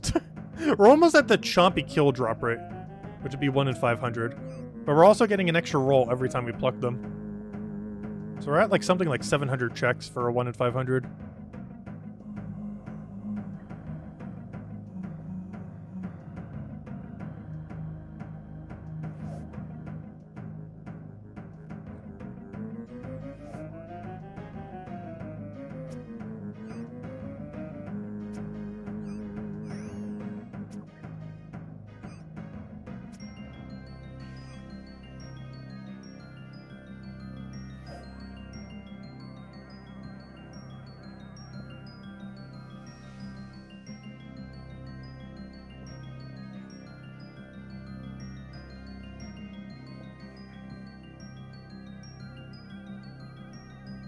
I just realized we're almost running out of arrows. Maybe that'll be our limiting factors. We'll do this till we run out of arrows. If we legit run out of arrows, we are done trying to hunt this thing right now. If we somehow burn through every last arrow we have and still don't have this thing, we got a problem. Because this was supposed to be way more than enough to finish not only the 1,000 kills we needed, which it did, but also the pet, which we don't have yet.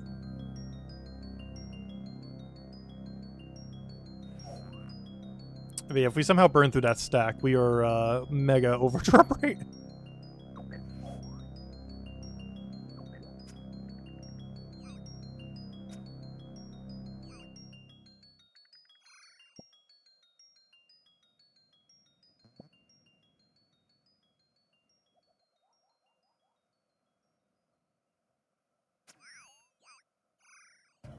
No, I did not want to inflate it. Actually consumes it too, unfortunately. Because that's used for some other quest. As well as to spawn the bigger one. I just realized that Bloated Toad was just walking around. That's funny. I haven't actually misclicked that this entire time.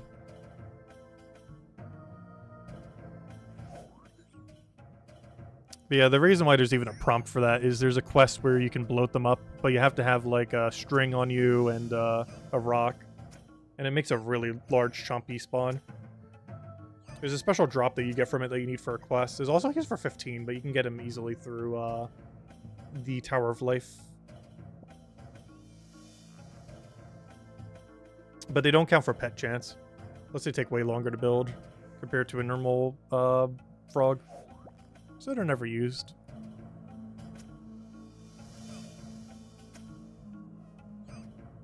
Oh, that's right. We're going to hit the 1,500 kill count objective. Which I think we get a new hat for. I forget where all the hat objectives are. I just know that the last one's at 4,000, I believe. Which we are definitely not doing right now, or ever. At least no time soon.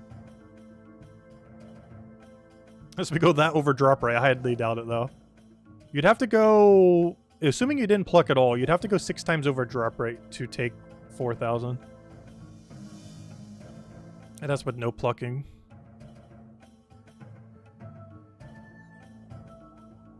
Which is possible, though very unlikely.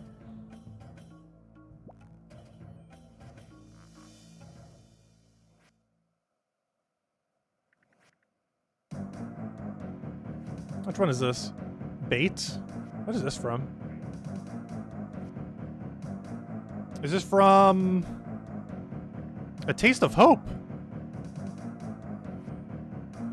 Interesting. I'm trying to think where what this plays during the Taste of Hope. This is another quest we only did the end of, but didn't do, like, show the whole thing. I don't remember when this plays. It definitely played for a very short duration. But it sounds like it played for one of the fights.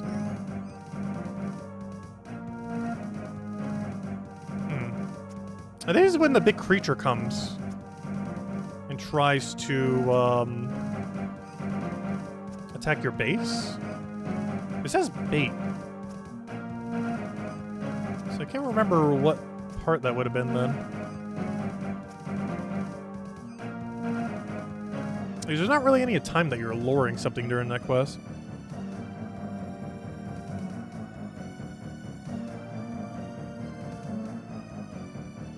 Oh, actually, yeah, there is. That one big creature. Yeah, I think it played for that. It was like a big abomination creature. I think you do bait it out with some fake blood. Well, it wasn't even fake blood, but you bait it out to like a certain location so you can kill it or whatever you do with it.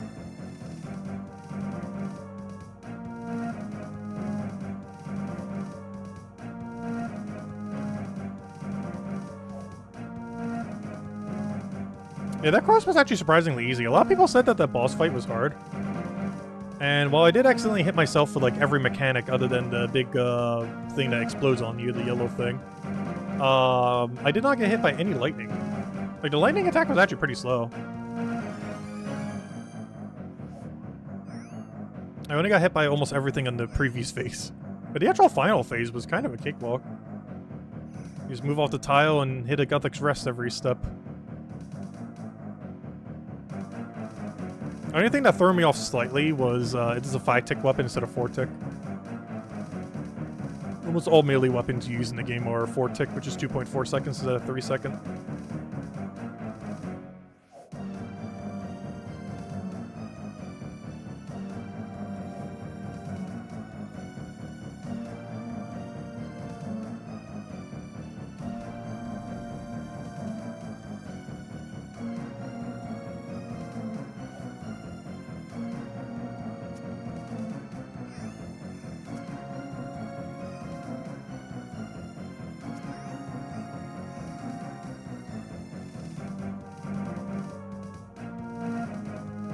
Stop resisting. Stop moving.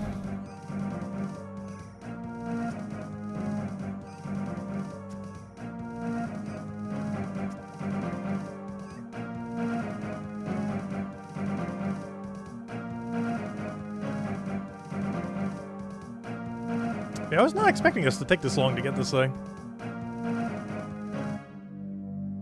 Well, that's how grinds go sometimes.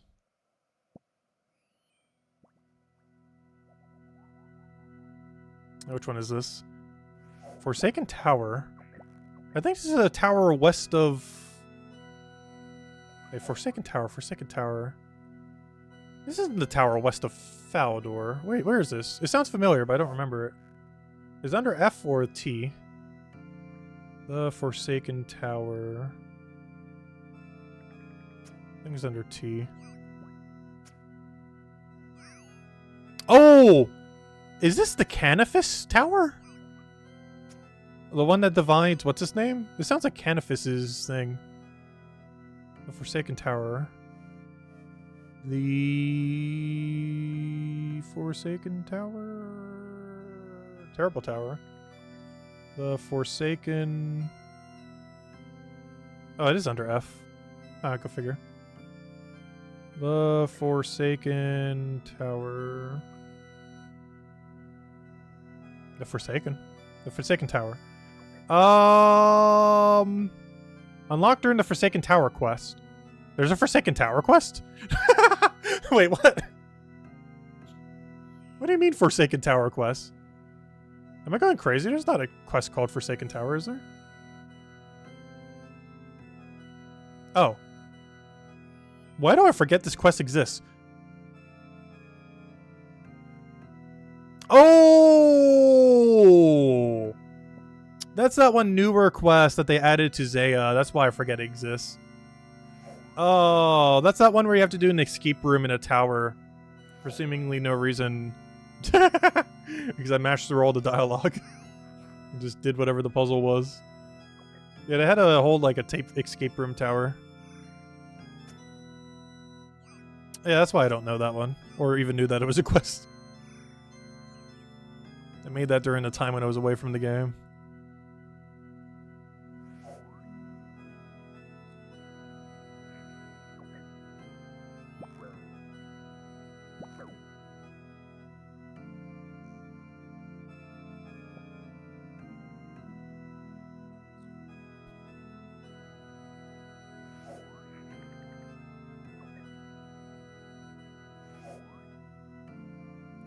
Unfortunately, this doesn't track how many plucks we've done.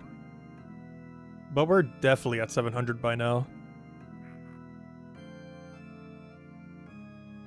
But at this point, if we get to 500 kills or run out of arrows, whichever one happens first, we're done. We're done trying to get these for now. And we'll get the bird at some point. Though today is not the day if we somehow go through either this whole stack or hit 500 kill count. Including plucks.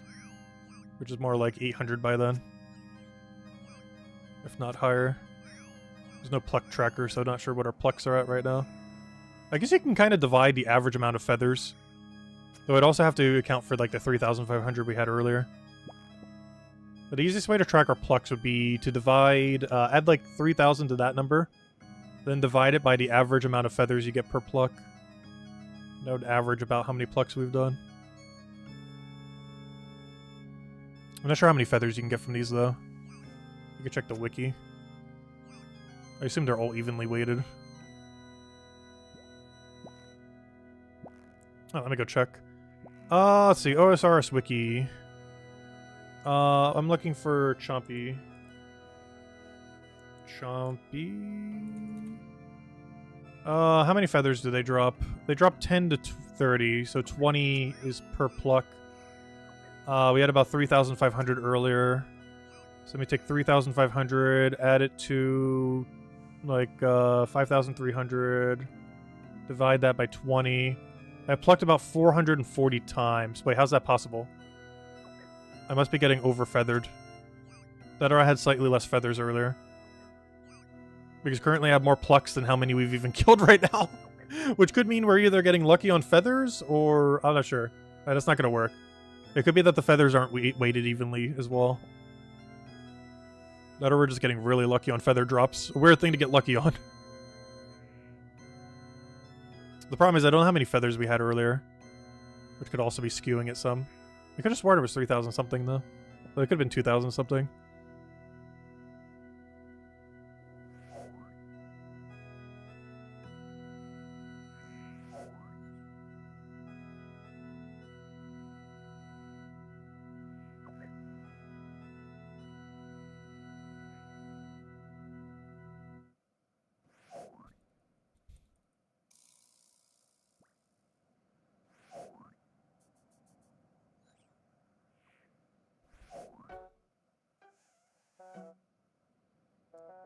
Is this the Goblin Village one?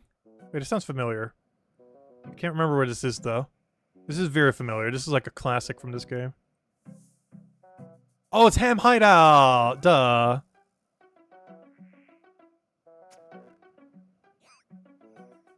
That's where you get all your easy clues from these days. It's actually still relevant to this day, surprisingly.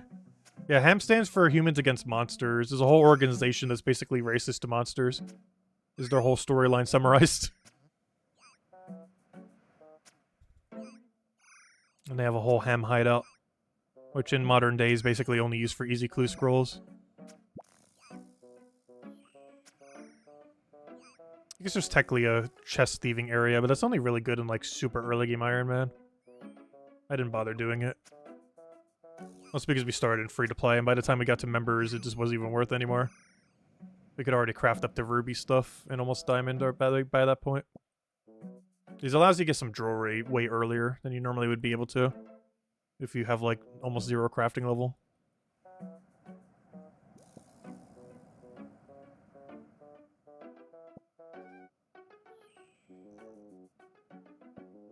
Will I be streaming the update when it launches? Yes. There's actually an update this Wednesday. That's going to be bringing in a new rat boss. And I'll be streaming it probably on Thursday.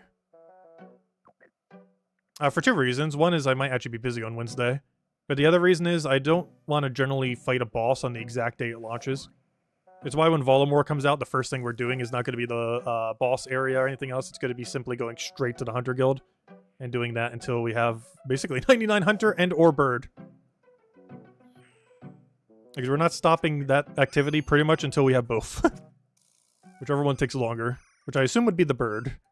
But I'm not sure what its drop rate is. We don't know until it gets released. And even after that, we might not know until a couple weeks after release. So I might be hunting for something we don't even know the drop rate for.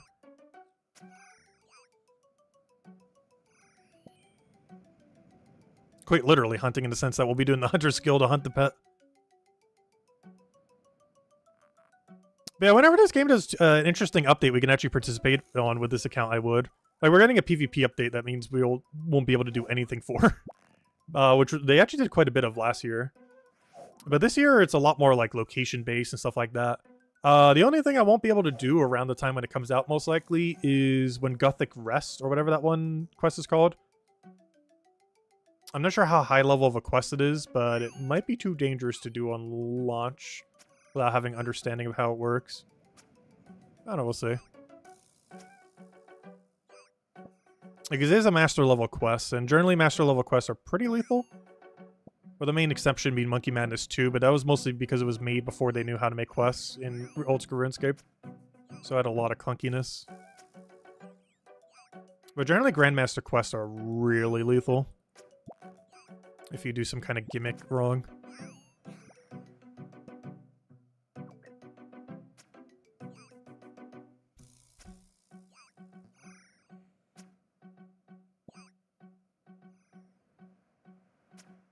But I'm curious to see what they do with the rat boss. It's actually the first time where a boss's main drop will be EXP. And the guy, you guys, technically stole its pet. But generally they don't release bosses that are for EXP. Normally if you're doing a boss, you're doing it for its drops. But this will actually be the first boss they ever released that's basically a training method in a sense. It's a boss that you fight for EXP rather than for drops. Actually an interesting premise. It's supposed to be a pretty entry-level thing, so we should be able to do it pretty easily with max stats, pretty much. If nothing else, it might actually be a good way for us to train up our range to 99. I was mostly going to do that off a Slayer, but, I don't know, I might try hunting for that pet, we'll see. If it's not some kind of absurd grind, I probably would. Though I'm pretty sure it's going to be a 1 in 3,000 drop, so unless you could drop that thing within a minute, it's probably going to be too long of a grind to bother with. It's not even a pet we would use that often, other than just for completion's sake. And since we pretty much max all our stats, it wouldn't matter. Though I believe you could train prayer there. I know you can change your combats in range. I forget if you could, there's a prayer training method through it or not. Oh, the main theme, but jungle. Oh, Scape Ape. Is this from Monkey Madness 2? Or is this just a natural one that was in Monkey Madness? This might have been added in Monkey Madness 2. Or maybe not. It's using the main theme with the Monkey Madness theme. Where is it? Escape, or wait, what is it? Escape Ape. Where is it? Escape. Gosh, they made so many versions of the escape thing. It's the main theme of the game. Mixed with other things in the game. There it is, Escape Ape. What was this from? Monkey Madness 1 or 2? Can't tell, there's too much in my text box. Unlock hint. The track was unlocked automatically. Wait, what? What on earth do you get this then? If it's an automatic track unlock.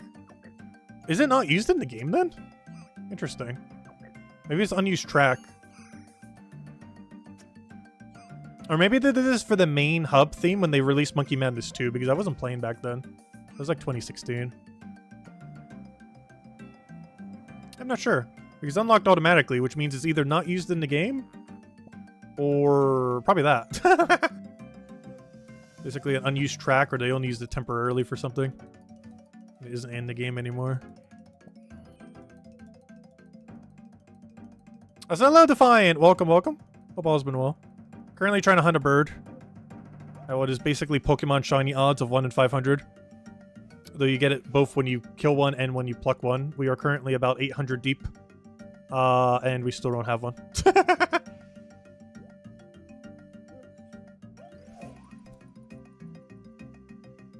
Also doing a few other things, but at this point we're really adamant about getting this bird. And at this point we're stopping when we run out of arrows. These amount of arrows was supposed to be way more than enough to get both the kill count we needed and the pet. And yeah, we're about to run out. We're going dry that much.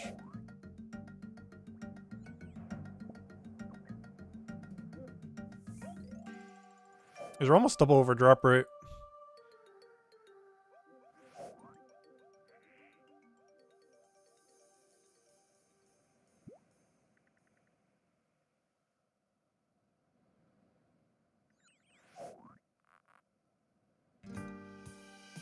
What song do we get now? Stillness? I want to say Mauritania. It's probably something in Mauritania. Though it could be there Draenor. No, this is definitely Mauritania. Oh, no, 100% Mauritania. You can tell from that. Search my key. Yep, Mauritania. Yeah, as soon as I heard that chord. 100% Mauritania. That's like that one ghostly chord kind of sounding thing. 100% Mauritania.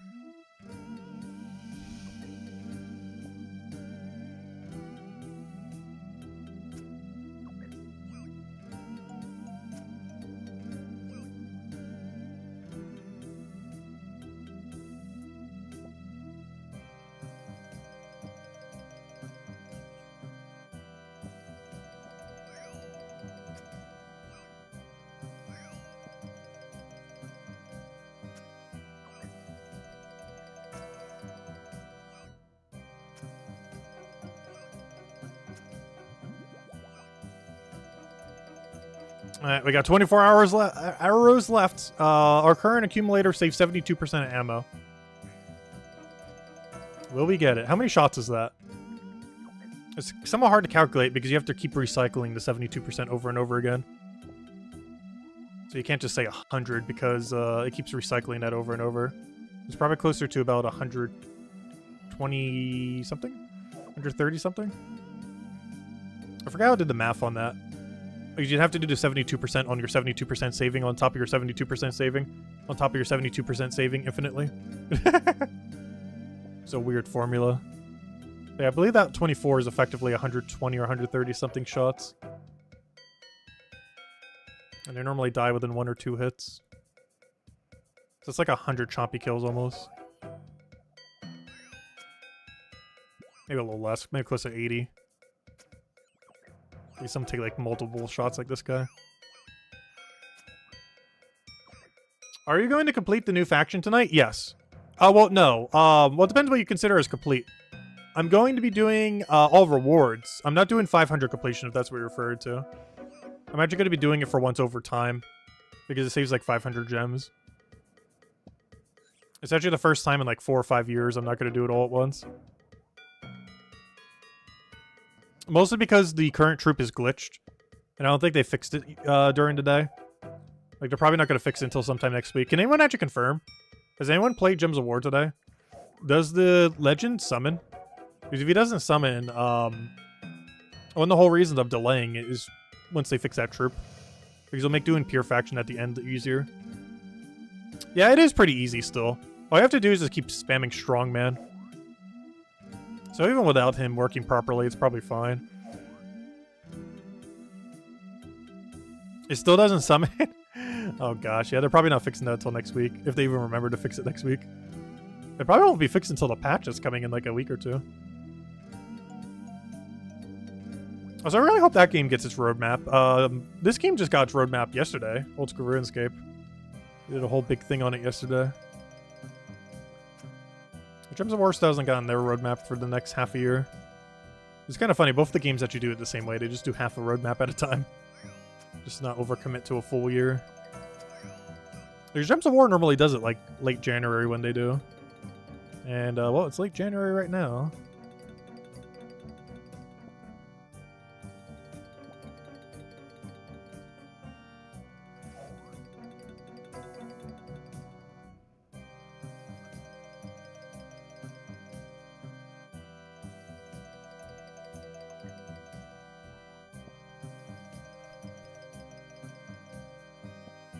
I really hope we can get this done before I run out of arrows, because I really don't want to make more of these arrows. I forget what the process even is off the top of my head. You gotta, like, chop down a certain tree that are all around us.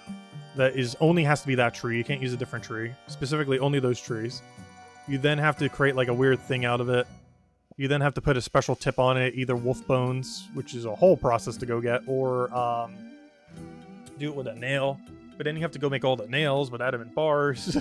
Whatever bar you wish to do it with. It is such a process. So hopefully we can get it within this next nail, or with these 22 that we have left. Because if nah, that's gonna be annoying later. You can get some free ogre arrows every single day. But the strength of ogre arrows, I think, is like slightly worse than mithril nails. And it's pretty easy to get adamant nails. We can technically do rune nails, but you lose a lot of money doing rune nails. Compared to just alching rune items. And there's no dragon nails currently in the game. Actually, it's one of the only pieces of equipment that doesn't have a dragon variant currently.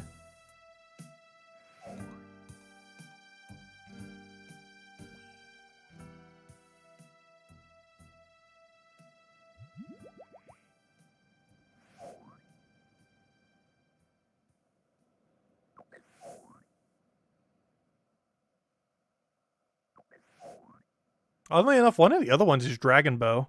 There's no Dragon Bow or Dragon Staff in the game.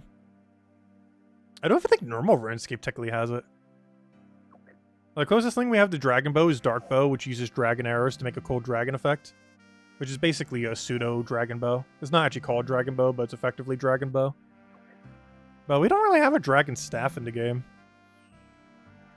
Not even like a pseudo equivalent like the Dark Bow, which is basically the Dragon Bow.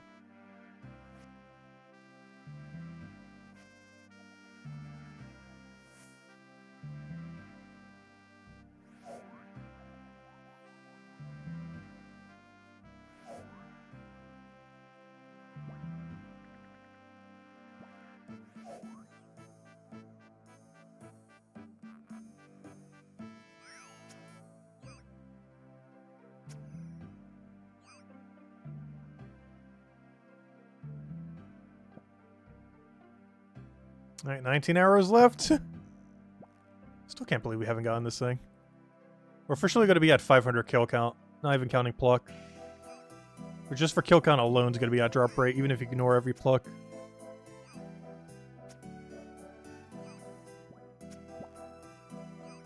Which if you count those is almost double over drop rate. I think we have about an 80% pluck rate.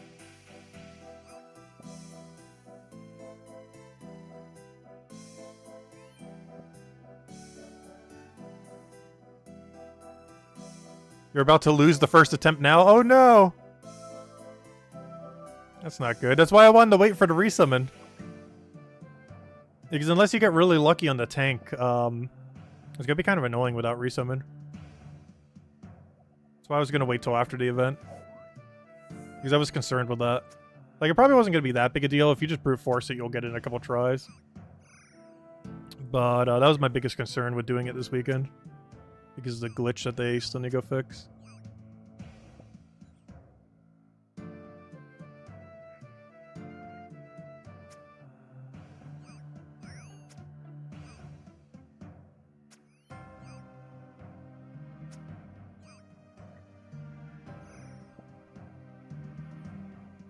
Is this the museum melody?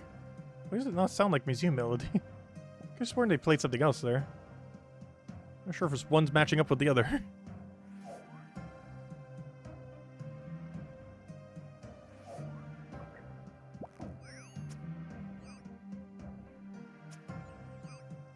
Come on, bird. Oh, I didn't even grab that for sure. Do need that eventually.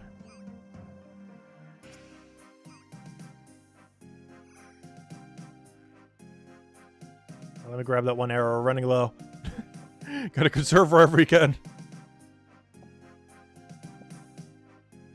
Come on, just long enough to get the pet. 16 arrows left. So close.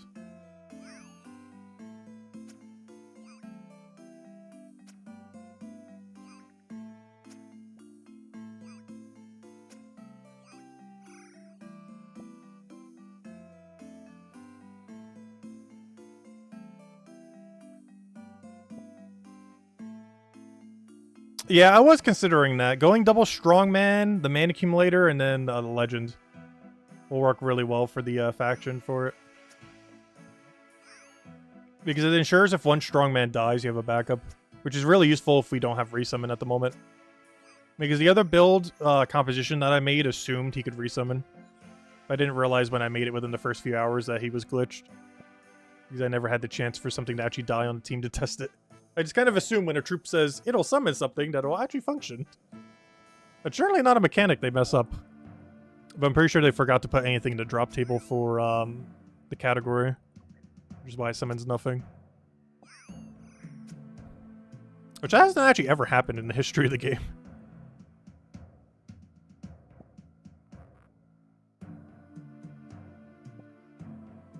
Nine years and they've never done that. They've put wrong things in to summon drop tables before, but they've never, like, had nothing in the drop table before. But it could easily be because it's just a new place. They just forgot to add it. Because it literally just come out Friday.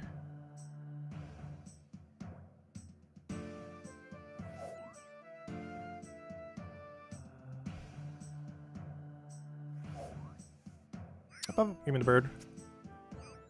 Please, pet! Running out of arrows, I'm down to 15. Which is effectively about 60-something. Or 70-something.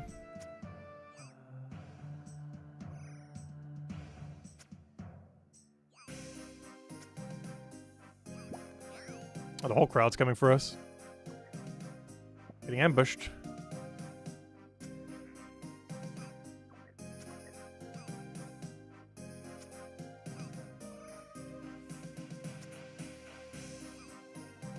This is gems we're talking about, right? You don't expect anything to work in the game. Yeah, they have been a lot more inconsistent with stuff lately, that's for sure.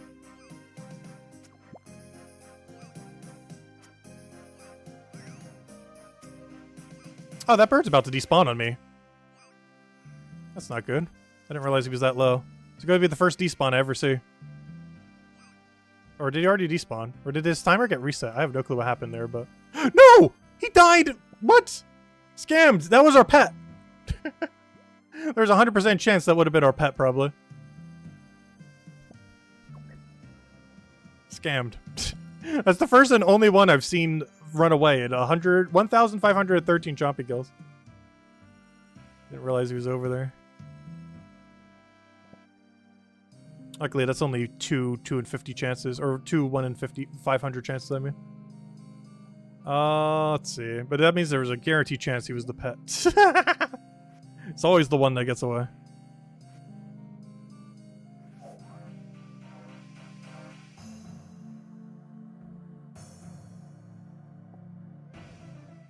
But we're officially heading 2 times over drop rate category. Because let's even lowball it. Let's say we had 2,000 feathers earlier. That's 9,000 at a 20 average. That means we've plucked 450 times so far. At 450 plucks, that is, in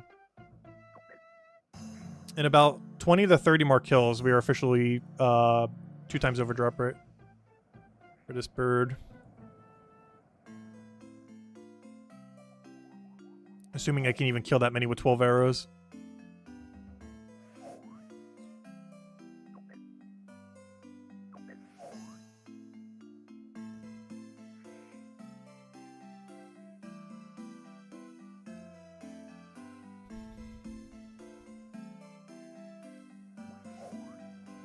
Oh, come on, please.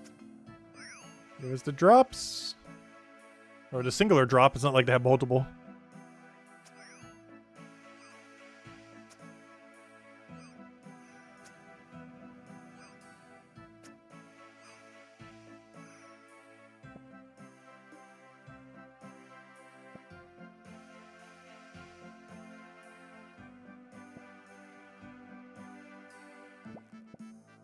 We must have used all of our shiny odds luck when we got 2 at the end of last Pokemon stream. I was literally just talking at the end of stream, and within like 2 minutes we found 2. Just from walking around. We were literally complaining about shiny hunting in that game. And found 2 while complaining about it. Still doesn't change my opinion on how shiny hunting works in the most recent Pokemon game.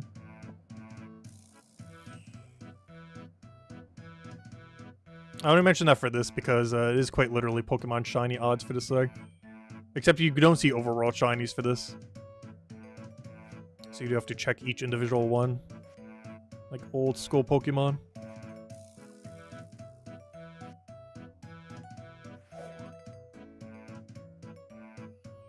I just realized we have a remix sea shanty.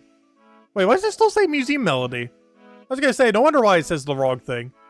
Yeah, that's definitely not Museum Melody. That's Sea Shanty 2. Unless Museum Melody is just composed of all these. Wait. Is the Museum Melody just composed of a bunch of different melodies? I guess that makes sense. It's called Melody. Well, I never realized that till just now because you're never generally stand in the museum for that long. But this is either glitching out or the Museum Melody combines like 20 different themes. Which now that I think about it, I guess it might. That would kind of make sense. I've just never stood in the museum for that long. So I've never actually had the chance to hear this song in its entirety. I don't think anyone has. No one would ever stand in the museum for like 10 minutes straight if this song is actually still going. And it's not just glitched out.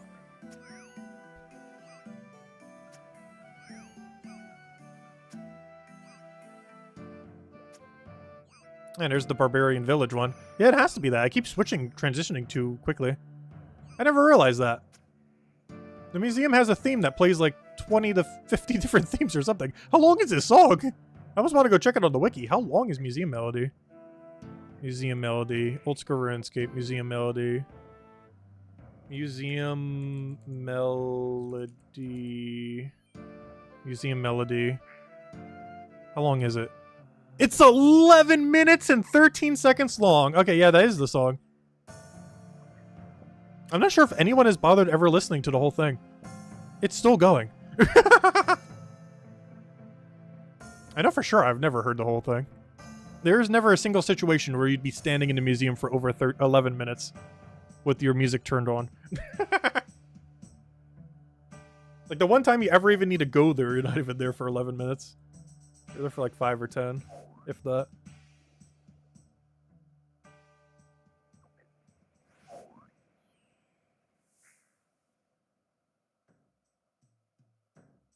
That might be one of the longest tracks in the game.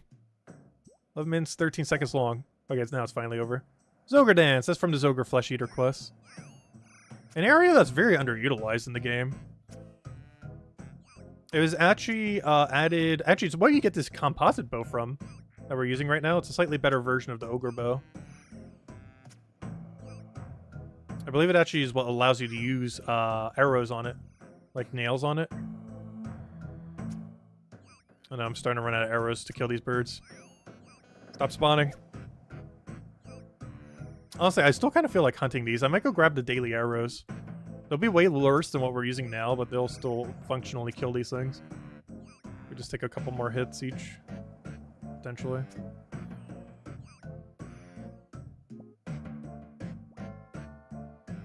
Come on, just give us the bird. We're officially at 2 times over drop rate, counting plucks.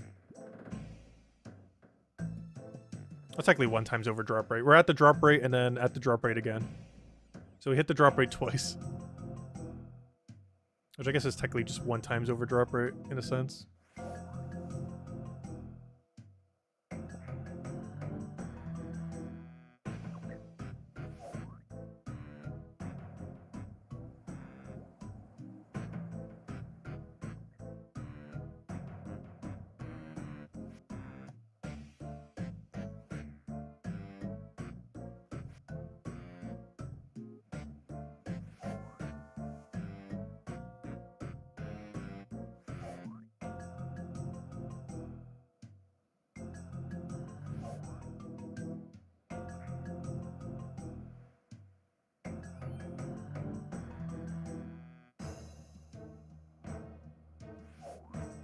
Next Guild War, you got to make sure you're wandering and cleanse medals. Oh yeah, having cleanse medals is really useful.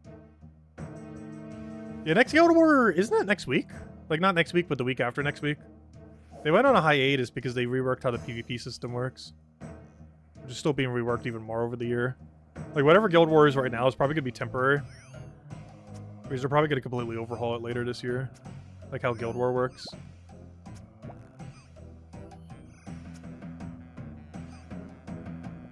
We're still at 5 arrows.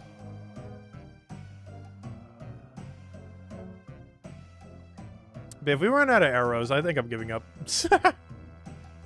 If we somehow physically managed to have gone through that many. I calculated it out, and this would have been enough to do everything easily. This was supposed to be able to do 1,500 kills. It looks like we saved some extra arrows or picked some extra up.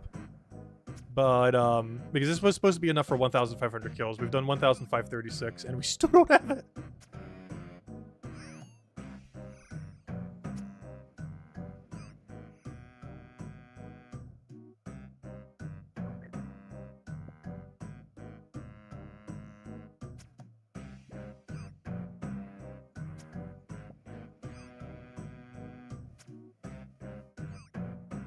Oh, I have 1 arrow left. I have 0 arrow left! No! How am I gonna kill them? Give me that 1 arrow. Wait. I gotta make 1 arrow last for 1 kill. Wait, go back, go back. Let me go to accurate. Wait. Oh no, I got 3 birds. I gotta kill with 1 arrow. This better be the most accurate arrow ever. It's not a good start. I still have 1 arrow left. Go, go, go. Come on, the most accurate arrow to ever exist. Perfect. The most accurate arrow to ever exist. Go. Come on, we still got it. Nice. Alright, there we go. Oh no, it's not dead yet. Okay, we still got the 1 arrow though. I was hello, Alec. Welcome, welcome. Alright, the last few checks. Oh no, we still have a few. Wait. We still have a chance. Alright, where's the other body? Alright, I got 1 arrow to last for 2 kills. Go. We got this. Come on, don't break. Don't break. Nice! Wow, this arrow is going on a killing spree. A singular arrow has killed like 5 birds. And still no pet. Amazing. Well, officially 2 times over drop rate. I'm gonna go refill all these. Oh, that's not good. So we have 2 options. Give up or go use normal ochre arrows. I think you can claim like X amount per day. I forget how many he gives. I might just go grab them. Because honestly, I want to go get this bird. We came this far. I kind of want to go all the way. But yeah, we need to go grab arrows from this guy because I'm not going to bother making my own right now. So I can claim the free daily arrows from this guy over here. Best way to get him is AKS ring. Let me go do that real quick. We're going on a bit of a trip. We're not quite out yet. This is our last resort. Let me grab a stamina. Let me go grab a Drayman staff. Oh, where's my Drayman staff? Drayman Is that somewhere in here? I'm gonna go grab like 2,000 feathers to indicate like how many we killed earlier. Because it was somewhere around 2,000. I think it was like 2,200. Let's go with that number. So we can keep track of how many plucks we've done. Alright, let's go get our arrows. And if we run out of these arrows, we are truly giving up. Mostly because we have depleted every possible arrow option. Now, what was it again? AKS. Right over there. I'm not sure how many it gives you per day. But you're allowed to claim like X amount of arrows per day. I believe these are like half as strong as what we're using right now, though. But they will still kill them.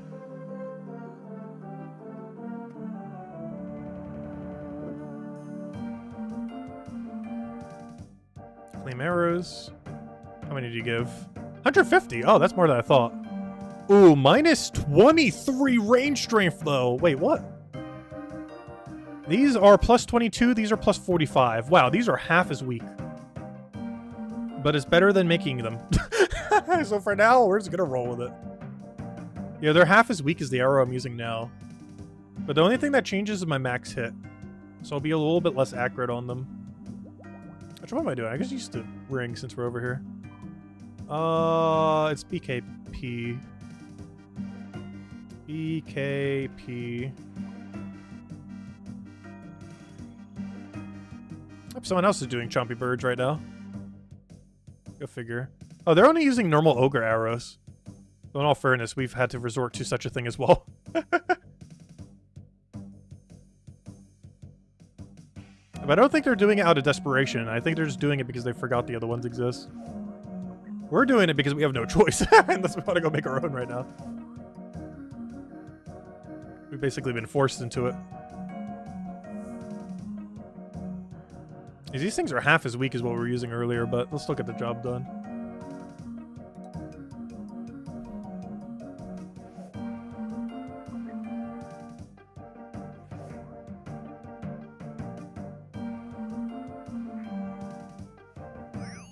Oh, there goes my last adamant arrow. Now I gotta use the weak ogre ones. They still hit, they just don't hit as hard. So I can go off accurate now. It'll be a lot less likely we'll one-shot now. But they still damage them.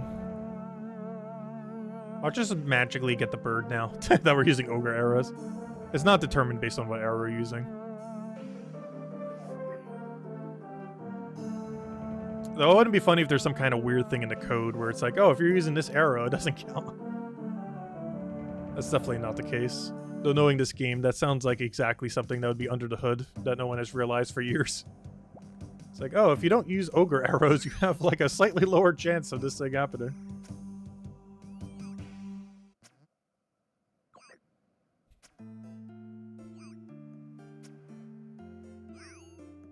Oh gosh, this feels so bad. I'm not one-shotting at all. Okay, I might need to go make adamant arrows. If we're gonna continue this grind. These things are horrible. That makes sense. They have half the power of what we were using before. You still can one-shot. It's just a lot less likely you one-shot. Because their max hit is lower. Like, quite a lot. Which we can see right over there. Our max hit's now 16. I'm not sure what it was before. I want to say it was like 20-something.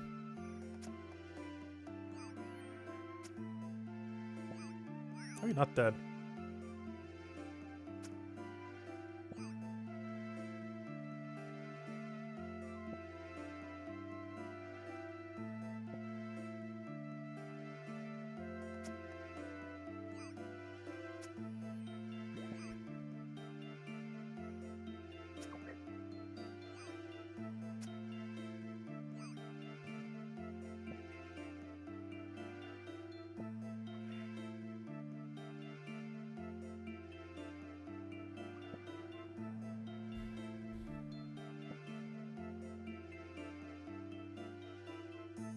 How old is this game? The first version of it was made in 1999.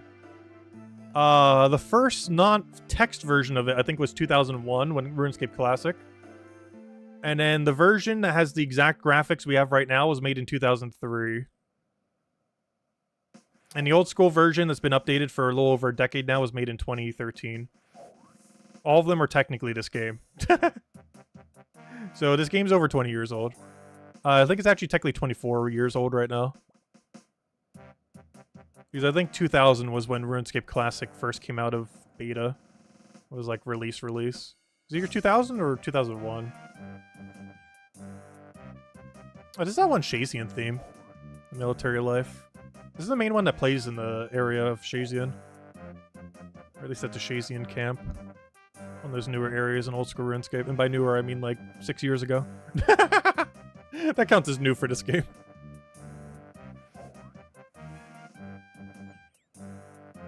But yeah, it's really getting a big graphic overhaul later this year. I'm very curious to see how it pans out. You'll still be able to use the classic graphics like this, but they're going to be redoing how water works and a bunch of other things. As well as adding dynamic lighting, changing a bunch of the texturing and everything. Seems like a really big project they've been working on for a while. They've actually finally announced it yesterday. So it's going to be beta tests throughout the year. Probably won't actually hit the game until late this year. And it'll work on mobile too, which is kind of cool. Because mobile currently doesn't have any access to graphic overhaul. Technically right now, if I wanted to, I can graphically overhaul this game like crazy using plugins. But something like mobile version doesn't have access to that currently. And when they actually do that update, it will. Because I play this game on mobile quite a lot, because it's a really AFK game to just kind of click on the side.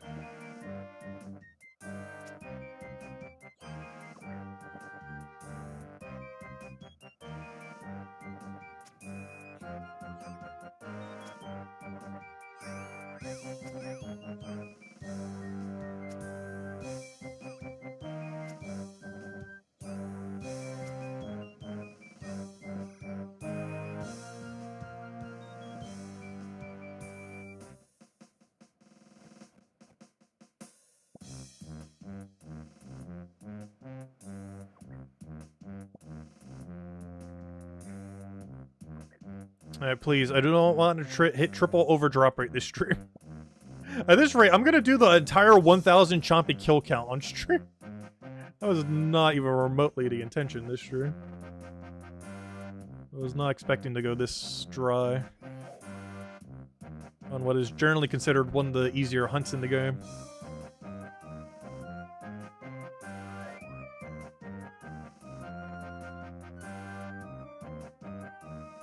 I gotta run. Catch you later, Defiant. Thanks for stopping by. Oh, what TV show are you guys watching?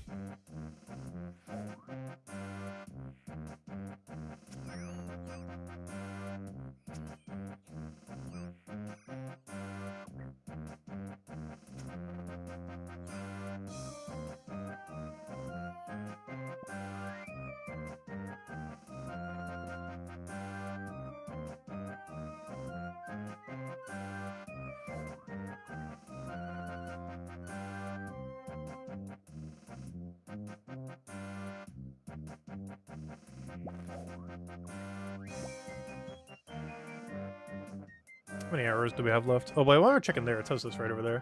140. I still can't believe we went through our entire stack of like 600 adamant arrows. I still find that insane. Or however many I started with. I did all the math initially. Can't remember what number that was. And the initial math for 1,500 got us 1,540 kills. Probably because I picked up a couple of the arrows. Because when I say this thing has 72% chance to save your arrows, it technically has an 8% chance to also throw them on the ground. But I generally don't pick those up. But the math I did assumed I would pick up none of them, but I did pick up some of them.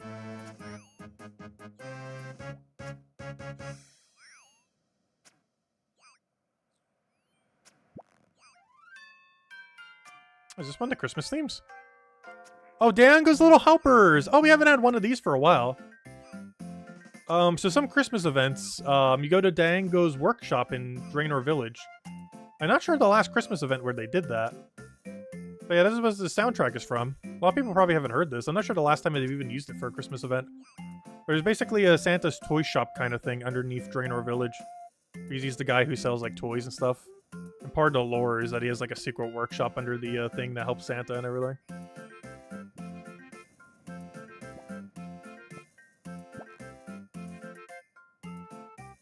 That's what this song is from. But I haven't had an event that used this since like probably 2018 or 2019 or something. I wouldn't even know because I wasn't playing then. I'm pretty sure it would have to be sometime around then. Because prior to that, I almost want to say the last time was like 2006 or 2005. I'm pretty sure they've done one since then, if not multiple.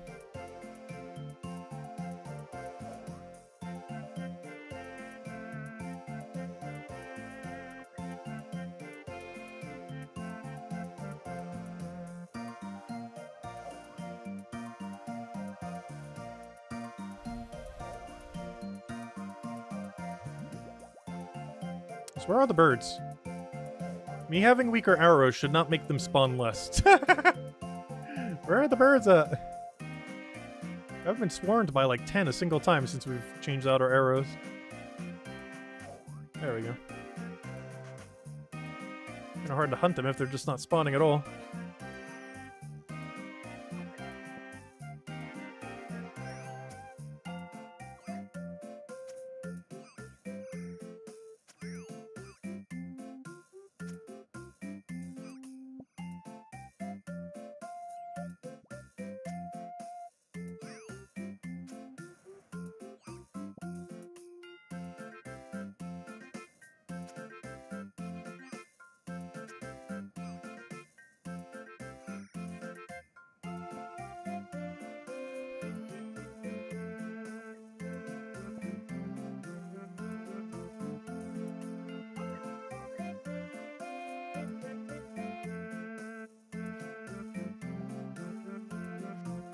Oh, if nothing else, at least we get to claim a few extra hats by the end of all this.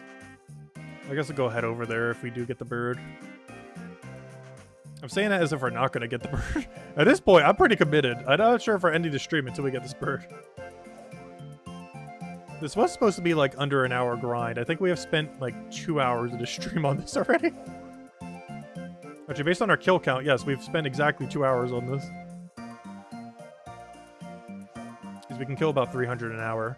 I'm not sure why my per hour kills say I have 3,521 per hour right now. I'm not sure what that number is doing right now on that plugin. But we're killing about 300 an hour.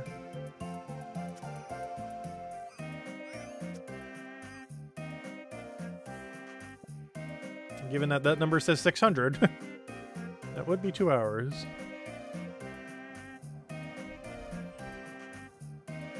For something that should take about 1 hour.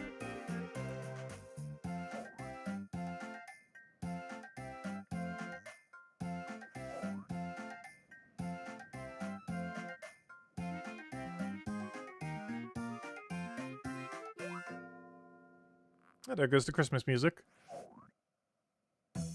Hey, we got Al-Kharid. Oh, this is a super classic. This is from 2001. The mega classic. Yeah, it's literally called Al-Kharid, actually. I knew it was the Al-Kharid region. I forgot it's literally called Al-Kharid. They literally just named it after the area. Yeah, this track is ancient. This is actually, I think, the first region update they ever did. Unless I'm forgetting one. But I know Al-Kharid came really, really early on as a new feature in the game. Back in, like, 2001. It was, like, the first new area from what the base game initially had.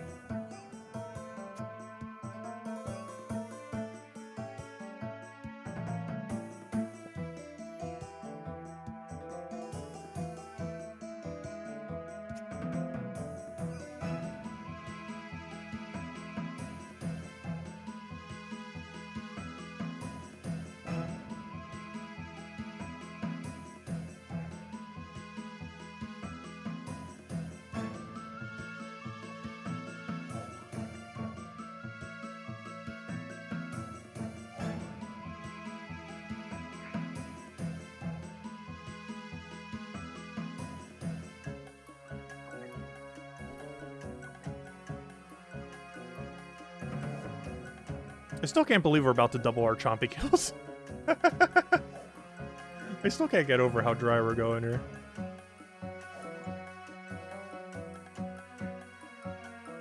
Though I can't really complain when, like, the previous grind we did, We got a 1 in 300 drop 4 times in under 300 kills.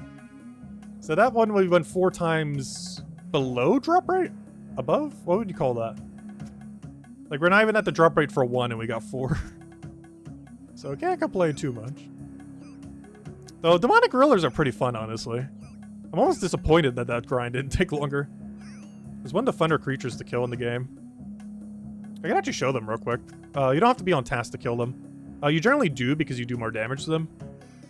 So you can kill them quicker. So you generally would never do them off task. But you are allowed to do them off task. Some things you're only allowed to do on task, like the Cerberus we killed earlier. Like, you have to have a Hellhound task to kill that.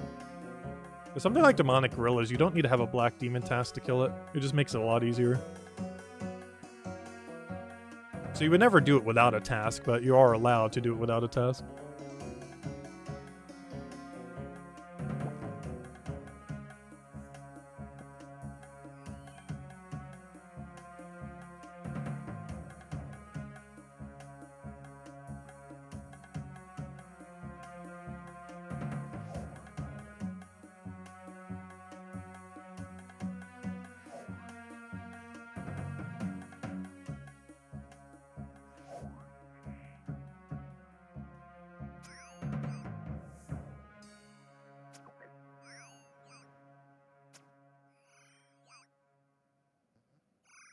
I just realized if I had a bone crusher, I could probably have crushed all these bones.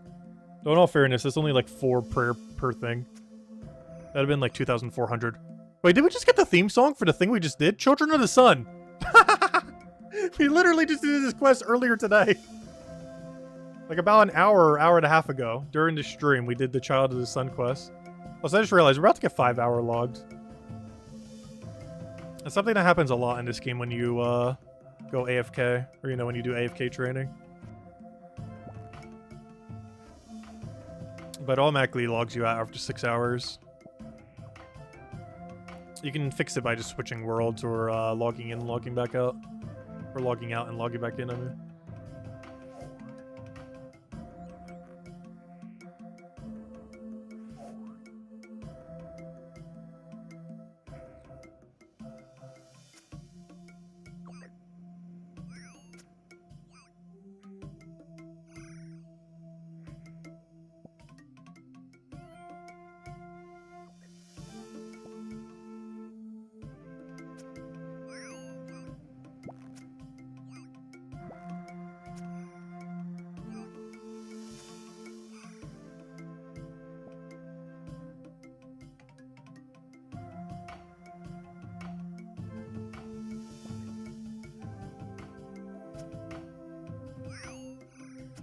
Get back here. Stop running.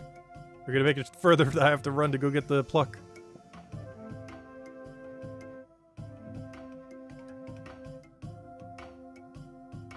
Alright, let's do some math. Divide that by 20, that's 550. Add it to that. We're at 1,100 kills or so. Or 1,100 checks of a 1 in 500.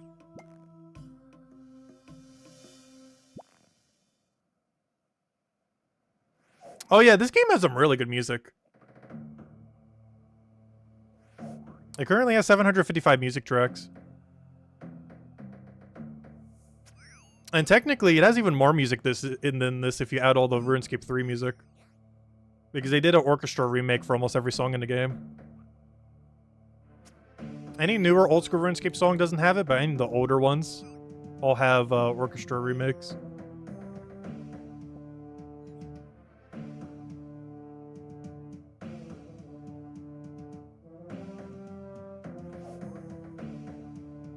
Like, I can even check this one right now. We're currently listening to Saga.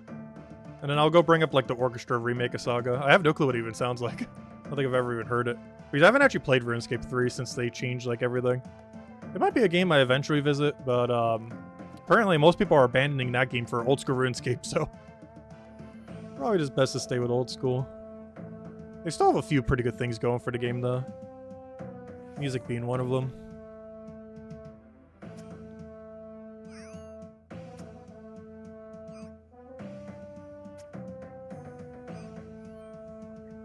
Like, I would overall say RuneScape 3's gameplay is worse. But, its music and graphics are really, really good.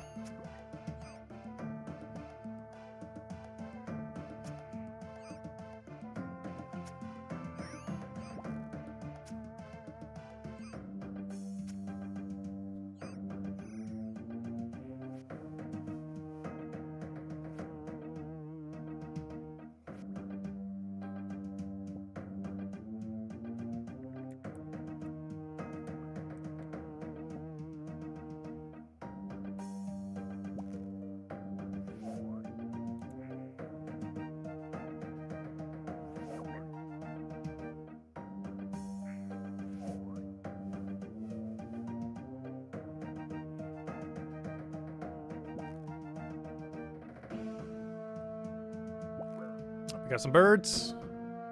Get the bird, get the bird. Get the other bird.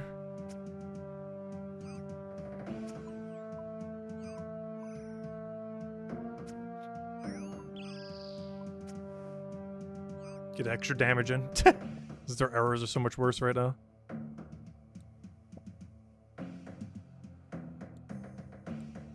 But yeah, we just heard this song. Let me go bring up Saga from the orchestra version. Let me see. This is definitely one that they should have. Let's see. Old school or normal RuneScape. Saga. Where's the search bar? Just for the fun of it. No, the song Saga. Not some quest called Saga. Music track Saga. There we go. Oh, I got a billion birds. Let me get these birds real quick. I'll go play the other Saga. Oh, Saga's still going. I thought this was a different music track. This is still the same Saga. Yeah, I'll play the orchestra version after this. Let's see how much different it is. Yeah, I don't think I've ever heard it. I've heard some of them from RuneScape 3, but I'm pretty sure this exact song I haven't.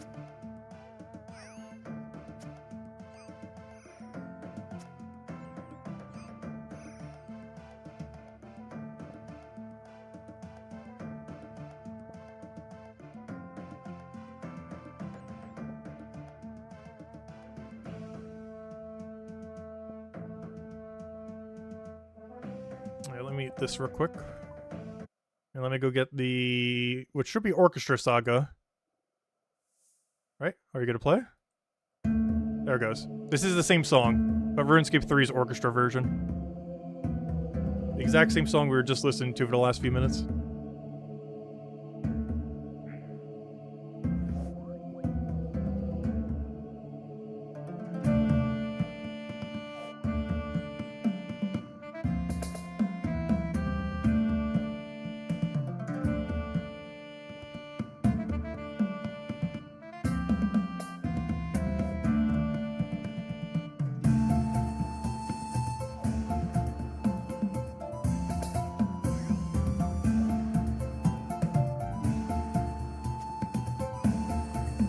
Oh, it's actually really good.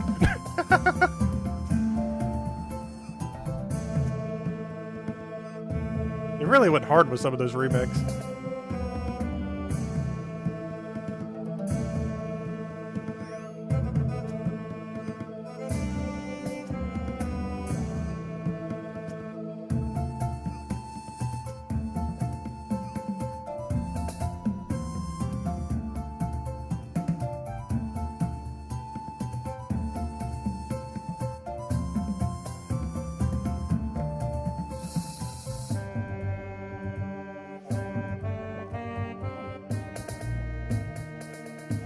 Also, I love that random tambourine.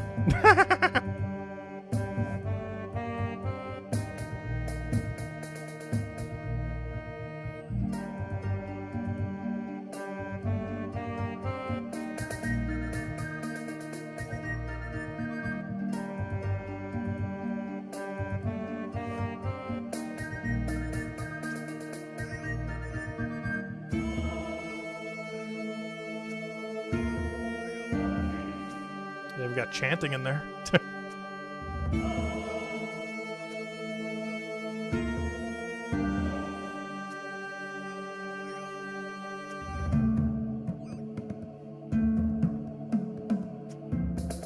Yeah, the orchestra version is actually a lot better than I thought it would be.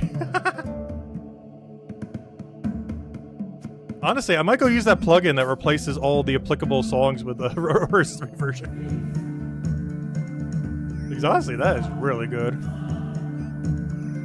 They did like a whole music overhaul back in like 2013, 2014, and since this game is based on the 2007 backup, we got it! Finally! Thank you! This is what we've been hunting for 2 hours.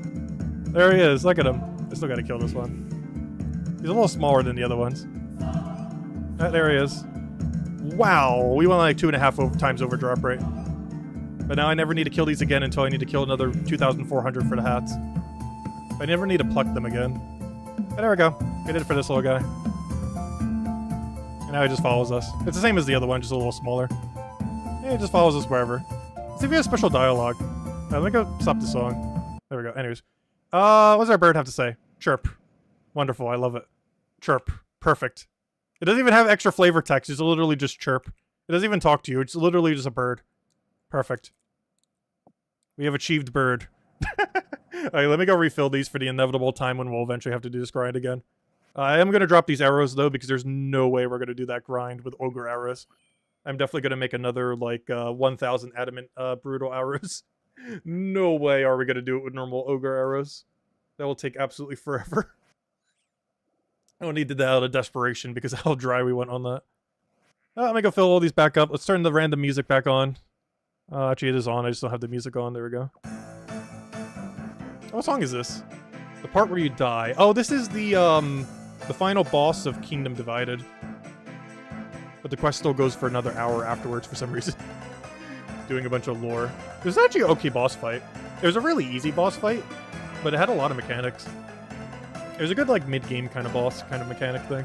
Which hopefully the boss that's coming out this Wednesday will be a cool mid-game boss like that.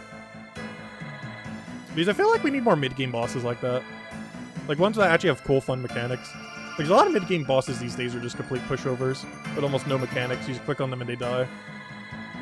There's one you actually have to do stuff for. And assumably the one on Wednesday as well. But anyways, we got our bird. Go put the bird back down. But let me go put it in my bank so it has a placeholder.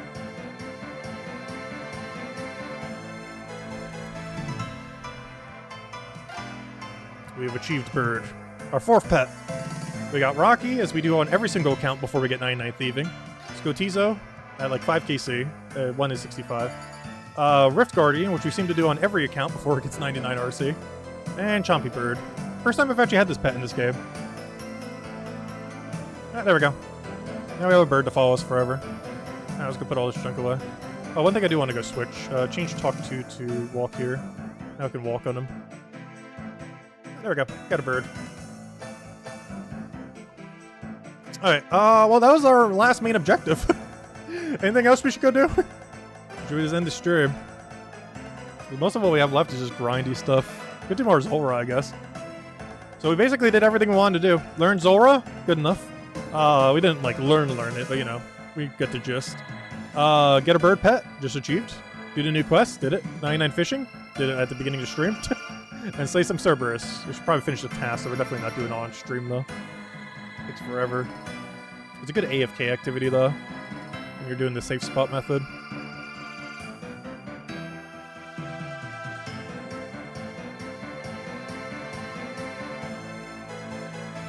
I guess I could go fishing with my new guy. Haven't used the Inferno pickaxe much. I'd have to go to the Temperos world. That or try to solo with it. I'm trying to see what skills we need. I already have fishing max, though. Mining. I don't feel like doing the other activity. Volcanic mine's too dangerous. Agility. Oh, are you allowed to bring pets in the agility place? Oh, let me go check something. Ooh, I gotta check this. Wait. What's it called? Crystal? Give me these. Hollowed Sepulchre's crystal. I want to check something. Are you allowed to bring a pet in here? Because we're about to run agility with our pet bird. Please tell me he's allowed. Yes, you're allowed to bring pets in here. Huge. Massive. Alright, get me out of here. Alright, we're about to run some agility, I think. Oh, you're 100% allowed to bring the bird with you. Oh, we're bringing the bird with us. Alright, let me go get my Hollowed Sepulchre set up, I guess. Because I really need to stop slacking on agility.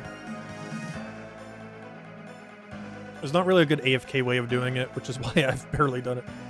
Let's see. Actually, let me get like a couple of these. Just so everything else goes into position. I need to go get all my stuff from him. Exchange. You know that.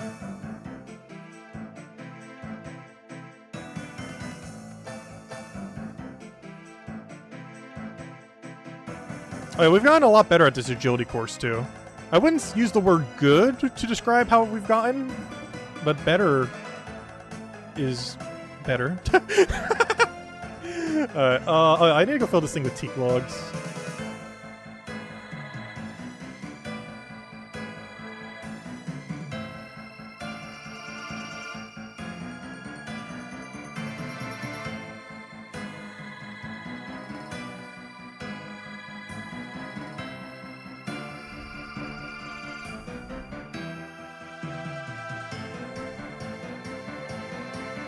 Oh, where's my hammer? Oh, I accidentally wielded it. I was gonna say, that should be in my inventory.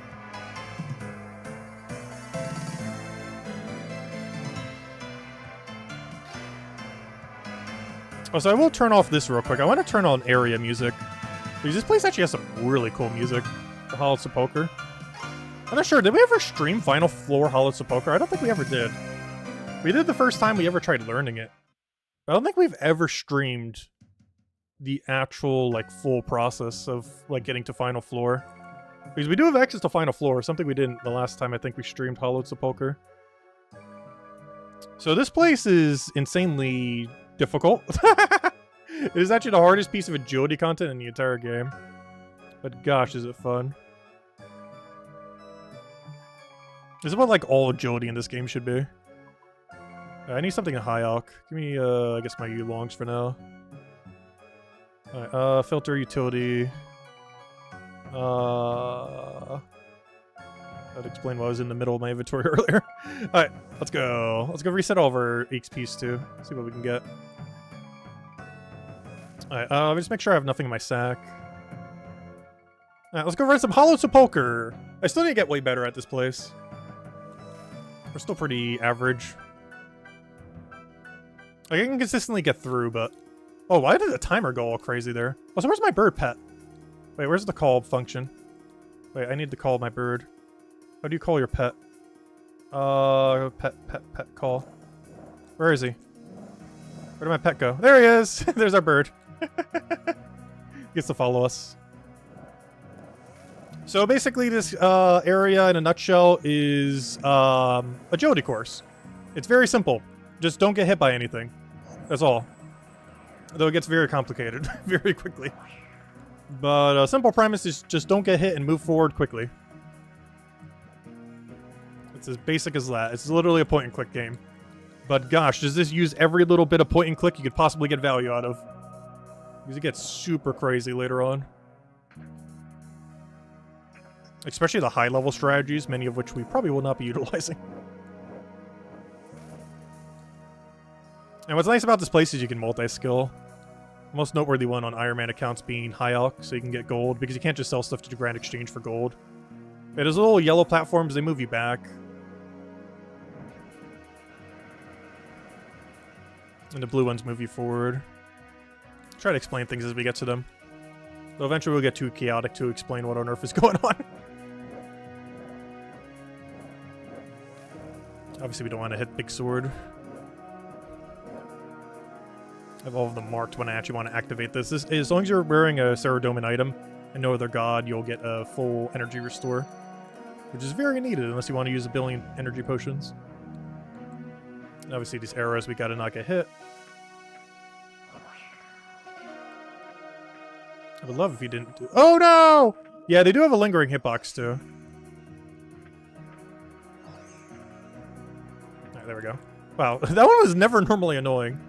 I think he just run through this whole thing, right? Oh no, I'm so used to the other one's timing. Oops. Wait. On Final Floor, those firers are quicker. I always keep forgetting on the earlier floors, they attack way slower. No, that's bad. That's bad. Also, you have invincibility frames after you get teleported. So you should be able... Oh no, why did that move so little forward? Why am I being so bad?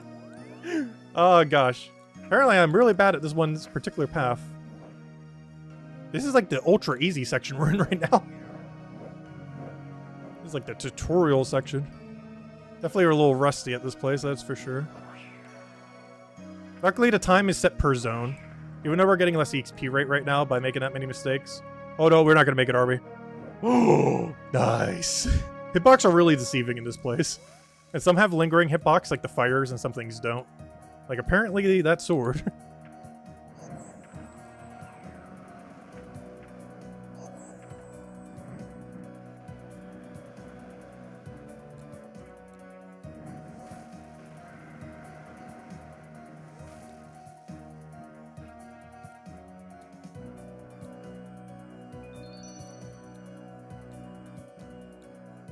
Yeah, honestly, I enjoy this game a lot. It's definitely not for everyone. It has really weird graphics. It has absurd grinds. But I always enjoyed it. It's always been really nostalgic to me too. Like out of every childhood game, like I almost played this more than Pokemon when I was a kid.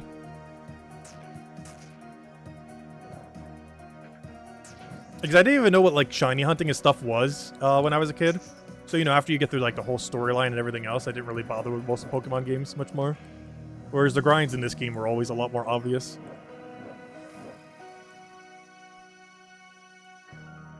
Though I feel like in modern day, shiny hunting would be a lot more obvious to a kid. Though in the older games, they didn't really give any indication that shiny hunting even exists. Plus the odds for shiny hunting were way worse than what they are today.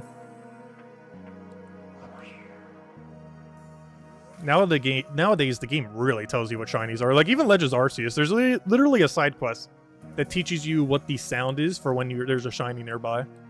Like, it doesn't outright say, like, hey, this is what a shiny sounds like. But the quest essentially establishes that. Like, hey, this is a shiny. Look out for them.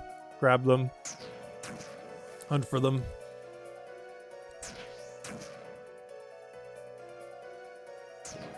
And that's where the invincibility comes in.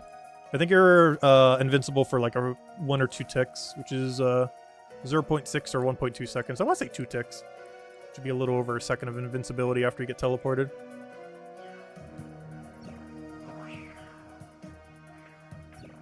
Nope. Oh, good. How did that not count as a hit on us? But that's fine. I'll take it. Also, I haven't been looting any. I mostly only loot the later floors. I do a combination of loot and EXP. A lot of the earlier floors I don't bother looting. But starting here, I start looting everything. Yep, already got a great drop, Sanfu Serum. They're basically super restores, but better. It's one of the better potions in the whole game. Actually, I think that's like single-handedly the best potion in the game. It's actually kind of insane how good that is. They're really hard to get, but you can actually get quite a few of them from Hollow Stone Poker. So it works out. Alright, now the fires start to hit a lot quicker. You have to be tick perfect on a lot of these. On the exact moment that you can move, you need to move. And here we run against a blade. Gotta run fast! Gotta run faster, faster! Go. Okay, we outran it.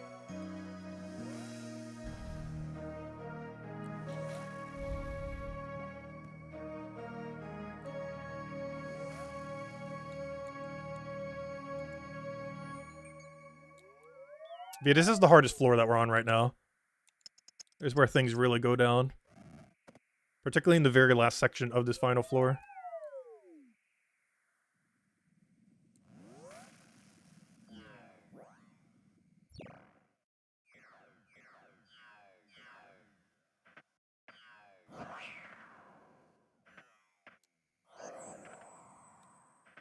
I know the music stopped. Come back, music. Is that a real person? Oh, wait, that's an actual person. Sometimes they have fake people in here. Or not like fake people, but like CPU hold-ins. Oh, so I need to figure out what the better rate is for this. I always wait for a certain pattern. That takes way too long here. That I really shouldn't bother doing. But it allows me to one-click if I do it tick perfect right now.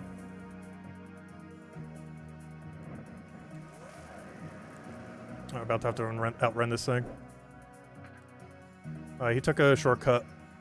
I probably should be too. I'm gonna miss it. No!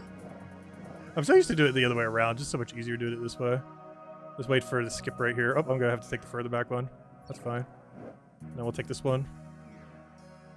Alright, a little slow, but that's fine. How much time do we have left? Oh, we still got like 3 minutes. We're fine. Hurt our time a little bit, but we still have plenty of time. I do bring some backup time just in case we lag. Sometimes the servers get really laggy. And the final zone with a lot of lag is undoable. If you have like second delay or something. Oh, we got another Sandfio. Only one though. I said, hello, Cookie. Welcome, welcome. Paul has been well. Alright, now here's the hard part. The rest of this floor.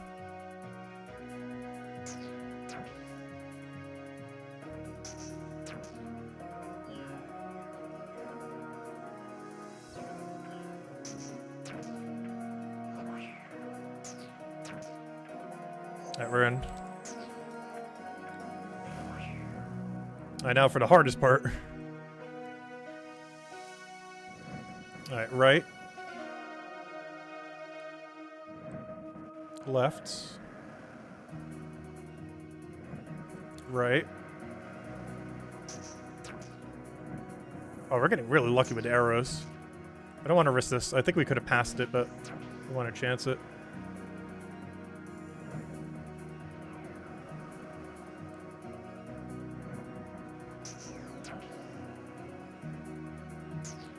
Alright, right. Left. Right. Left. Alright, we're in. Alright, there we go. And that is Hollowed Sepulcher! And then you do that a billion times until you get a Ring of Endurance and 99 Agility. As well as all the strange old lockpicks you could ever use. Still a bit rusty on it, but there's a lot of things you can do to save a lot of times here. There's a really high skill ceiling this place.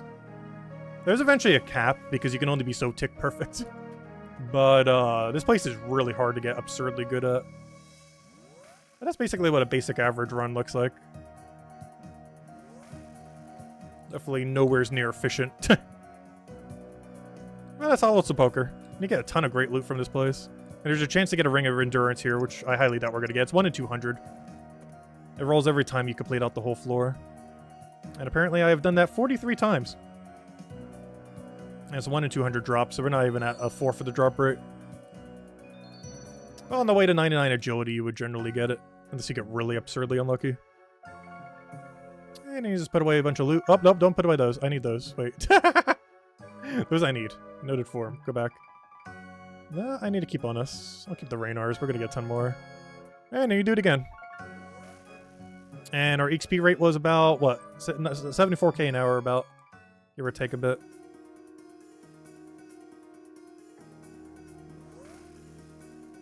Which isn't too bad for looting chests. Where's the safe spot? Right there.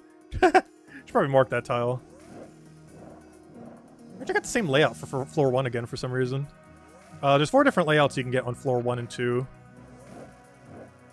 And we somehow managed to get the exact same one. At a 1 in 4 chance. Or just because this one was the same, we could easily have a different one for the next one.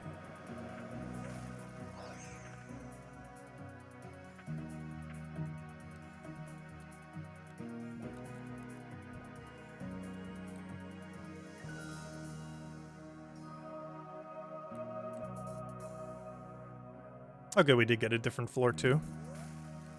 That makes sense. There's 4 different variants. It'd be very unlikely to get both the same. Let's see.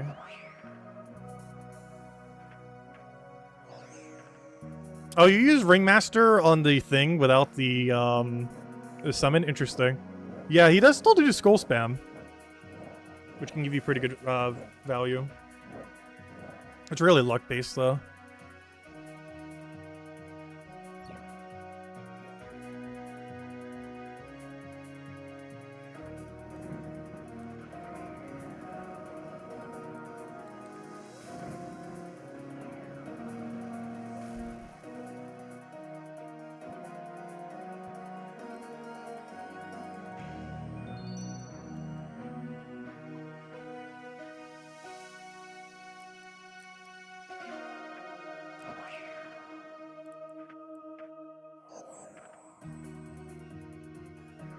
Can I make that? Barely. Can I make this? If we can teleport, I can. Please?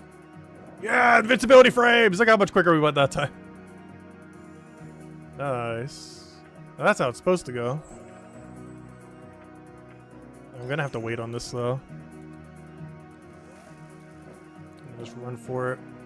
I forget what tick you're allowed to move on that, but oh well.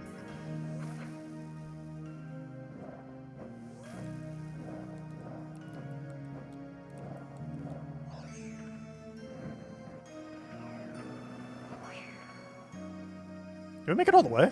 Oh, yeah, I should have just stayed on top. Alright, we're on bottom cycle right now. That's fine. Little mistake. Did we make it? Barely. Yeah, we're in.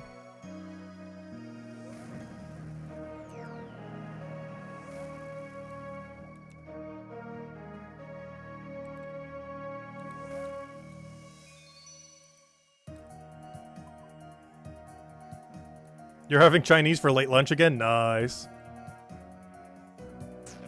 Did I have anything yet today? I didn't bother eating before the stream.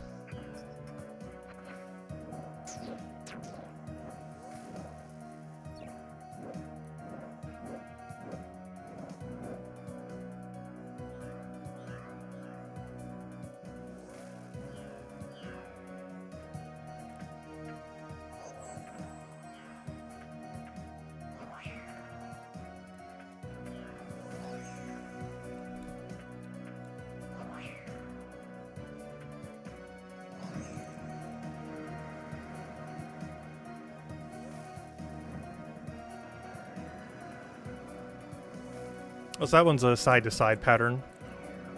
Luckily, we were actually right on cycle for its resetting, so it was actually really easy that time. Normally, that could be really annoying if you get midway through the cycle.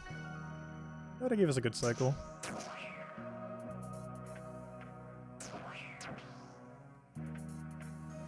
This is probably how we're going to get our 99 magic. Just from this 200 EXP drop and all the high alchs we do along the way. It's only like 20,000 an hour EXP. This is a bit lower right now, but it's because I keep missing high alchs. Oh, General Toso is so good. I haven't had Chinese food in a while. I have had General Toso chicken, though, somewhat recently. There's one of the store-bought ones. It's not quite the same.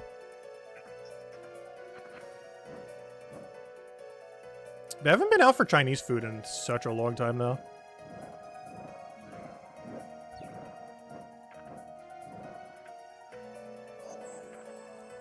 Like, since pre-pandemic times, it's been that long.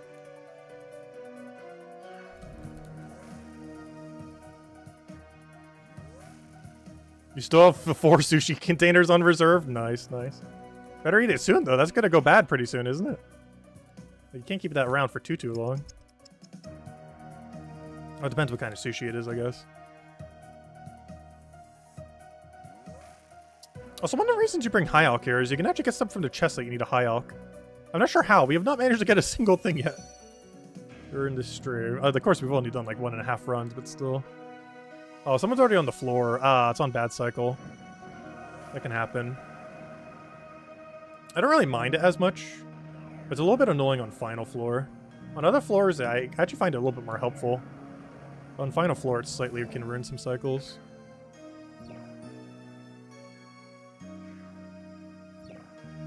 That wasn't too bad. Should be back on cycle now.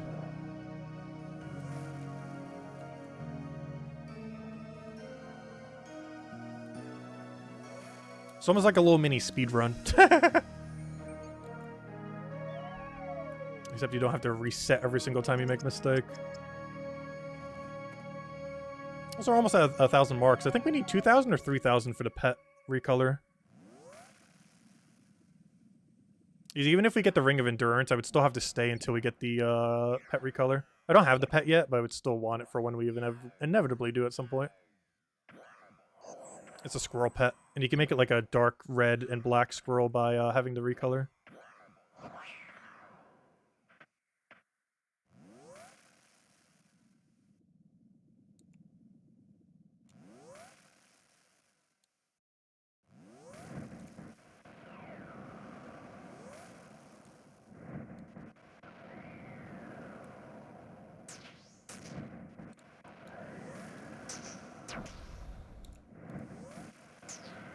I need to figure out what the better pattern is for this. I always just wait for this tile to be good, and then just run the second it's available. There's probably a better way of doing it, but oh well. Alright, we're slightly off cycle here, but we'll just wait here, that's fine. Come on. There we go. Earlier. A little sketchy. But we made it in better time than the previous run. We were at like 250 here last time. We're about to cross over at the 3-minute mark. So we're like 10 seconds ahead. Not by much.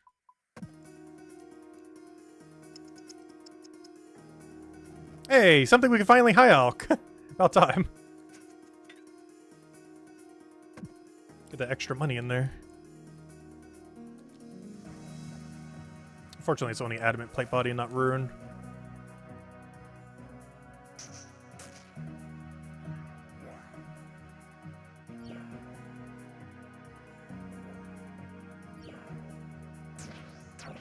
I did not mean to teleport there, but no! Yeah, resets are really punishing on Final Floor. There's only 2 sections, and you get restarted all the way at the previous section once you die. Luckily, you don't die here. But that could waste a lot of time. Oh, that's not where I want to be. Real person? Alright, what side are we on right now? We're on left fire. We're on right fire. Though I could just skip it all. And wait for this fire just in case. You have no clue where they cycle, and I don't want to ever risk it. You get so set back so far if you do. Alright, we're on left fire. Alright, right fire. Left fire. I'm just gonna go for it. And we're out. And we're about 10 seconds quicker that time. It's one of those things where you just like slowly improve at it over time. It's a pretty cool course. I love it a lot. By far the best way to do agility in this game. The problem is it's super not AFK. It's like one of the more non-AFK activities in the entire game. It's a very active thing you have to do. It's definitely the most enjoyable agility course in the game. They really need more like this. Like, this is pretty much the only version that's really like this. The other ones are really easy to do on mobile. Oh, I just ran out of energy. It doesn't happen too often. It can happen.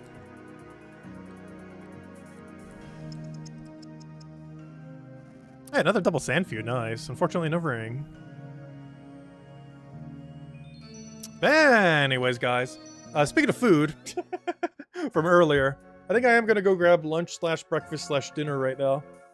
So we'll probably end it here for now. Plus, we're about to get 6-hour logged. Because we'll log this out after 6 hours, so we can easily just log back in and log back out. But I think we'll end it here for now. We got every objective we wanted to do done. We got our bird, if I could remember how on earth to call it. We got our bird right there. Little chompy chick. And it chirps every time we talk to it. We got our learned Zulrah. I wouldn't say we learned it, but you know, we didn't die. We got our bird. We did the new quest. We got 99 fishing within seconds because we already pretty much had it. And we slayed some Cerberus. Next time, we'll probably be back on Thursday for the new boss. It's technically coming on Wednesday, but I don't think I'll be able to stream it on Wednesday. In case there's any bug with it, I kind of want to wait at least a day anyways. But yeah, we should be back on hopefully Thursday. If not Thursday, definitely the weekend to go stream this at least one more time. To go do the new boss. And after that, I'm not sure when we'll stream again. Because I generally stream on this account whenever there's like a lot we could kind of do, or new content. But the biggest new content being March 20th, of course, with Volamore. And the first thing we're doing there is going crazy with Hunter. We're going like 99 Hunter plus Pet Bird, both of them. And not whichever one comes first, both of them. Whichever one comes later. Because if we get 99 Hunter first, we still go for Bird. If we still get Bird, we still have to go for 99 Hunter. So either way, we'd have to go for both. But yeah, we'll go stream the new boss. They're doing some kind of like new mid-game rep boss next week. That with max stats should be pretty easy, but might be a good way to get us 99 range. And I think you can train prayer on it too, so might be a good alternative way to get prayer. Because there aren't too many bosses we can really kill for prayer XP. I guess technically Vorkath, but that's really dangerous to do on a hardcore account because he has multiple attacks that one-shot you, so. Whereas this will definitely not have anything that could one-shot you. But anyways, guys, I hope you all have a wonderful week. Thanks for stopping by, and I'll catch you guys soon. Bye, everyone. Thanks for watching.